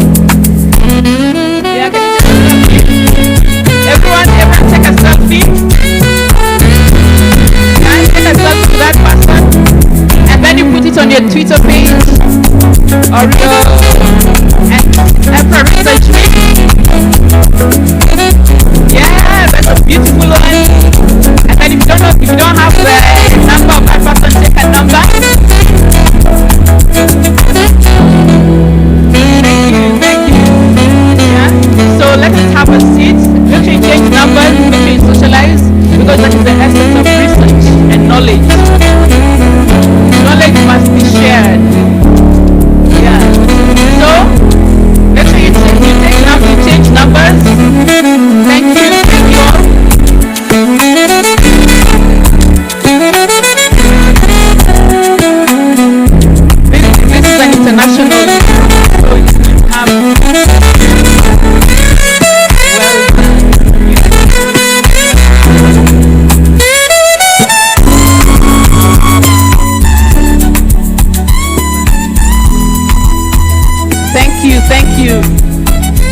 I hope now you have your neighbor's picture. At least there's evidence you are the research week. So, so thank you so much. I will now welcome the next moderator. That is our in-house counsel, Mr. Duncan Ndegwa. And he is going to take us through the panel discussion, which is going to be driving investments in the oil and gas sector. Wakili, the platform is yours. And in this session, we will have Engineer Edward Kenywa, our esteemed Director of Petroleum and Gas at EPRA. Director, karibu to the podium. We will have Mr. Ken Mugambi, the CEO of Trinity Energy. Ken, welcome to the stage. And last but not least, we have Mr. Javade Chaudhry. I hope I've said that right. He is going to join us virtually from South Africa. So I hope, Mr. Chaudhry, you're connected to us. And here, I leave it over to you. Please take over.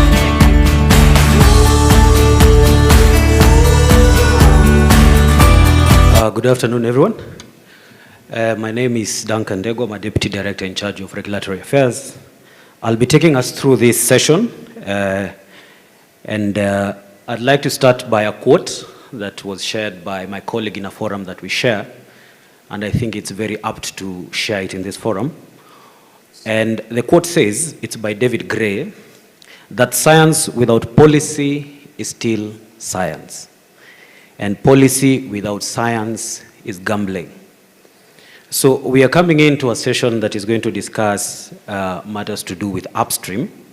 And allow me to just go through the bios of the panelists. I think it will be important to form a background so that we can be able to put their faces to the experiences that they have and also to some of the questions that I'm going to put across to them. So I'll start with Javed. Javed Chaudhry is a worldwide experienced has worldwide experience assisting private and public sector companies in transactions and projects in many industry sectors and geographies.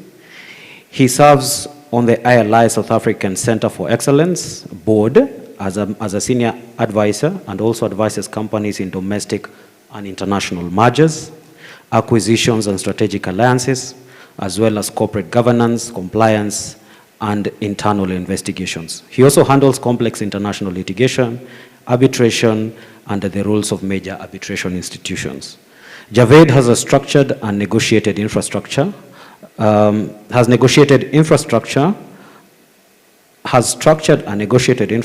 manufacturing technology, oil and gas, healthcare, and education transactions all over the world, especially in Asia, the Middle East, and Africa. He counsels companies on anti-bribery and other compliance matters. He has conducted numerous FCPA and fraud investigations.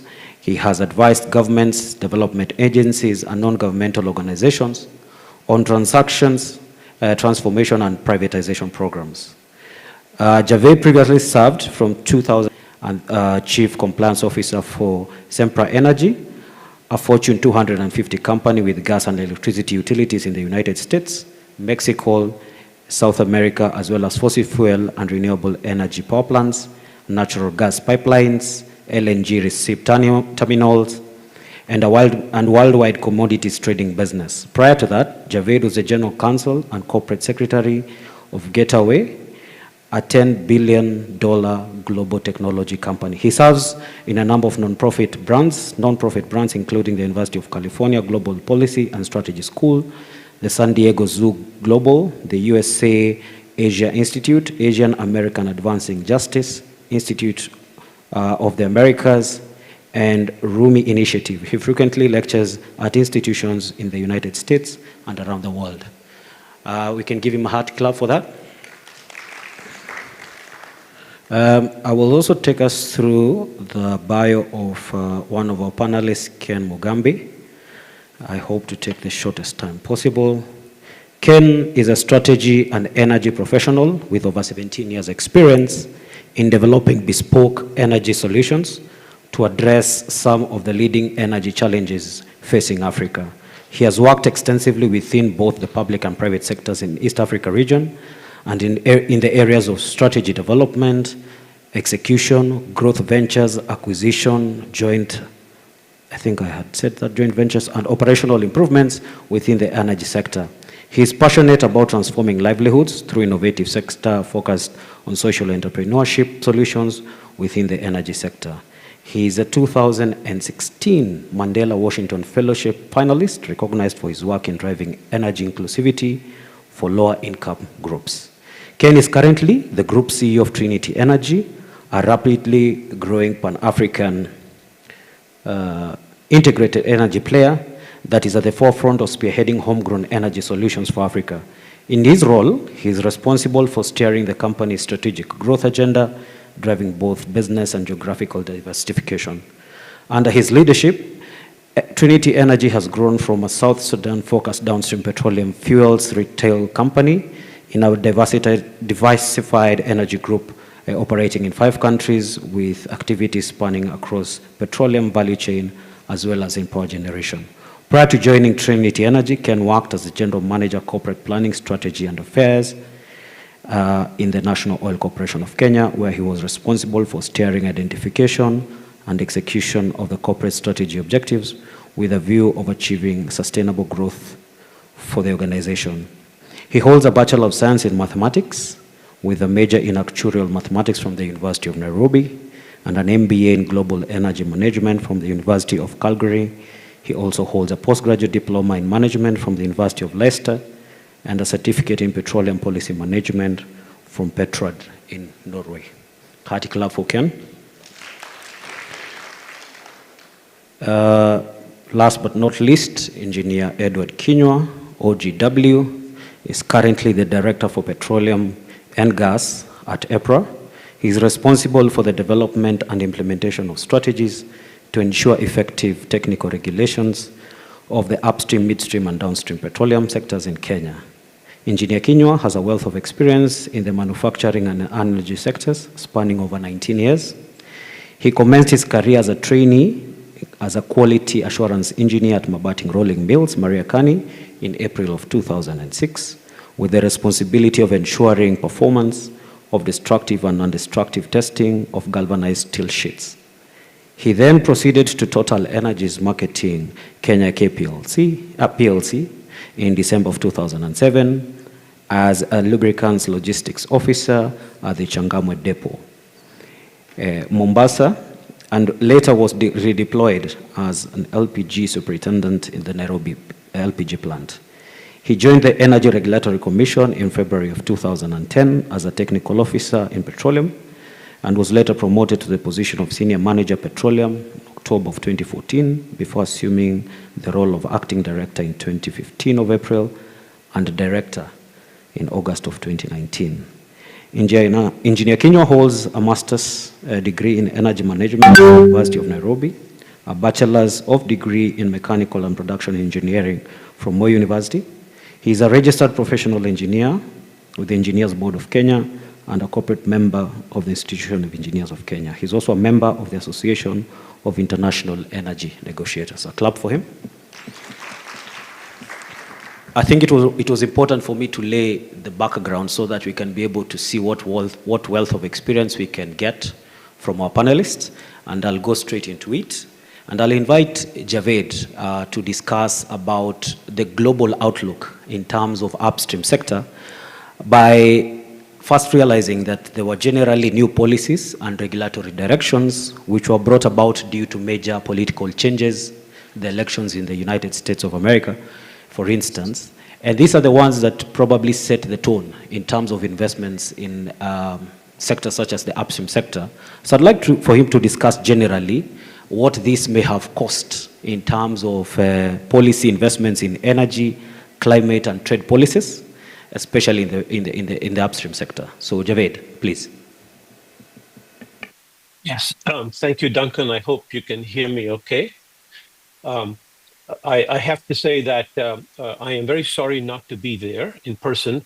You were very kind to describe my background.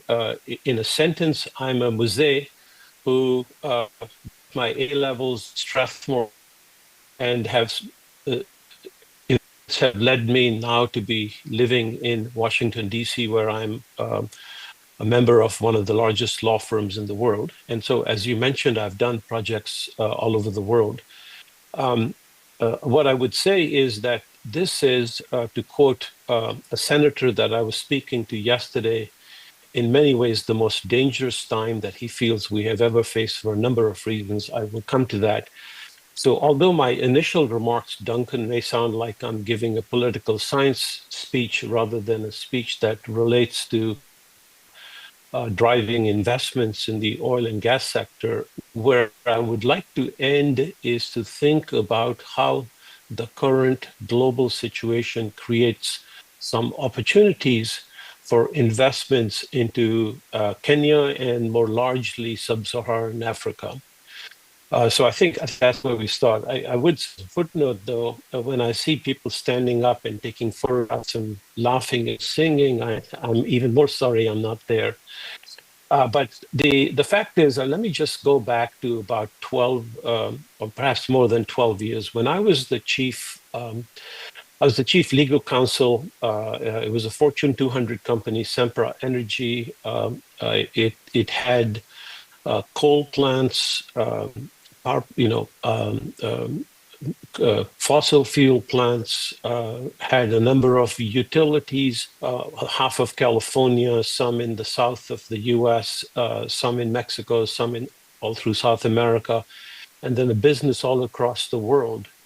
It was very clear to me, as a modest scientist who had become a lawyer, that the days of coal were going to be over. And one of the things that I was able to do, and I think that's a lesson we should think about, was to realize that at some point the investment into coal plants was going to be not a good investment. And so during my time, my 10 years at that company, we essentially disposed of all of our coal plants, stopped building new coal plants, and focused substantially on renewable energy and natural gas, which I think we all can agree is perhaps the likely transition to a future when we will have the kind of renewable energy world that we all hope to have, with minimum emissions, minimum environmental damage, and so forth.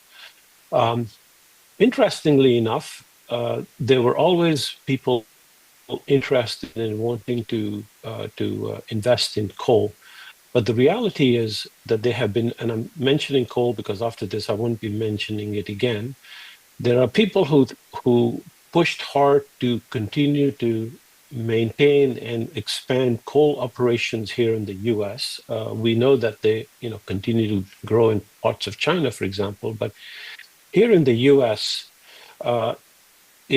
there has not been a new coal plant built in, I think, maybe 12 to 13 years. And many, many other ones, as you might expect, are closing down. So it was somewhat of a surprise when the first executive order that the Trump administration put out on the 20th of January of this year was to, and I will quote from it, you may tell from my tone that I think it's a bunch of nonsense, but it said, first of all, it said the capacity of the United States in terms of energy production are all too far inadequate to meet our nation's needs. And that, quote, hostile state and non-state foreign actors have targeted our domestic energy infrastructure. So, I haven't found any basis for that statement. But in response to this view, the Trump administration is making great efforts through initially executive orders to promote oil, gas, and coal in the U.S. This is all really surprising because, as all of you know who are probably better informed about this than I am, that the U.S. produces over 13 million barrels per day of crude oil. And as we know, there are some issues of the quality of the oil, and so therefore they import some, they export some. But the fact is that they are now producing more oil than they ever have in history. The U.S. could energy independent.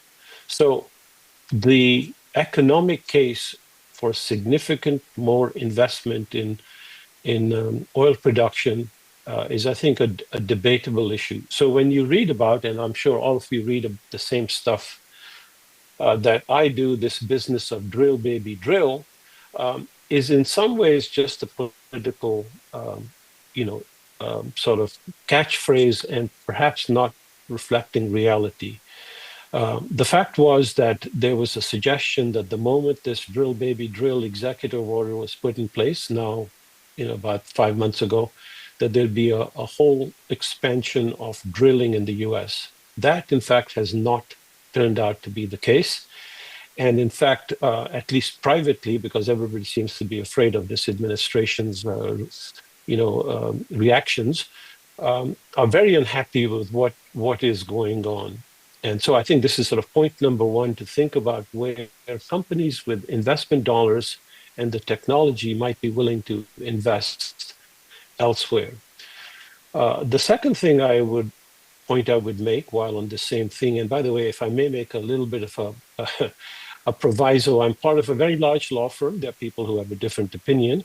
I'm also, as you mentioned, Duncan, an advisor to the International Law Institute in South Africa, which we work very hard to help promote investment into and train regulators and lawyers in Africa, so that we have the kind of world we hope to have in our home countries in Africa. So I'm not speaking on behalf of anybody, but just as an individual.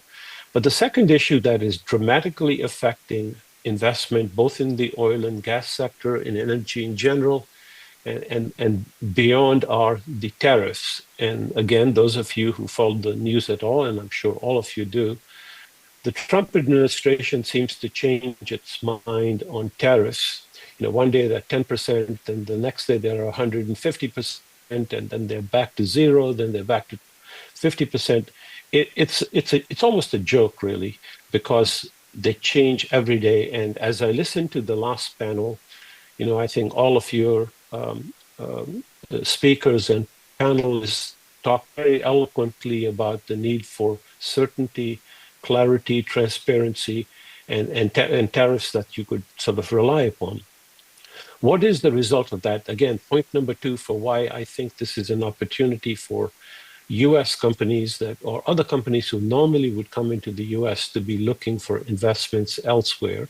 And at some point later in the discussion, I have some suggestions on how we could attract that investment. A lot of it goes to, I think, the role of EPRA. But right now, and I speak as a lawyer who represents and is familiar with many large companies in many sectors, the fact is that US companies are paralyzed. Nobody's hiring anybody. I have a daughter who just graduated from college, and there are no jobs to be had.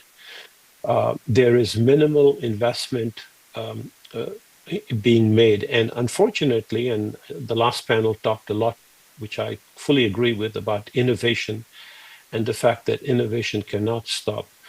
The climate right now in the US, it seems to me from my worm's eye perspective and my vantage point, is that people are not investing in innovation either, not least because large numbers of programs from health to vaccines to energy to especially renewable energy have been canceled. And the final point is that supply chains are frozen. You all may have seen photographs of places around the world where there are large numbers of loading, containers that normally would be on ships and heading to the U.S., which have not moved. And I know that, for example, Seattle, which is a big point of where these things arrive, hasn't had but a fraction of the normal level of deliveries that they would get. So I was just actually at my college reunion this last weekend and talking to colleagues who are in other businesses, and they were saying everything from cosmetics to electronics to clothing to infrastructure. They don't know what to do, and they don't know what to expect. And so this, again, even though you may hear other things in the news, is the reality in private sector America. The other point I would make, which I think is very concerning, is that between the Ukraine war, the war in the Middle East, the fact, and I don't pretend to know how these things may or may not work, but the sort of reports in the press that perhaps Israel might decide to bomb Iran because they're concerned about the level of stockpiles of enriched uranium, which obviously eventually can lead to nuclear weapons, that they may just take a unilateral action, either sanctioned by the US government or. But when you add all of these very, very dangerous political issues up, they can disrupt the world as we are now, which is why my senator, who I shall not name, tells me that after many decades of being a senator, he is more worried about the world than he has been ever. And this is within the overall context of the fact that you have an unfortunate confluence of events which has led to President Trump becoming the president, a Congress, which is the Republican Congress, which has to date, again, as I'm sure all of you read, not done anything about limiting him. And right now, for us lawyers, Duncan, the fact is that the courts haven't yet been effective, but we hope they will be. But now let me turn to a slightly more positive point, if I may. All of the stuff that you hear from the Trump administration so far is executive orders, and those of you who understand the constitutional structure of this, those can be reversed pretty easily. And that's exactly what happened, unfortunately, with a lot of executive orders that the Obama administration had made, and then more recently, obviously, the Biden administration, were revoked by the Trump administration. And additionally, he's issued a large number of new executive orders. So at least from my perhaps prejudice, but person who deeply believes in renewable energy and everything else that implies, a lot of these executive orders have been blocked by the courts. And in the manner that we all know how the courts work, whether these will ever be implemented will take years to be decided. They'll go through many circles. So, I think at some point I'd like to talk about some of the other issues that will affect the level of investment in the U.S. in oil and gas, in fracking, shale oil, which somebody mentioned in the last panel. But let me stop here to say that this is a time when investments in the energy sector in the U.S., I think, are very uncertain. And the anecdotal discussions I've had with colleagues who are in the oil and gas space in large companies, as well as other companies that are in the renewable energy space, they are looking for new horizons. They are looking for new locations where there is a reliable rule of law and reliable energy structure. And, I would submit that one of the challenges we should have, which we won't solve right now, but I'm sure that that's the object of this whole conference, is how do we cause that investment to come to Kenya and to other countries in the region? Let me stop there for now. Thank you so much, Javed. So much to take in within a very short time, but I think that has helped to put, the global tone in terms of geopolitics and the effect of any major political shifts in terms of policy and all that. And if I could just, by way of introduction to our next speaker, who's going to be Engineer Kinyua, to say that we are looking at a shift from, 2 to renewables. That is the new blue-eyed boy in the room. Are we at such a position, as Javed has said, about 12 years ago, 13 years ago, where there was a shift from coal generation, and now we have a shift of oil and gas to renewables? I mean, what is left of it to invest? And I'm looking at some of the things that is pointed out, some of which is to say that the investors are looking for other preferences in terms of investment. So you have a big challenge as one of the regional leads in terms of investment in oil and gas. So I'd like to invite you to comment, Engineer Kinyua, on what you have done or what you're doing to set you ready or apart from the region to attract this upstream investment. I'm looking at your comments with regard to the procurement of your blocks, what has been happening previously, what is happening probably in the future. Are you looking to review your laws, your primary act, which is the Petroleum Act? Are there any regulations that are in play? And just to say that I think Kenya has got one of the most stable legal frameworks in terms of investment. Engineer Kinyua. Thank you, Duncan. And indeed, I think the oil and gas sector has faced many challenges in the last decade as the world commenced working towards a transition to more less carbon-intensive sources of energy. And it has been a big challenge, especially for investors, because the rules are tightening day and day, despite what we saw from the U.S. In the current administration, where the president of the U.S.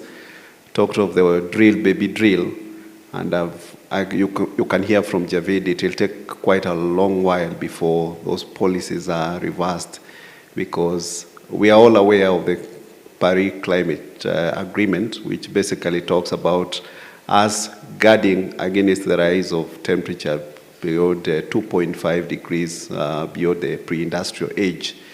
But that said and done, I think the oil and gas sector still has a very big role to play, because according to me, we've not gotten a real substitute which can basically sustain the kind of flexibility we've had with oil and gas.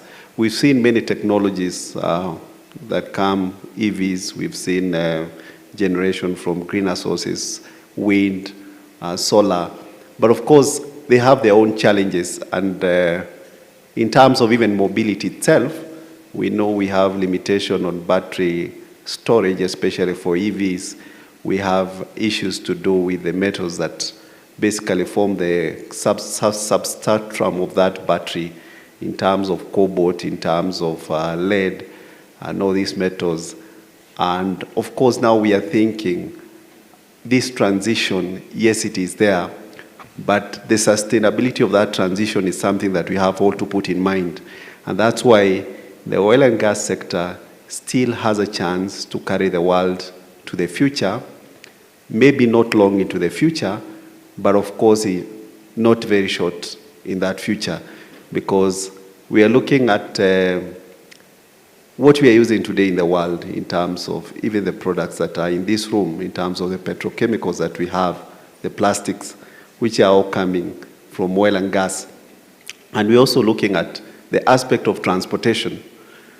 We are looking at sustainability in transportation. So that said and done, in terms of the country, we have recently, or in the last decade, discovered resources in the northern part of the country.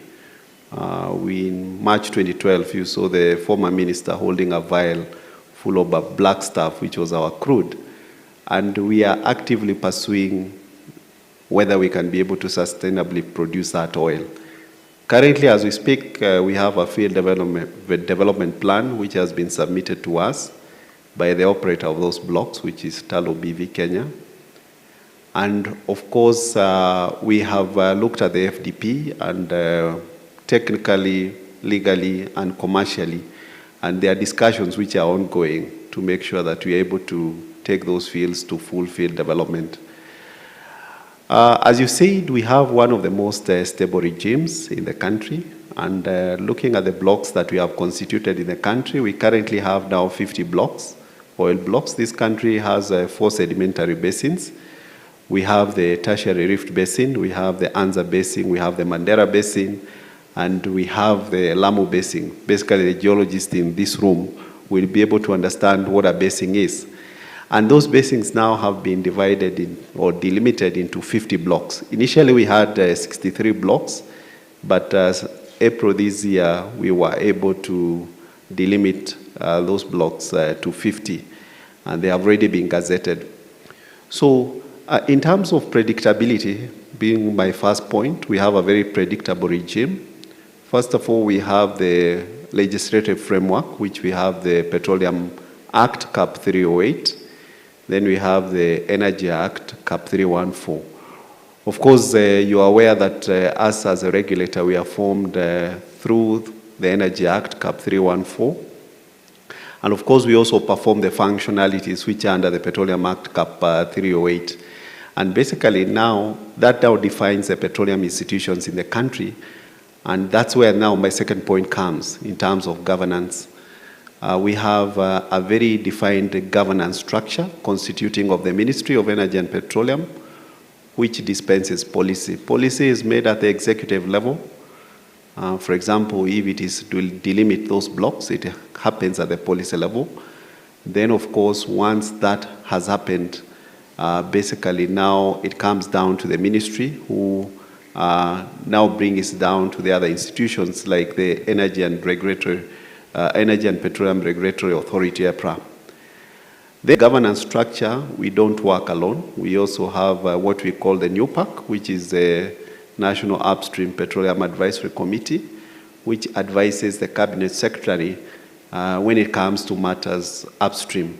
And here we have the revenue body, KRA is part of it. We have the ministry being part of it. EPRA is the secretary to NUPAC. Then we have the environmental bodies like NEMA. And basically, the work, and even a representative from the Office of the Attorney General. And we advise that body advises the minister on all matters, including petroleum agreements, including the revenue sharing formula, everything that pertains to petroleum. So I've talked about the legal and legislative framework. So I've talked about the governance structures that we have. And it's important to mention that in part of this governance structure, it defines the roles of each of these parties. For example, when you discover oil in this country, it is only one person who can announce that discovery, who is the CS. And then, of course, that governance structure now also explains what is the role of EPRA in terms of formulating regulations. Currently, we have drafted 7 regulations which are to operationalize the Petroleum Act.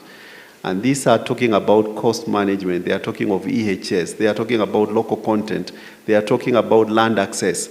So we are trying to create a governance system that will help investors have an easy time when they come, for example, to invest in a field in Kenya. If, for example, you are doing field development, now we have regulations which define how that land can be acquired. We have regulations which basically point out to the cost recovery mechanism that you'll have. As you are aware, oil and gas projects are not cheap. For example, the field development plan that we have currently, the investor is supposed to put on the ground about $5.2 billion US. That is no little money that anybody can just walk in a bank and you are given that money. As you've heard from Javid, I think the financing window for oil and gas projects has been shrinking over time because of these climate change issues. And finances are becoming more difficult and more difficult because of competing interests, the renewables, and many other projects that we have across this world. And this now talks to the third point. What can we do as government to incentivize the investor in terms of thinking of, for example, Kenya is a marginal country production. We cannot compete with countries that have been producing oil for decades, like Saudi Arabia. So we have to think, how can we attract this capital? do we make it more easier, for example, by giving, for example, you can have tax breaks for these investors in terms of value-added tax. For example, when you are doing the construction of those projects, that you give them a tax break so that that incentive makes our destination more attractive than Uganda. It makes our destination more attractive than Namibia. Or we have to think deep on those kind of plays that we can give investors so that they can see our girl more attractive than either other, because this money has competing markets. And today, the oil and gas investors are looking for scale. You've heard, for example, the discovery ExxonMobil has done in Guyana, 11 billion barrels of oil. If we compare with what we have in our field development plan, the stock tank or oil initially in place is about 2.91 billion barrels.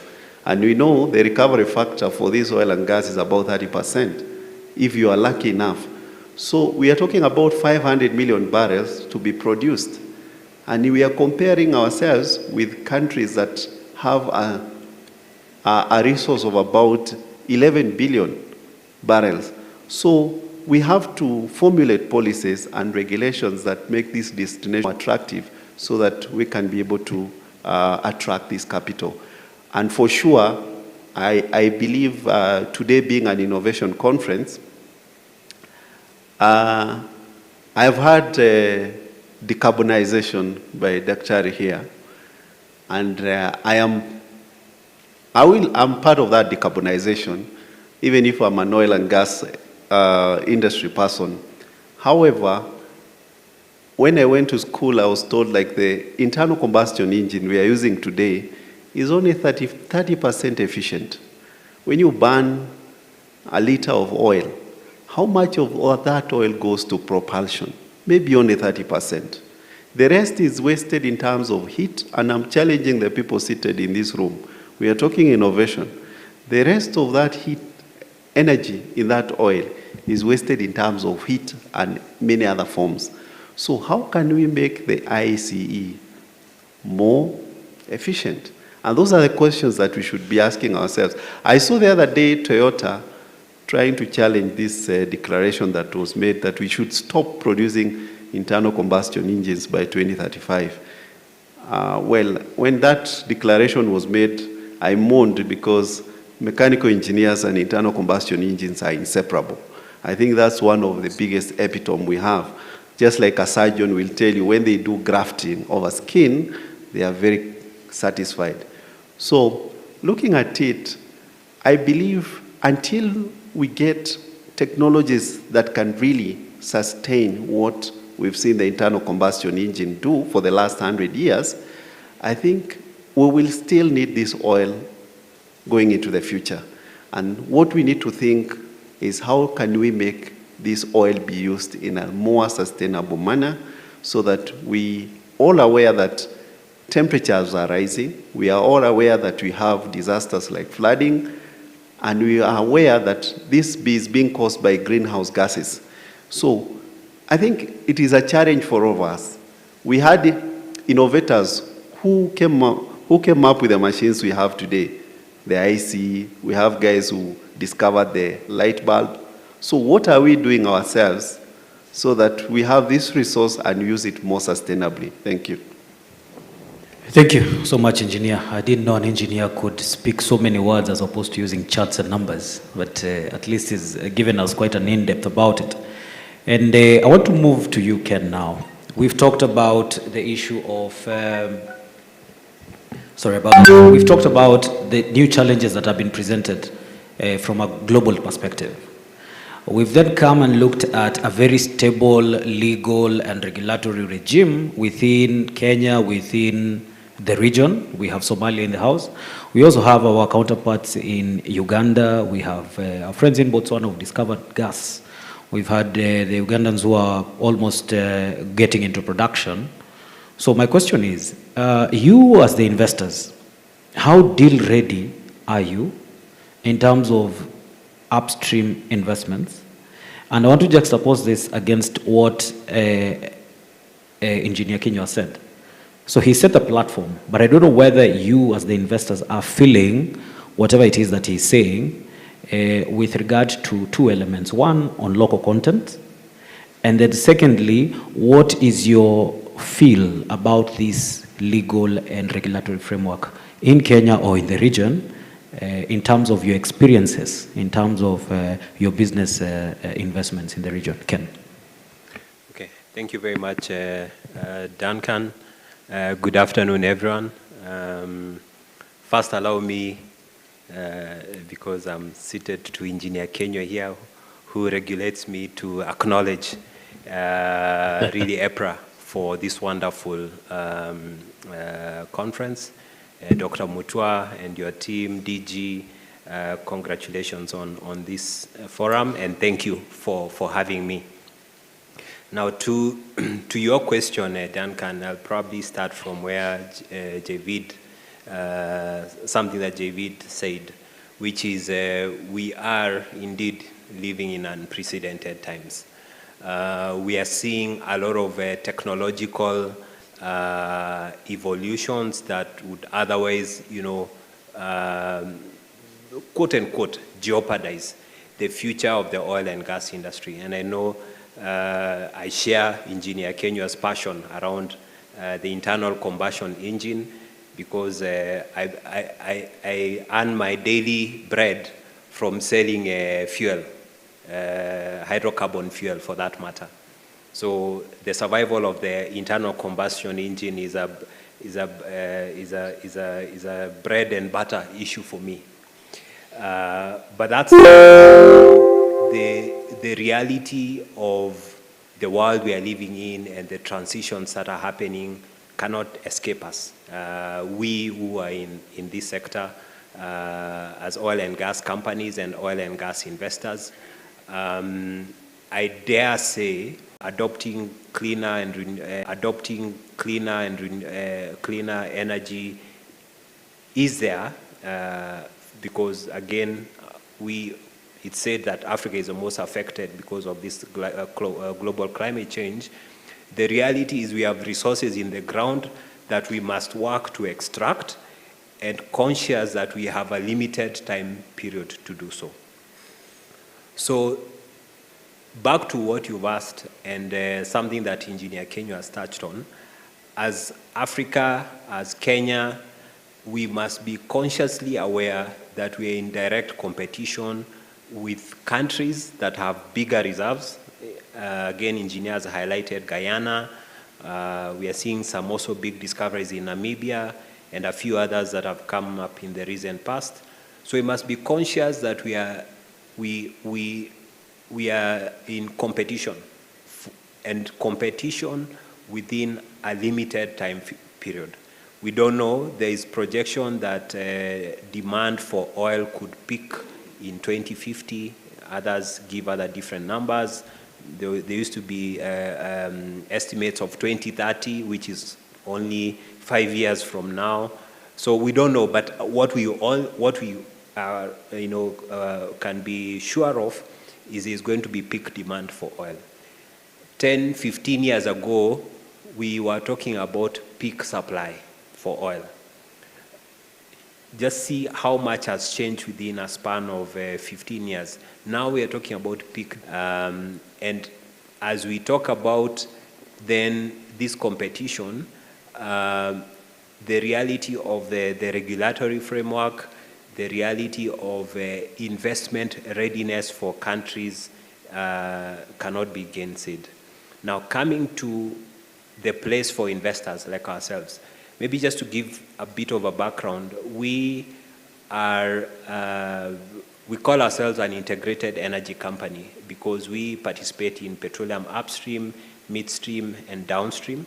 But also we're in power generation. Our roots are in South Sudan. Our company was founded in South Sudan, but has since expanded into East and Central Africa. Our focus is really to grow as an integrated energy player. So matters of investment across the oil and gas value chain are areas that we are very focused on. And when you ask about the question of whether we're investor ready, absolutely, because we are entrepreneurs.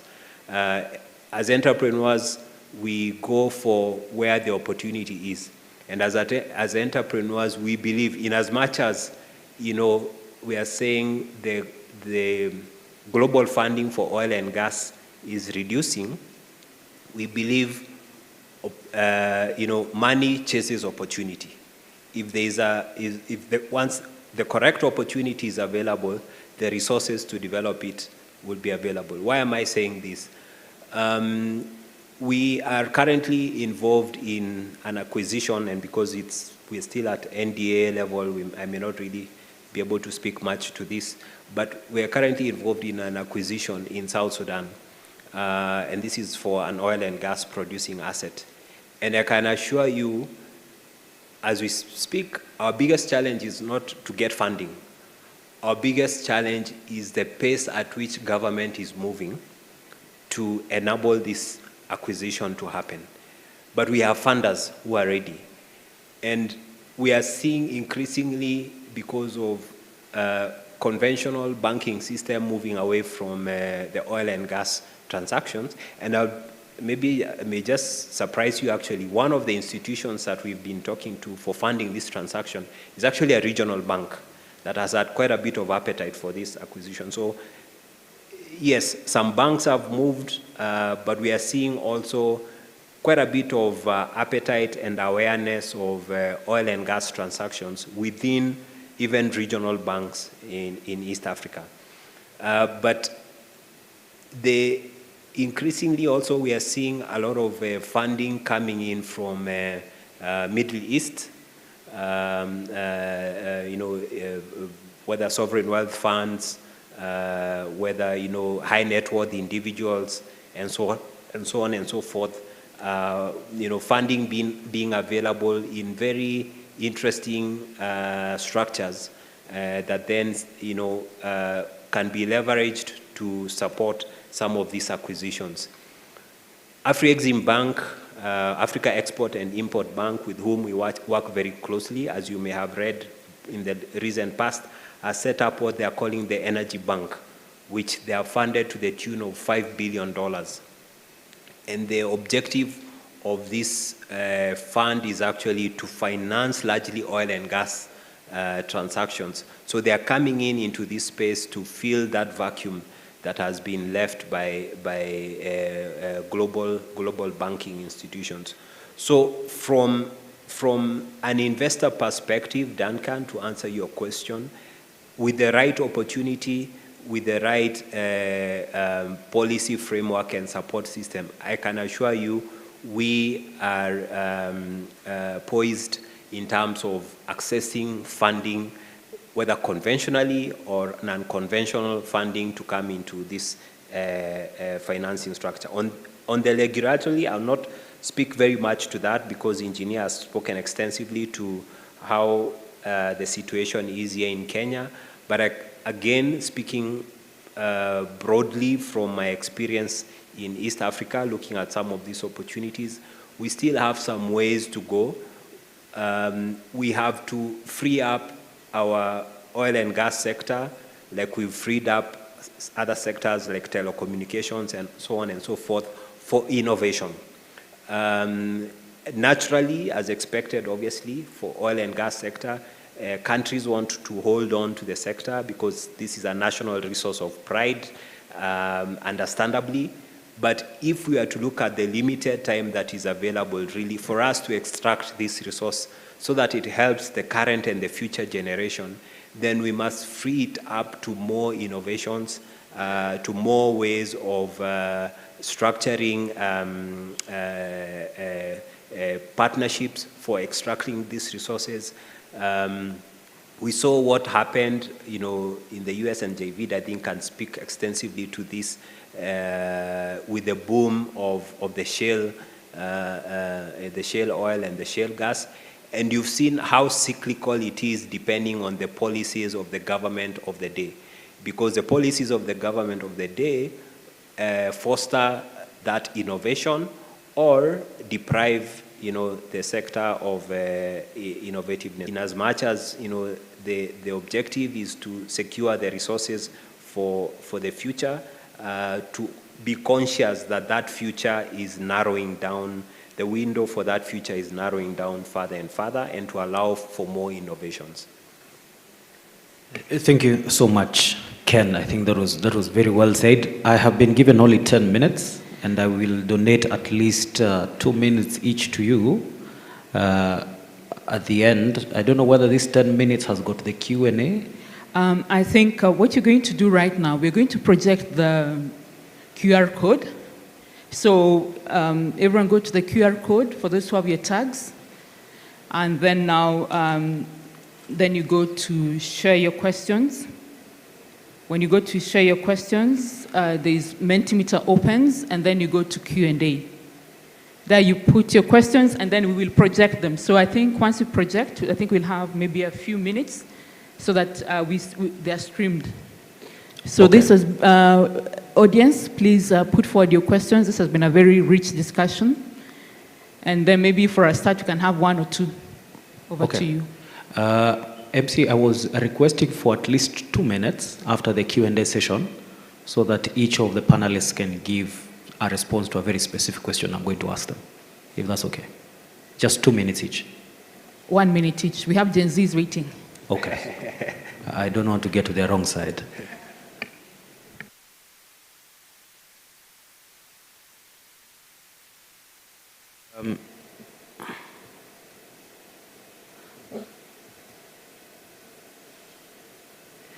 So as we are waiting for them to tap into the QR code and typing their question, I think I could go with Javed first, just to give his remarks on a very specific question.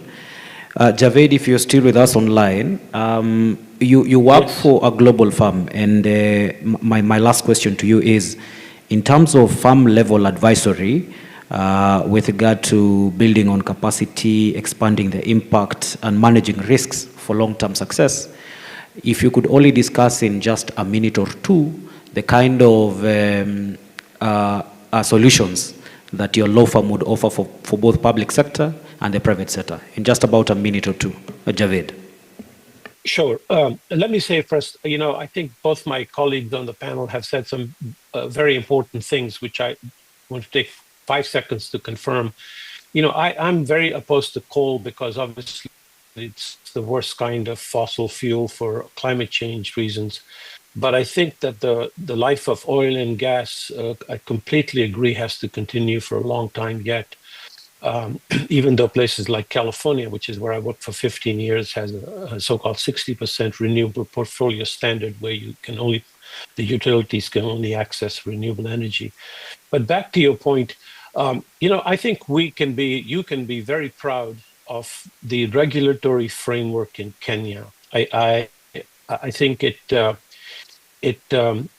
is very well structured. It's willing to adjust to the situation, and if I'm advising a big oil company or a smaller company that's more entrepreneurial, they are very encouraged by what IPRA and Kenya in general provide. And I think that's very important. I think if we can come, has always been established in Kenya with appropriate standards of transparency as well as resolution of disputes. I think there's which we need to somehow advertise more broadly. So regardless of all the news we can read in the internet and everything else and in the trade press, I think there isn't enough of an appreciation on why investments into Kenya can be profitable and profitable in real time, and notwithstanding the large numbers that we are discussing, billions and so on, that there's a stable arrangement that will allow for those investments to be realized. And final point, for example, tax, I think we mentioned tax benefits. Oftentimes, U.S. companies, at least, are very easily able to set off any taxes because of the way tax credits and all work.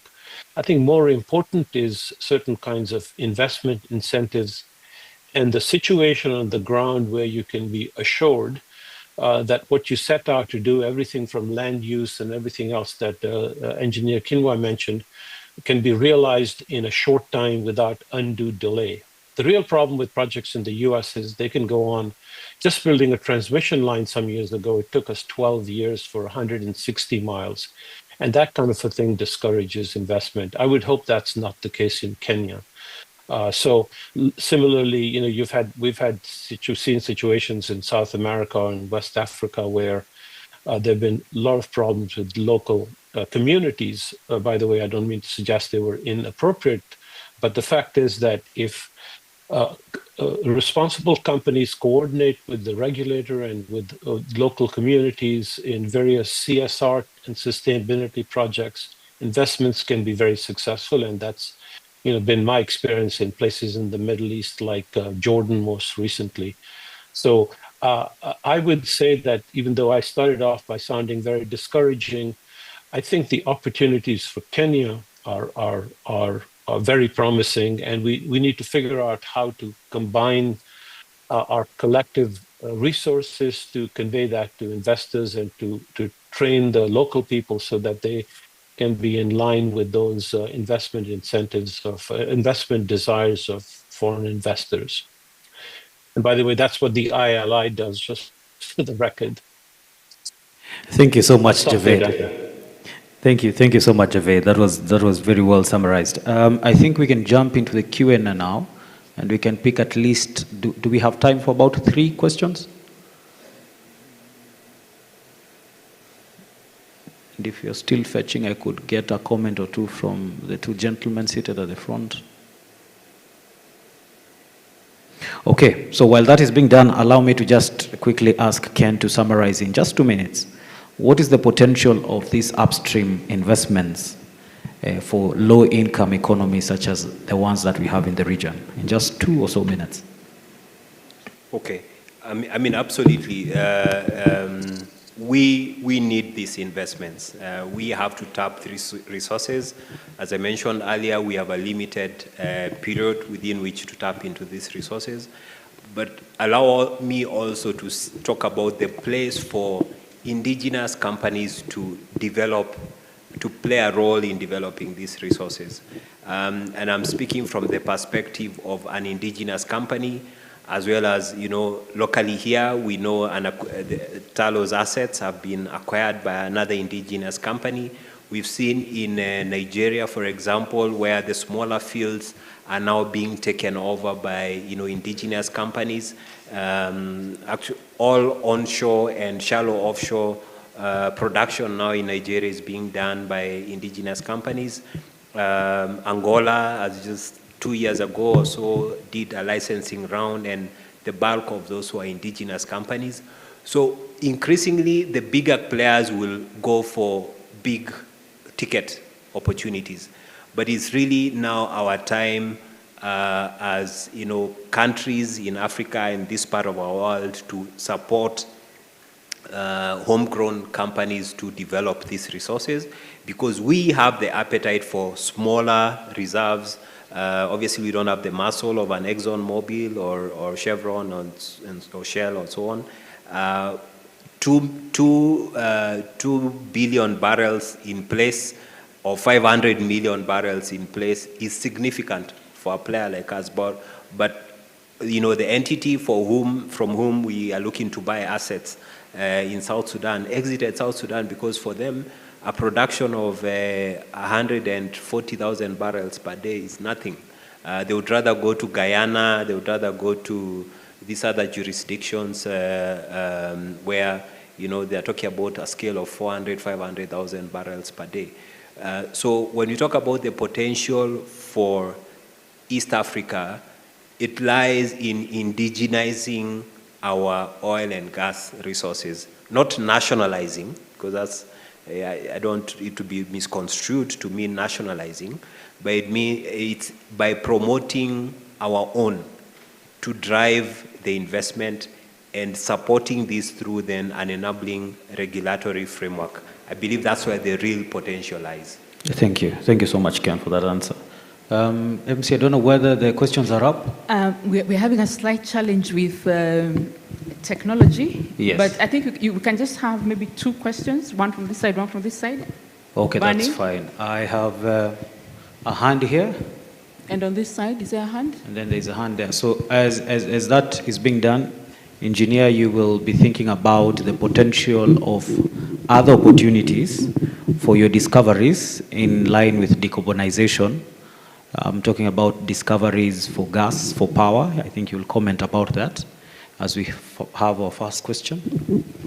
Yes, thank you very much. My name is Francis. I'm from research institution. Mine is just to ask my friend called Mugambi. One day we had a meeting at United Nations. We are talking the issue of carbon emission. The issue of climate change has become because of oil. Thank you very much. Thank you for that question. I think we can get one from that side. There's a gentleman at the corner there. A gentleman called Mike.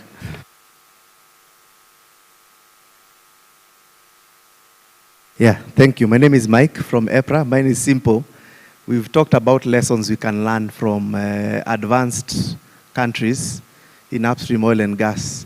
Mine is, what lessons should we not learn from these countries that are ahead of us? Thanks. Thank you, Mike. So that question, Mike, was to any particular panelist? Okay. So I think we'll start with Ken, and then we can come back to engineer. And then if Javed can chip in for a minute. Ken. Thank you. Thank you, sir. Sorry, I didn't get your name. Francis. Thank you, Francis. Naturally, the reality is yes, the global oil and gas industry is a big cause of the emissions. That's not in denial. But also, you know, the cows in the US are a big source of emissions, bigger than Africa. You know, Africa accounts for less than 5% what is it? Methane production, which is less than the cows in the US. Now, the question we as Africans must ask ourselves is, what do we want to trade off right now? Okay, is it energy access or energy transition? Transition can only come from a point of access. We are an energy-starved continent. So even before we talk about using the resources we have to develop other sectors of our economy, we must start from the point of we are not even sufficient in energy. Do you want to then trade off the resources that are available to us that are cost effective to develop in exchange for resources that, yes, could be greener and will safeguard the economy, you know, what is it called, climate, but at the expense of, you know, faster development. I think this really are conversations. It's not a conversation that we can conclude in this room, and it's a conversation that must continuously be held. However, from where we are as investors in this sector, we view ourselves as enablers for this continent to achieve, you know, the economic potential and prosperity that is due to it through developing the resources that are available. So we will apply ourselves differently in South Sudan, for example, than we will for Kenya, because Kenya is naturally endowed with more renewable energy sources. So in Kenya, our focus is more on driving, you know, renewable energy resources. But for South Sudan, where, you know, electricity access is less than 5%, the most available source for, you know, transitioning the population into electricity access is thermal power. And that's what we are going to do, because it's what helps to bridge that gap faster and bring prosperity to our people. Maybe to answer Mike's question, obviously one of the key lessons that we've learned that we should not repeat is about how we manage the funds that come from the petroleum resources. We should not treat the funds that come from petroleum resources as an end in itself, but it should be an enabler into other diversified areas of diversifying the economy. And lastly, we must put at the very beginning focus on local content, on empowering indigenous companies to actually go into developing these opportunities. Not on just catering, on housekeeping and all this, but on doing the actual work of extracting the resources.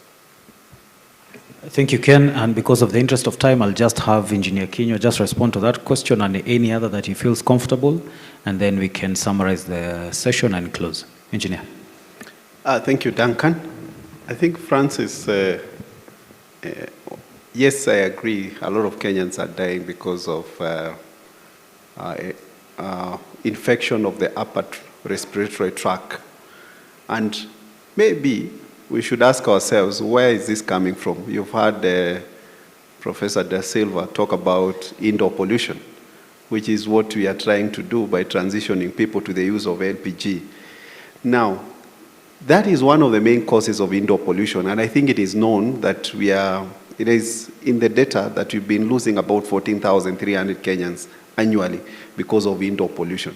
Because the pollutants that you get in a kitchen, they are far more worse than what you are getting from combustion of these fossil fuels. Go check your kitchen and you see on top it is so black in the village. That is what you are breathing into your lungs, and this affects mothers and children. Now, on the aspect of pollution from the transportation sector, I think there's a lot we need to learn. I think around the same time in 2015, we had a program, and Kenya was among the 3 countries that were chosen by the UNDP to carry out a program called the Global Fuel Economy Initiative, where basically we were looking at how can we make our vehicles operate more efficiently and avoid these emissions. One of the biggest factors was the aspect of age. The other factor was maintenance. What is the age of vehicles we're importing in this country? 8 years. These are vehicles that has run in other countries for 8 years. And remember, if you're bringing a vehicle from the West, maybe from Europe or even from Japan, these vehicles have annual inspections where the vehicle goes for a very technical inspection to check the exhaust, to check what it is emitting. You get a very good BMW, but they will destroy it and tell it you don't have a road license for the next year because the emissions from that vehicle are beyond. So maybe what we should do as a country first is to think, what policies do we have around the vehicle age in this country? What policies do we have around annual testing of these vehicles? I always give people a good example. Just walk to the railways bus stage and you see what the kind of smoke those buses are emitting. If you go there and you don't get sick, you are lucky. Me, sometimes when I walk there, my stomach gets a lot of problems because that is carbon you are breathing in. So what is the checks these buses are subjected to every year in terms of checking that they are compliant to certain emission requirements? And I know NEMA tried to come up with the air quality regulations. I know they have them, but I think now is to ask ourselves, can we implement it and make sure that these vehicles are checked, including your personal vehicle? I'm very sure most of us here, if we subjected those vehicles to annual tests, we retire those vehicles. I've heard people asking, why would I see a very good vehicle being damaged in the West? It's because of certain things. And those are things that, and the policies that we should put in mind so that we can avoid whatever is coming out of as pollution. What Mike asked, I think the only answer I have, we need to avoid what is called the Dutch disease, that once we start producing oil, we stop everything else and think that we are now enjoying the petrodollars. We should have the support systems for oil and gas production so that once we have a sector of this country producing oil, then the farmers should continue farming. We should not start using those petrodollars to import all our food. And that lands a country into a lot of problems because you get everything else stops within the economy. You have to import the milk, you have to import the eggs, and then you end up spending all that money you get from the oil and gas exploitation importing food. So that is one of the major lessons I would say we should avoid. Thank you. Thank you so much, our panelists, Mr. Javed Chaudhry joining us from Washington, D.C. Thank you so much, Mr. Ken Mugambi joining us on the panel, and Engineer Edward Kenywa. I will end where I started, that science without policy is still science, and policy without science is gambling. So I don't know whether we are gambling, I don't know whether we are doing science. I think the challenge is to ourselves. Asanteni sana, and thank you for having us. Thank you very much. Can we give them another round of applause? That was a wonderful session. I think we can have the gentlemen pose together and get a photograph. In the interim,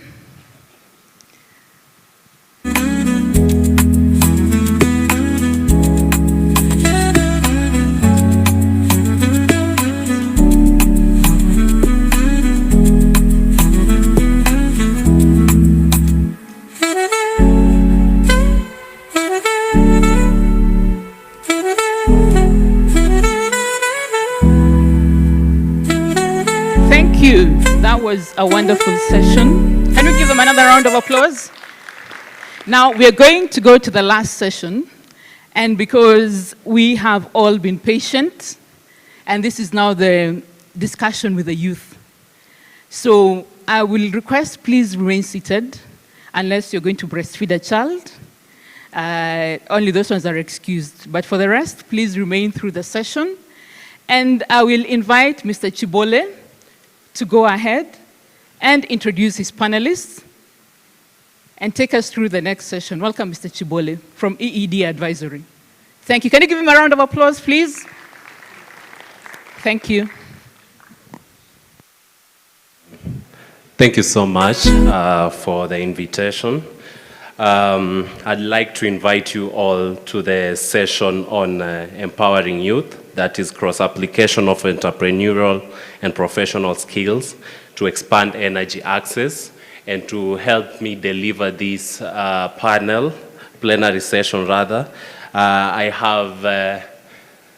have youth experts and entrepreneurs contribute to and lead energy solutions. This panel will explore how young people can leverage cross-disciplinary skills to overcome barriers, foster innovation, and accelerate sustainable energy access in their communities. And that background is well anchored also in some of the policies that we have, including the current draft energy policy 2534, including, I will quote this very quickly, there is a high population of unemployed youth in the country, and this group has innovative ideas that can be utilized in the energy sector. We have innovators in our panel, they'll speak to that. Then Kenya has a youthful, well-educated workforce with strong potentials for skills development. We have a skills development expert with us, and also availability of innovative financing mechanisms to provide new opportunities for reaching women, youth, and persons with disabilities are critical. So our discussion will be based on that, and I will quickly move to my first question. Again, allow me to quote the draft energy policy, because as the youth, we need to demonstrate that we are really serious about these things and that we actually care, right? So in the same draft energy policy I'm referencing, on the section on human resource development and retention, there is this quote: by leveraging on Kenya's youthful, tech-savvy population and nurturing a culture of innovation, the energy can develop dynamic workforce to advance the emerging technologies in the energy sector. So here we're being referred to as tech-savvy and innovative, right? So to Felicity, what are some of the skill issues and gaps you have observed, specifically among the youth? when conducting both recruitment and performance assessments of early career professionals, and what are some of the factors that undermine the recruitment chances for otherwise good candidates who are youthful in the energy sector. Welcome, Madam Felicity. Okay, thank you so much, Isaac. As you've heard, my name is Felicity Otieno. I currently work in HR in KenGen. Sorry. I currently work in HR, KenGen, in performance, productivity, and engagement section. And I'd want to pass gratitude to EPRA for putting this together. I think such conferences and such initiatives are great to build the sustainability of the energy sector. Back to your question, Isaac. What I'd like to point out is, first of all, as youth, we actually do have academic skills. We've gone to school, we've gained knowledge academically, but what is lacking majorly is communication and presentation skills. From what we've learned in school, most of us are not able to articulate that to fit into the conversation of an employer, because as I recruit, I appreciate that you've gone through internship, I appreciate that you went through attachment, but while you are there, what impact did you have within the organization? However minute it is, and how does it fit into the conversation or into the interview that we are trying to carry out for the specific role that we are trying to fill. So that is one, communication and presentation skills. What I'd also mention is the inability, I'll go deep into the inability to link what I've learned in school, and sometimes it's understandable. Most of us finish school and have not gained the experience, but then how you structure your CV, how does your CV look like? Have you just written a list of roles that you've been doing, or have you gone to demonstrate how you impacted while you are serving in this role? Have you gone deep to demonstrate that while you are while you're on attachment or internship for electrical engineering, how or what skills and how did you contribute to teamwork? Then another thing that is lagging with the youth, the Gen Z, there's a bit of impatience. So they need to get things done right now and oof. But unfortunately, in the world that we live in, or where we are headed for sustainability, we really need patience to be able to probably get opportunities more, or to be seen.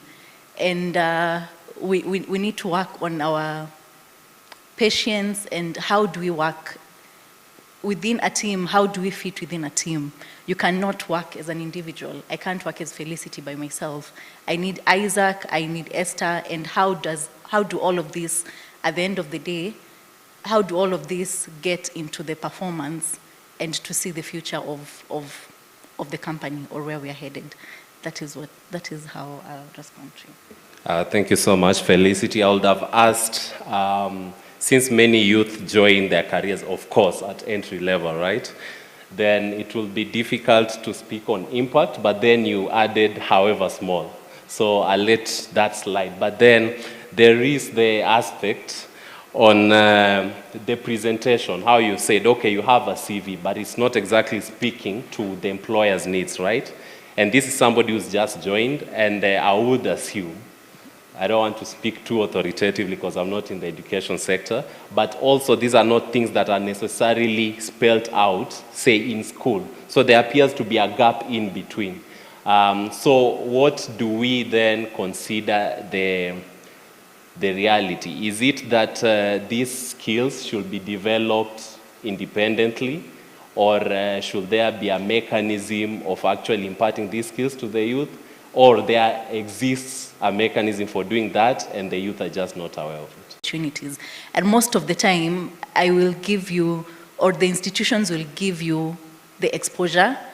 So you have to be ready to volunteer as an individual as well, because volunteerism also builds to experience.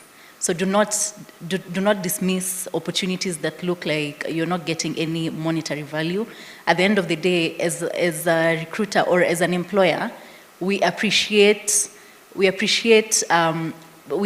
people who are eager to learn, who are curious, who want to build on their skills and experiences. Speaks a lot to an employee or an individual who will be able to deliver jobs that are allocated to them. I'm sorry for those who are not Kenyan or who don't understand Kiswahili, but kujituma. You have to tuma yourself to be able to do some of this or to be seen. Thank you. Thank you so much, Felicity. That was well answered, and you've made reference to something that we'll get back to, which is mentorship, in terms of actually developing those skills outside the education system and just before enter the energy sector. So we'll get back to that. To the next part of my questioning. To optimize the economic potential of the energy sector and provide opportunities for the youth, there is the need to apply energy innovations across multiple sectors. What are some of the foundational requirements for successfully doing that? And how does that translate to the knowledge and skills required for the youth to succeed in that context? Ms. Nora, you are the founder of Drop Access, which is an entity in the energy sector, and part of your work involves, or rather you have a sub-entity, VaxiBox, which is a solar-powered portable refrigerator designed and manufactured in Kenya, and it helps address critical cold chain gaps, specifically in distribution of vaccines and life-saving medical supplies. So conventionally, we understand that the energy sector is about production of energy, right? That's the conventional understanding. But then when you look, you don't have to look deep, you'll notice there's that cross-sectoral application of energy solutions. And you're a good example of that through the work you're doing with the Drop Access and VaxiBox, to be specific. So what would you say to that question? Should I repeat it? Okay, perfect. No, you don't have to repeat. Thanks for that, and also just thanks so much to EPRA for getting us all together to really have discussion on pertinent issues. So I always have one question. So once we achieve 100% universal access to power and electricity in Kenya, so what? Who's going to use it? What's going to consume this? And who's going to pay for this? And I always go back to productive use of energy assets. Like the productive use of energy is such a good way to optimize energy use and also ensure that there is actually financing for it.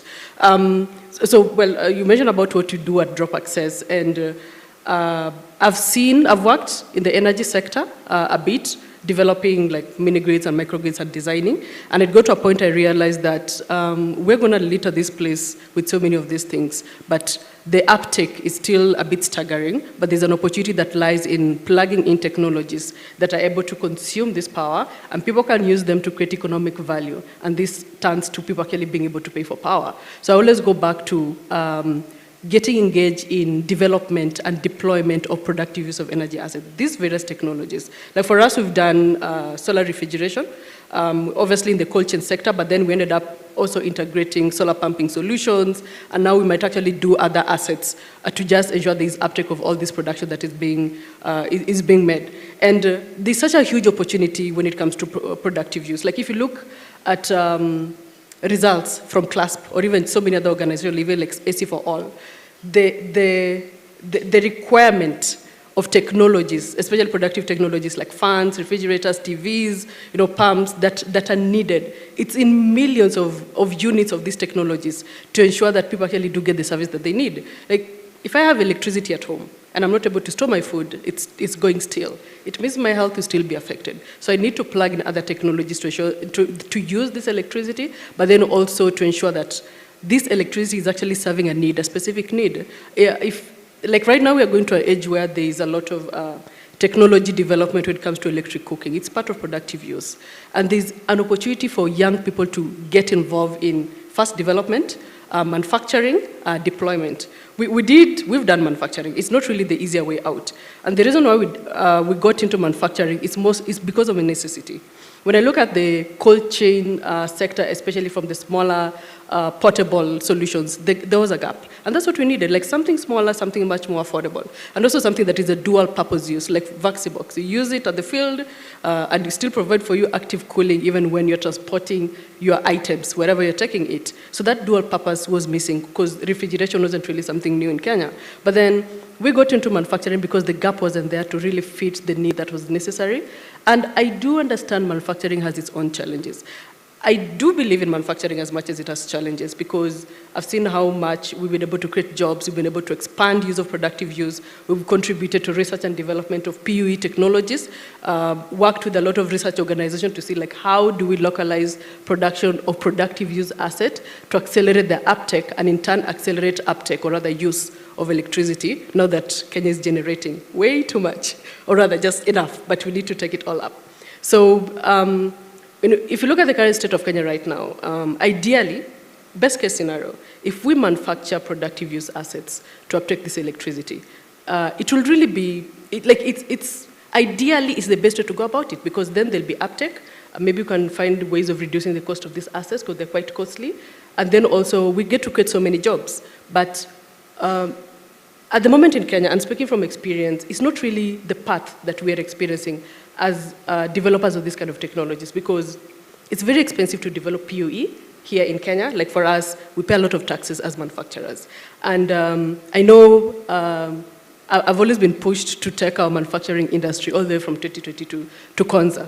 And we've not done it, mostly because, well, Konza is an SEZ, and there's a promise of reduce your cost of production, enjoy some liberties with taxes. But then by pushing drop access workshop to Konza, my staff, who are skilled in developing Vaxibox, were not willing to come to Konza with me. Like it's too far. We're staying in the city, the schools already, we don't want to move our families. So that presented like a challenge. And to me, it tells me that ideally, our dream of developing a lot of technologies to improve uptake or rather consumption of electricity. It's still a pipe dream, but they still more work to be done. And mostly the work lies with the governments. Like, what are the tax incentives that I can receive as drop access to ensure that I'm making a lot of Vaxibox unit, and also I'm growing my production capacity for these PU assets to even introduce much more assets because we can't really fully depend on China at the moment. Actually, we can't depend on any outside the African continent to serve us sufficiently as the African continent or even as Kenya. We have to start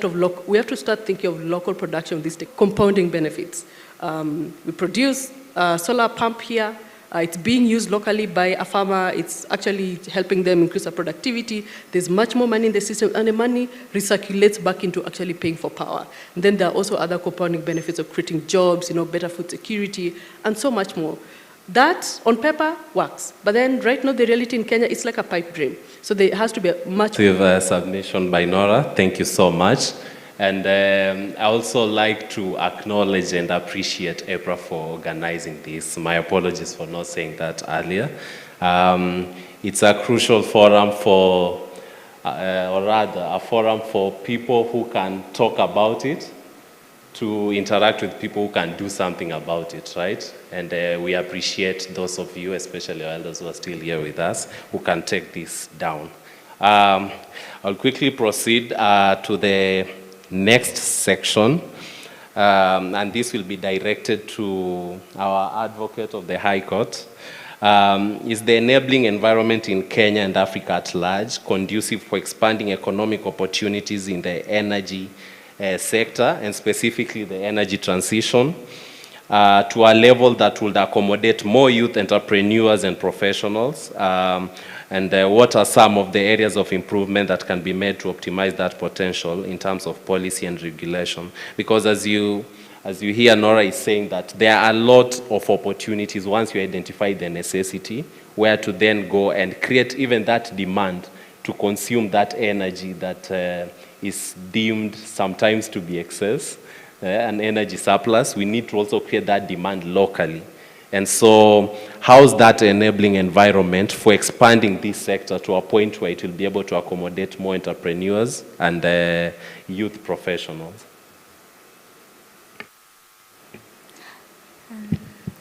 Thank you so much, Isaac, and thank you so much, EPRA, for having us here, and just to hear a youth perspective on our analysis of how the future of energy is to be, as we are the future and we are creating this future for ourselves. So if we want to speak to the future policies, pardon? Please introduce yourself when you're at it and say what you do exactly in the energy. Sorry, I thought you had briefly stated, but my name is Esther Githenji. I'm an advocate of the High Court of Kenya, specializing in the energy space. Currently, I'm a legal analyst at EED, working on policy research. But I've previously done the whole legal litigation, conveyancing, and all that, but decided to specialize in the energy space, even starting from a youth perspective, because my entry into the energy space was through youth-led organizations, and how to see how youth can assist in the push for energy access, and also promoting a lot of research. So coming from a mindset of youth and how we perceive the future and how we want policies to be framed around that, so that we can be incorporated from the very beginning. I would say Kenya has done well, even in terms of regulations and policies, in it being broad enough to accommodate the youth, but in terms of specificity, that this is set aside for the youth in terms of entry, I'll say that is lacking. We have, it's broad enough, yes. We have the draft policy that I would say it's a statement that will incorporate the youth, will have that, but there's nothing specific. Looking at the state on the gender, there is a gender energy policy that has been created specifically to gender, but then now when we come to the youth, there's nothing really really rooted that looks out for the youth entrepreneurship. It's just quite broad in terms even of their involvement in policy making. It's open enough. When we say public participation, we also mean youth, but there is no that one specific voice. Or for example, like I said, I started as a youth advocate in the energy space, but when I went into that space, I put on my advocate hat, but also looked at it from a perspective of a youth and what I wanted to see in specific policies. And then, for example, looking at now the Climate Change Act, it's very specific that in its advisory, it should have a youth seated there. But you'll see throughout most policies and most acts in Kenya, we don't have that. I think the Climate Change Act was spearheading that, which is good, and I think should be followed, so that we can have this voice of the youth in terms of when we are looking at the policy and the regulations. Do youth meet this criteria? Is this, if I'm a youth entrepreneur in this space, this regulation state this, how does it apply to me? We have Nora here, and I'm sure she'll probably speak. Maybe she can tell us, has she come across any regulation that has hindered her as a youth entrepreneur to get into the space? Looking at even the tax incentives we have, like the previous speaker said, like that fluctuating. As a person who's a youth, I've started a business at, let's say, 25, and you keep changing the tax bracket every time. How do I see my business growing? So there's those slight hurdles, but generally and broadly, youth are accommodated in public, in developing policies, and they are involved, but there's no that specificity that this is set aside for the youth. But also to encourage the youth who are here, please do participate in public participations that are called out.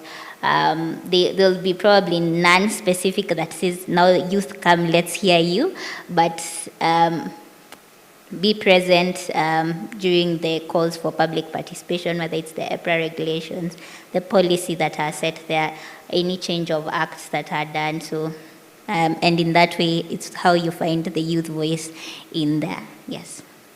Thank you so much, Esther. Nora, please take note of the questions. It will come back around to you and you'll also address them in your next questions. But Esther, speaking of specificity, I'm a consultant, so I get bored easily with general information, right? And so sometimes it's disheartening to, go or read through something during your high school, and then come across and read a national policy saying the same thing. Of course, you expect some progression and some more detailed deliberations of the things that are happening. So this is a question regarding the integration of the youth perspective in policies, right? What do you think is easier? Two case scenarios. Is it easier to have like a youth document that then is cross-sectoral, saying or rather stating the various opportunities through which the youth can plug into all sectors, or is it easier to have like the sector-specific documents, have sections that are more detailed on the role of youth, especially with regards to the opportunity, not just stating like their education and their skills and their unemployment rate among them, but specifically citing what they can do and how they'll be integrated. Which one is more practical? I'd say in terms of thinking of the two, it will be which one would be easier to implement and follow up on. So is it the one that it's a separate document, or is it the one that is integrated into?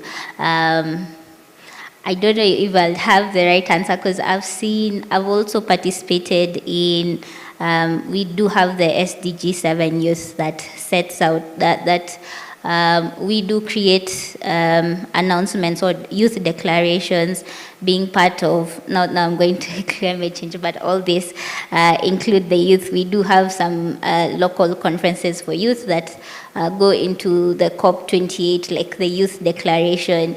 I haven't seen such youth declarations or any incorporation of documents that are specifically brought out by the youth into national policy. So I'll say maybe that would be the starting point. Let's have like a youth declaration for the energy sector. What are we saying we want the youth in the energy sector to do? What are their declarations for the next 10 years? And how can we follow up on these declarations and make sure that all these are met? Yeah. So the answer I'm getting is that it's easier to do the sector-specific one, only that it should be a separate document within that sector. Yes, yes. Okay, thank you. Moving on swiftly. Felicity, you are back. Education is crucial to skill development of the youth. What are some of the existing challenges whose resolution would enable the youth to translate the education to applicable skills in the energy sector? And are there any adjustments that should be made to the content or mode of delivery of this education?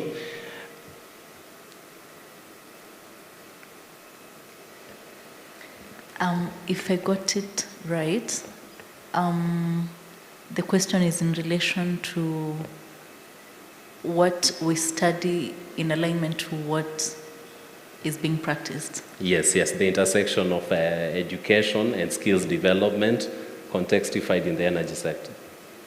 Okay.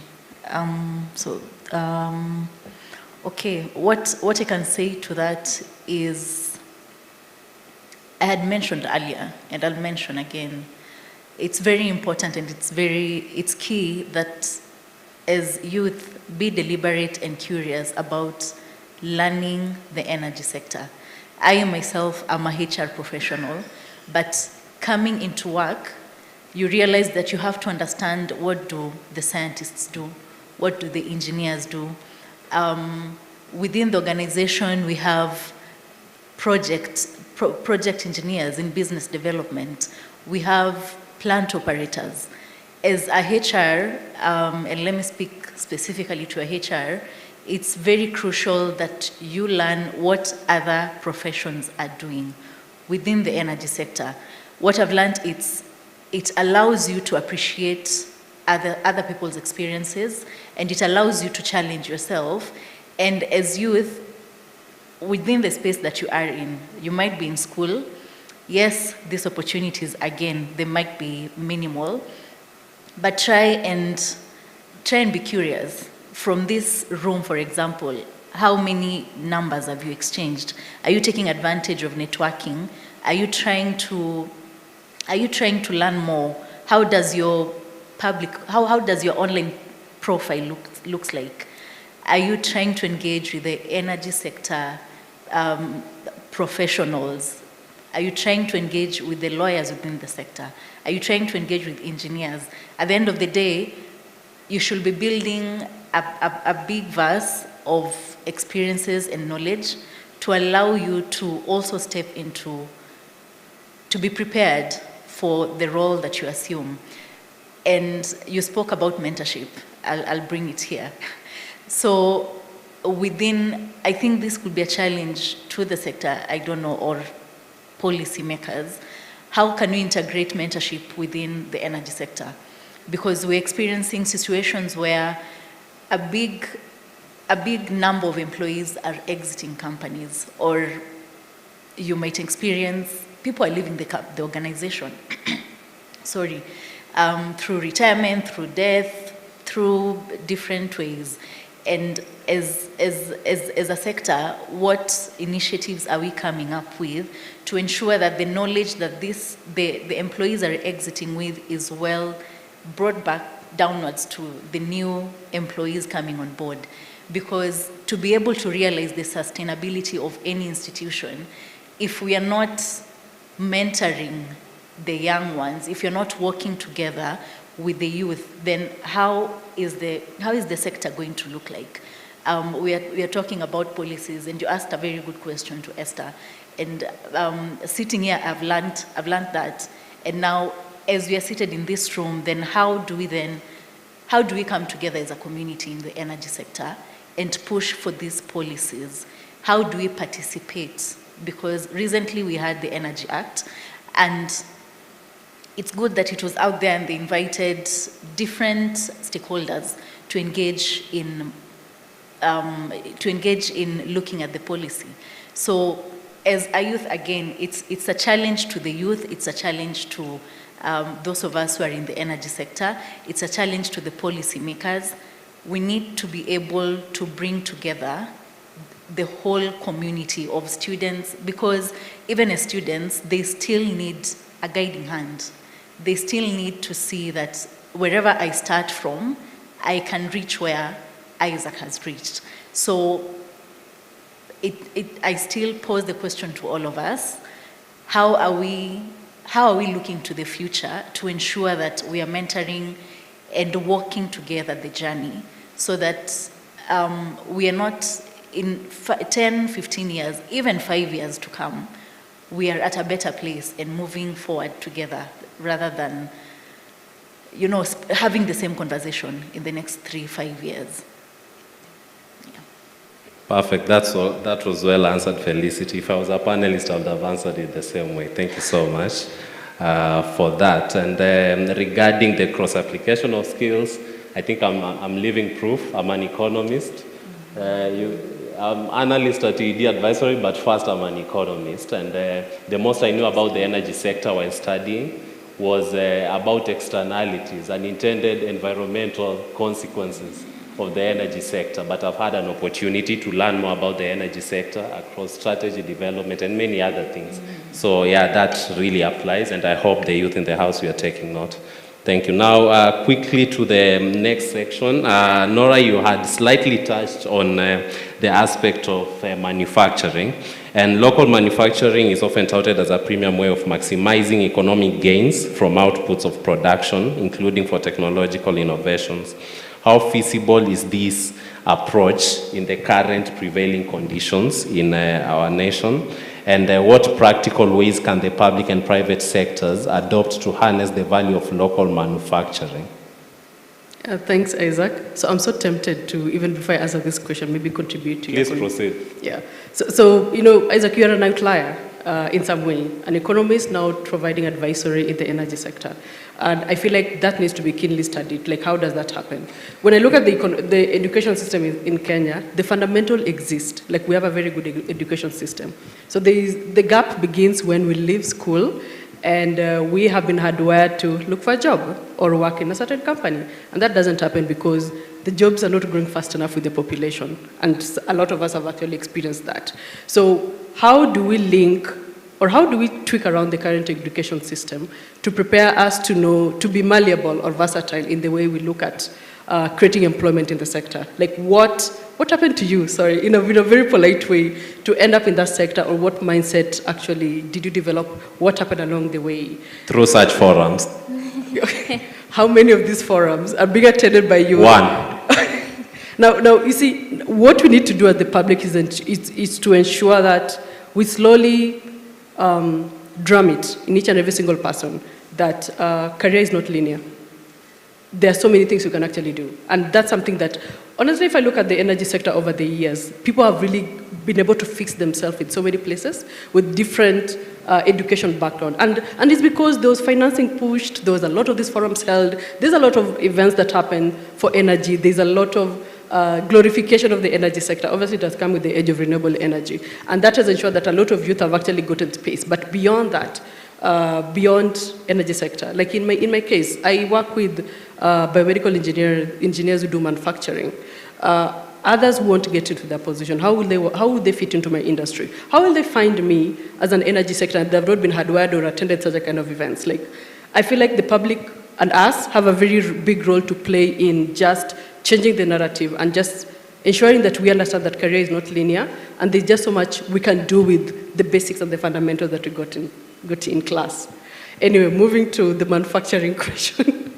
I really do feel like, okay, so as a manufacturer, often I'm always told, Nora, take a product, go make it in China. Nora, why are you doing this? China can do it better. And my response is always somehow rude, because whenever I'm answering that question, I always start mentioning the names of the people that I work with, like my staff and my colleagues. And I tell them, if I take this product to China, it means all these people won't have a job. So manufacturing has to be instilled and it has to work. And I've realized over time, getting Vaxibox out there and actually bringing other products is how the public views locally made solutions and manufacturing determines the future of manufacturing. So my biggest push to the public is choose them first, give them priority, because then you create a demand in the market, and that grows the manufacturing sector and make it feasible.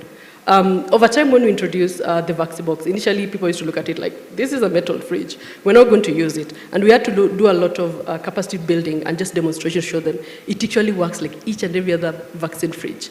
And now there's slow adoption. And I still feel like after being in the sector for a few years as a manufacturer, we should have grown exponentially. And I've seen in the past 2 years, most of our solutions have actually left Kenya and gone to Tanzania, Zambia, and Cote d'Ivoire. It's good, but it's also sad, because Kenyans are not consuming Vaxibox fast enough.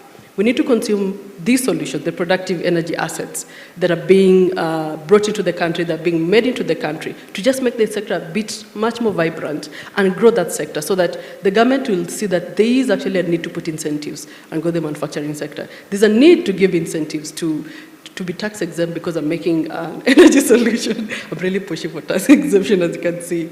And that is how we grow the industry, and that's the only way it works. So to me, I always go back to Kenyans: consume these locally made solutions. Consume, critique, give opinion on how you want it to be built. That is how we built our R&D over time. The communities that we work with, they tell us, this works well, it doesn't work well.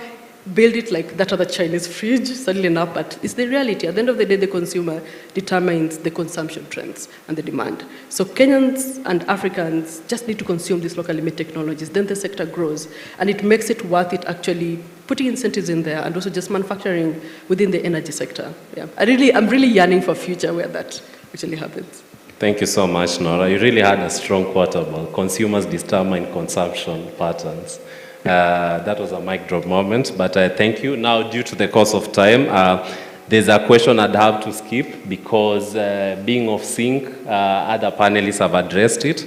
So for the question that was cross-cutting that I wanted to share to all the panelists, I'll direct it to you, Esther. And that is application of AI is on the rise. So what do you think will be AI's impact on professional opportunities for the youth in the energy sector?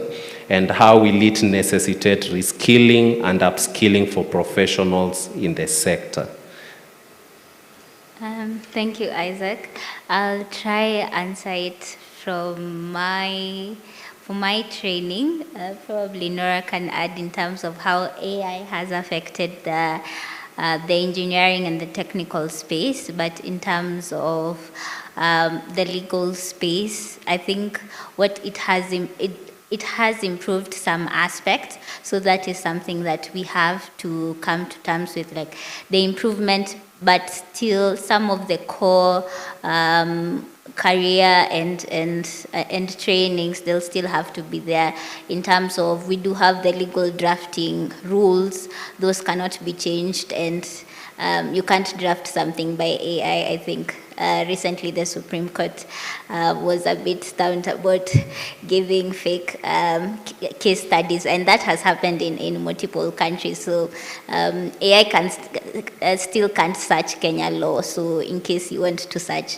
a precedent, you have to still maintain the previous way of research, but we have to incorporate it in terms of increasing efficiency and in terms of maybe having it just curtail for you in terms of the papers you're looking for. So including it in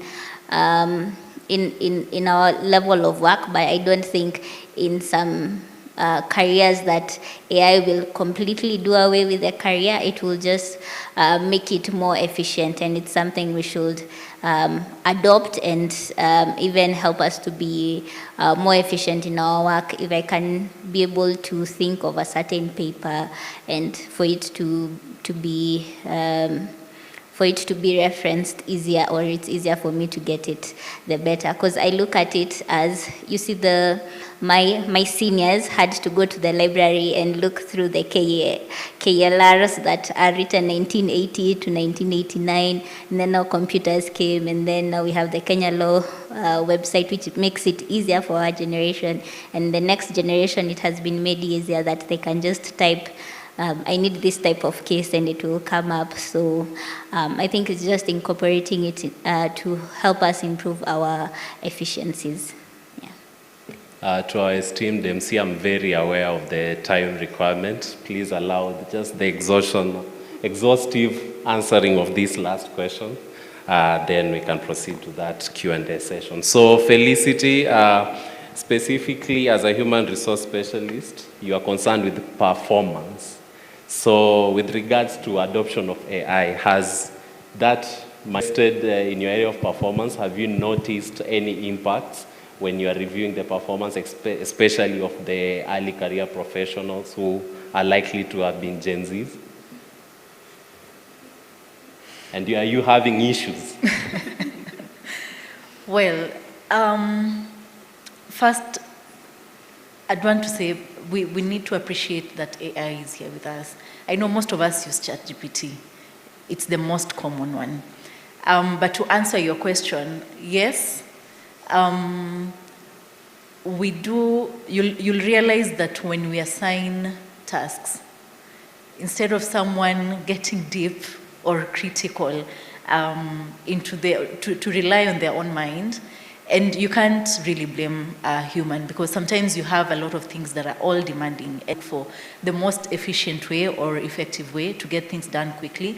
So yes, I can say that we do have, especially as you mentioned, the youth who are really into using the AI. I'd also just like to point out, I think the AI is really just enhancing, and I think, Esther, AI is really just enhancing what we already have as human. Without human, first of all, AI won't exist.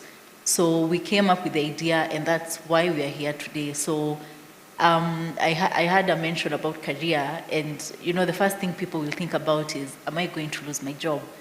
Well, in some cases, unfortunately, that is where it gets to, but in other cases, not necessarily. And I don't know if I've answered your question. Thank you, Felicity. Nora? Isaac, sorry, before Nora says, I just wanted to jump in just to add that there are ethics around using AI, and there's an AI policy or guideline that has been drafted or being drafted, but I'm not keen on it. So there are ethics that are being developed on the use of AI. Yeah. Probably that strategy will be using AI to pick out the key points. But yes, Nora. So I read something some time back on LinkedIn that you won't lose your job, but you will be replaced by AI. Won't make you lose your job, but you'll be replaced by someone who knows how to use AI. So I feel like it's really, really true. Jobs are going not really to be lost, but they're going to be exchanged. And we'll have to figure out where we want to belong. So the only way we can actually keep our careers in the age of AI is actually to learn AI. So that one, we expand the possibilities of working. There's so many things we can create, I feel like, with AI, and it means there's just opportunity to create as many jobs. So it means maybe everybody has a chance to actually get employment.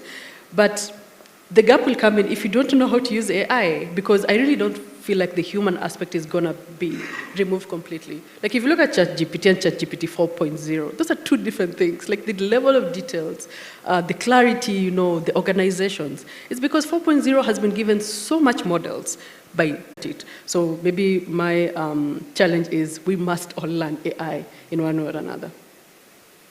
Okay, thank you so much, Nora. Madam MC, what's the next step? Mr. Moderator, thank you so much. I mean, it has been such an interesting session. And in the beginning, I said it was looking like a child's mouth, but I'm seeing it's now beginning to look like an old person's mouth. We're having more gaps. But that means it is so interesting. I mean, Professor Ndubuisi Ekwekwe had mentioned that it's those who know how to apply AI that will stand the test of time. Yep. So is there maybe one or two questions from the audience? As well as any answers from our seniors who might need to speak to any specific thing that has been raised. We also welcome answers. Thank you very much, and thank you very much to the panelists for a very interesting session. Now, my question, primarily as someone who works with Gen Zs, some of whom are in the room, I'll not point out where they are, but in a sector like ours, which is fairly traditional in its ways, because there are certain ways in which energy companies operate. And this question is to any one of you or all of you, is how do we keep the younger generation engaged? I think that's really one of the challenges that I have as someone who is leading an organization. And I would be interested to hear from the panelists is how do we keep the younger generation engaged and innovative in this space? Thank you, Bwana CEO. I think there's something called interlearning, where we learn from the young, and where, thank you. Yes, there's another question there. My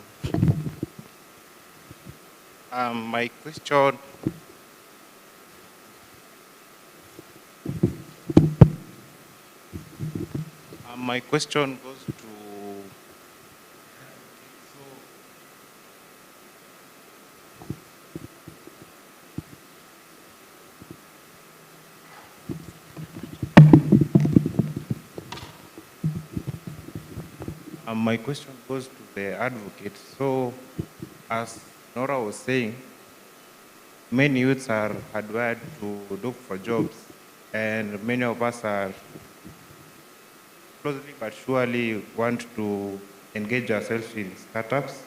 So I was asking what are the policy frameworks that are encouraging youths to go to startups or youth-led initiatives? Oh, I'm Noel, a recent graduate from Technical University of Mombasa. Thank you. Is there one more? Okay. Okay. I think we'll take. Thank you very much. Mine to me, let me give you young people wisdom here. Okay. In fact, I was telling one of my friends there, outside there, that the Wazungu brought a wrong education for us.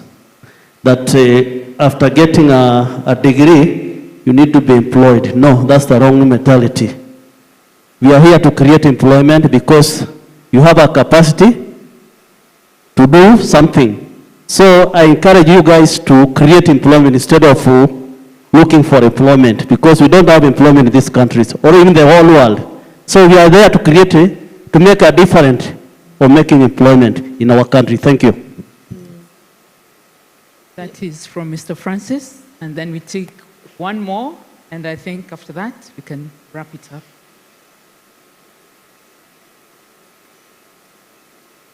Hi everyone, my name is Hope Achieng, and I get to work with Mr. Ken Mugambi. So I felt like it would also be very awkward if he gets to speak twice and the Gen Z doesn't get to speak. Like, it's not really appropriate. But I'd say my problem or issue per se is that as an analyst myself, and our company is currently not very big, so I had to hit the ground running, okay? So out of campus, I started as an intern in data analysis and marketing, and also when you're in a small company, you have to multitask. So there's no time you'll just do one thing, right? Sorry, my voice is shaking, I'm just anxious. And what I have had to do is even ask our HR, can I get a mentor, you know? Just someone to hold my hand, not necessarily teach me ABCD, but again, there is, from what people have said, there is a way you learn something in school and how actually it is applied in the workspace. And there's that gap if you do not have someone telling you, okay, this is how you do it, or okay, maybe you did X, Y, Z, but in reality, it should be ABCD. And what I've come to realize is, one, the processes in corporate take so long. So in the middle of it all, there is either something else that will become a priority, so whatever you had initially planned to do gets lost in all this commotion, or two, if you do get someone who maybe is willing to show, I'm putting willing in quotes because most of the people we've gotten want compensation or want things on their terms, but again, it can't work in just one way. And I do get it's a man-eat-man society. So compensation is there, it should be there. But again, where are the people who actually willingly want to hold the youth's hand and be like, okay, this is how you do it, and I will show you this because this is what I'm interested in, not because this is just what I do on a day-to-day basis. Yeah. So if there are forums where people are actually offering mentorship from their own will, I would be willing to join one. I think that's the last one. When she spoke, I remembered the Doge, the people who are working for DOG, and they're all very young people, but I'm told I read, or I had rather, they're very versatile. So I think I hand it over to you, Mr. M's moderator. Okay, to our dear panelists, please proceed very carefully because you'll be speaking for 400 million youth in Africa and 14 million in Kenya in answering the questions. And I'm particularly keen on Mr. Mugambi's question because it's been an emergent issue whereby employers across the world are struggling with integrating Gen Zs. And so the answer to that should help Mr. Mugambi present a better report and say that we started doing this and apparently these guys have something very useful to offer. We just need to adopt the right approach. So, welcome. Thank you for those questions. I'll start with the one directly to me. Like I said previously, there's no specific policy that says there are policy statements that promote youth inclusion in terms of the specific, let's say, if we want to be very, let's say, like maybe if you're starting a youth organization, you'll be given maybe a tax exemption for 5 years.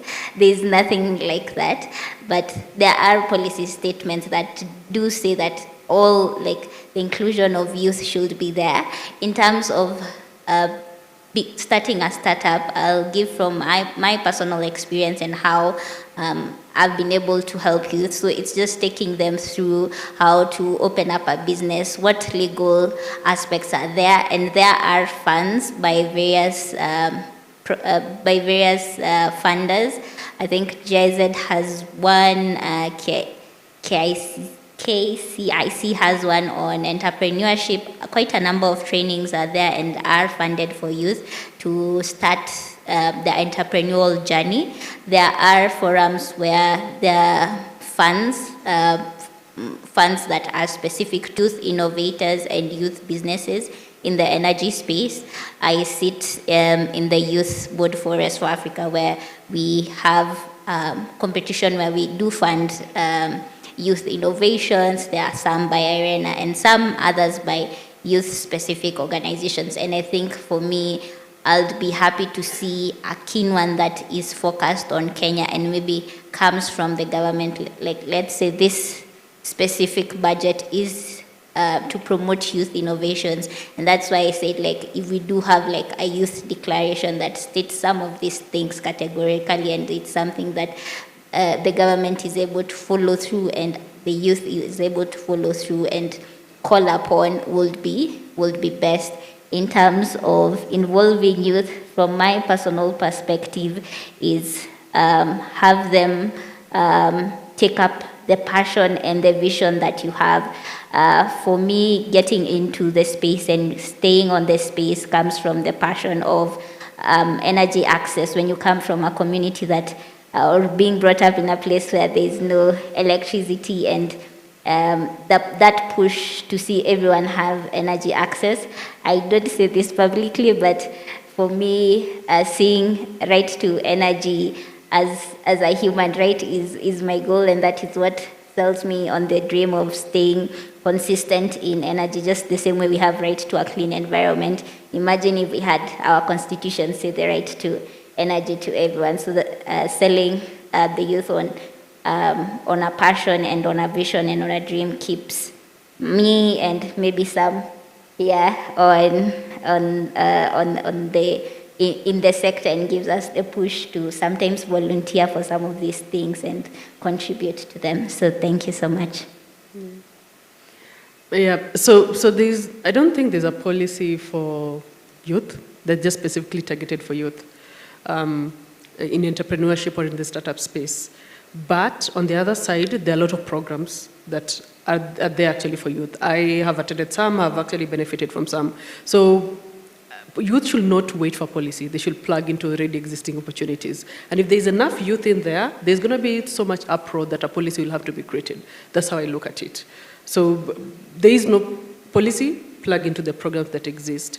And when it comes to dealing with Gen Zs and how to integrate them, I feel like Gen Z are already engaged. They just engage in their own life. Like if you look at Gen Z's 24 hours life, they engaged in whatever idea of making this fridge digital.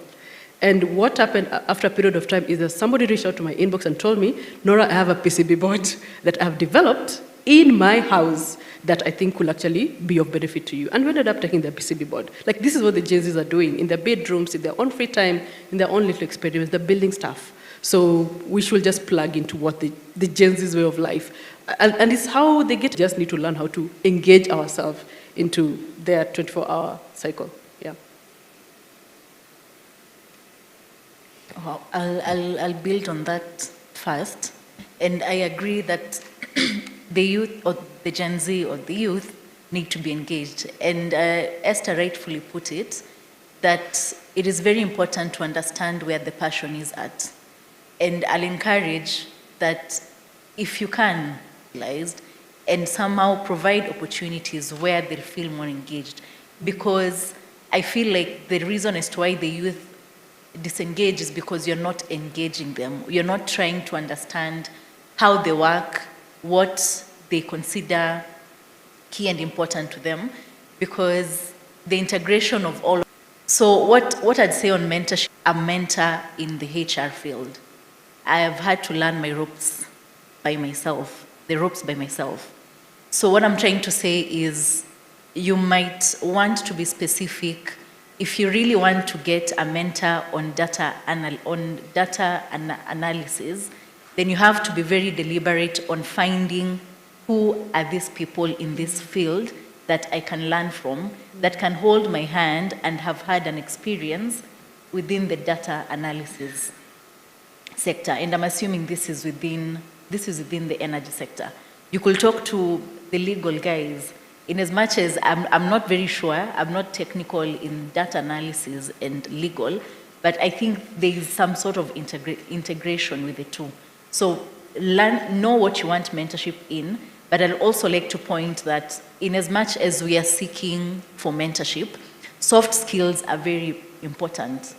And in as much as we want to gain technical skills, technical knowledge, technical experience, how do you interact with people? How do you communicate with people? How are you giving feedback within where you are at? Because at the end of the day, this builds you as an individual. And so, but being that you're a girl, and sorry for being biased, you can check out Girls for Girls Kenya. They do mentorships specific for girls. We did that within KenGen for a few of our female. We started with STEM, and then now we went overboard to include more women within the company. So look out, Girls for Girls Kenya. There's Youth Energy Summit. You could go to their website. That's global. You could meet more experienced professions within that. I think that is what I'll say on mentorship. Just know what you want. And unfortunately, once you've learned, it comes back down to you. You have to get the job done, because just learning really does nothing to gaining knowledge and not being able to practice that. So thank you. Can I add on to that? Sorry. There's a concept of if you're in a table and you don't understand the language at the table, you don't feel engaged, or you don't feel powerful at the table, you're simply in the wrong table. So like for Hope, if you're not getting the mentorship that you need from your organization, go look for it like elsewhere. And you don't even have to literally jump to another organization. Beyond LinkedIn, you can only just search on LinkedIn people who are in your professional, somebody you admire, and you just approach them and, hey, can you mentor me? A lot of people do that to me, and I'm like, yeah, sure, let's have a conversation. Maybe you're on the wrong table. You can just look for your right table to find the right person to actually mentor you. And also, it will open up opportunities to know about the various mentorship programs that happen around Kenya. There's so many women mentorship programs that happen around Kenya. So it's just finding out who is in them, who is running them, and how do I plug into them. Thank you so much for that. I think we've exhaustively answered the questions that were presented. I'd say, as an economist, Mr. Mugambi, it helps to also assign tasks according to somebody's area of expertise. It really helps, because then they feel they're able to give you what they are best at. So it's not necessarily like starving them off work because it's not in their line, but just contextifying it to their specific area of expertise. So that would also help. And if you are open to more tips, I think we can all engage after the forum and just give it in detail, since we are restricted of time. So do I conclude, or Madam MC, you speak, then I conclude? Okay, perfect. So thank you so much for dedicating your precious time, seeing to the end of this session. We really appreciate it. For the youth in the room, I hope you've picked up something. If there's something you haven't picked, feel free to engage with us. One of the things youth have is time.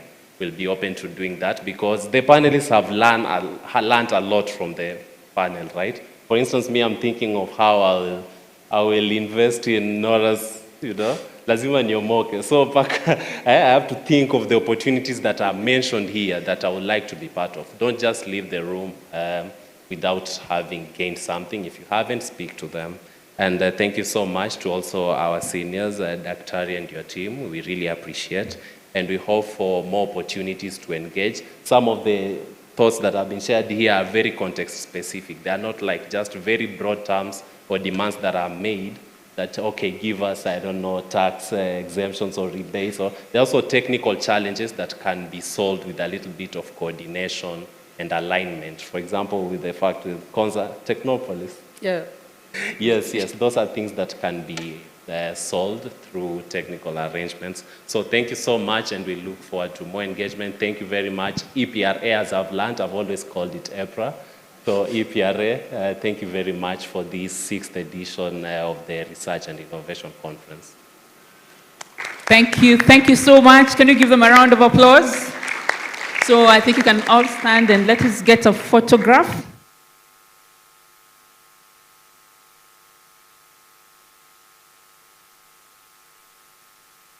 It was a panel made of ladies and one gentleman. So we want to say thank you.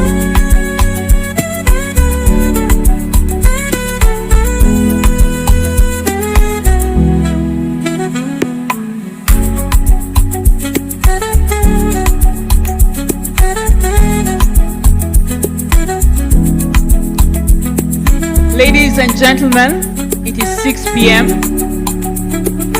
and you have been here to the last minute. This is to say thank you so much for participating.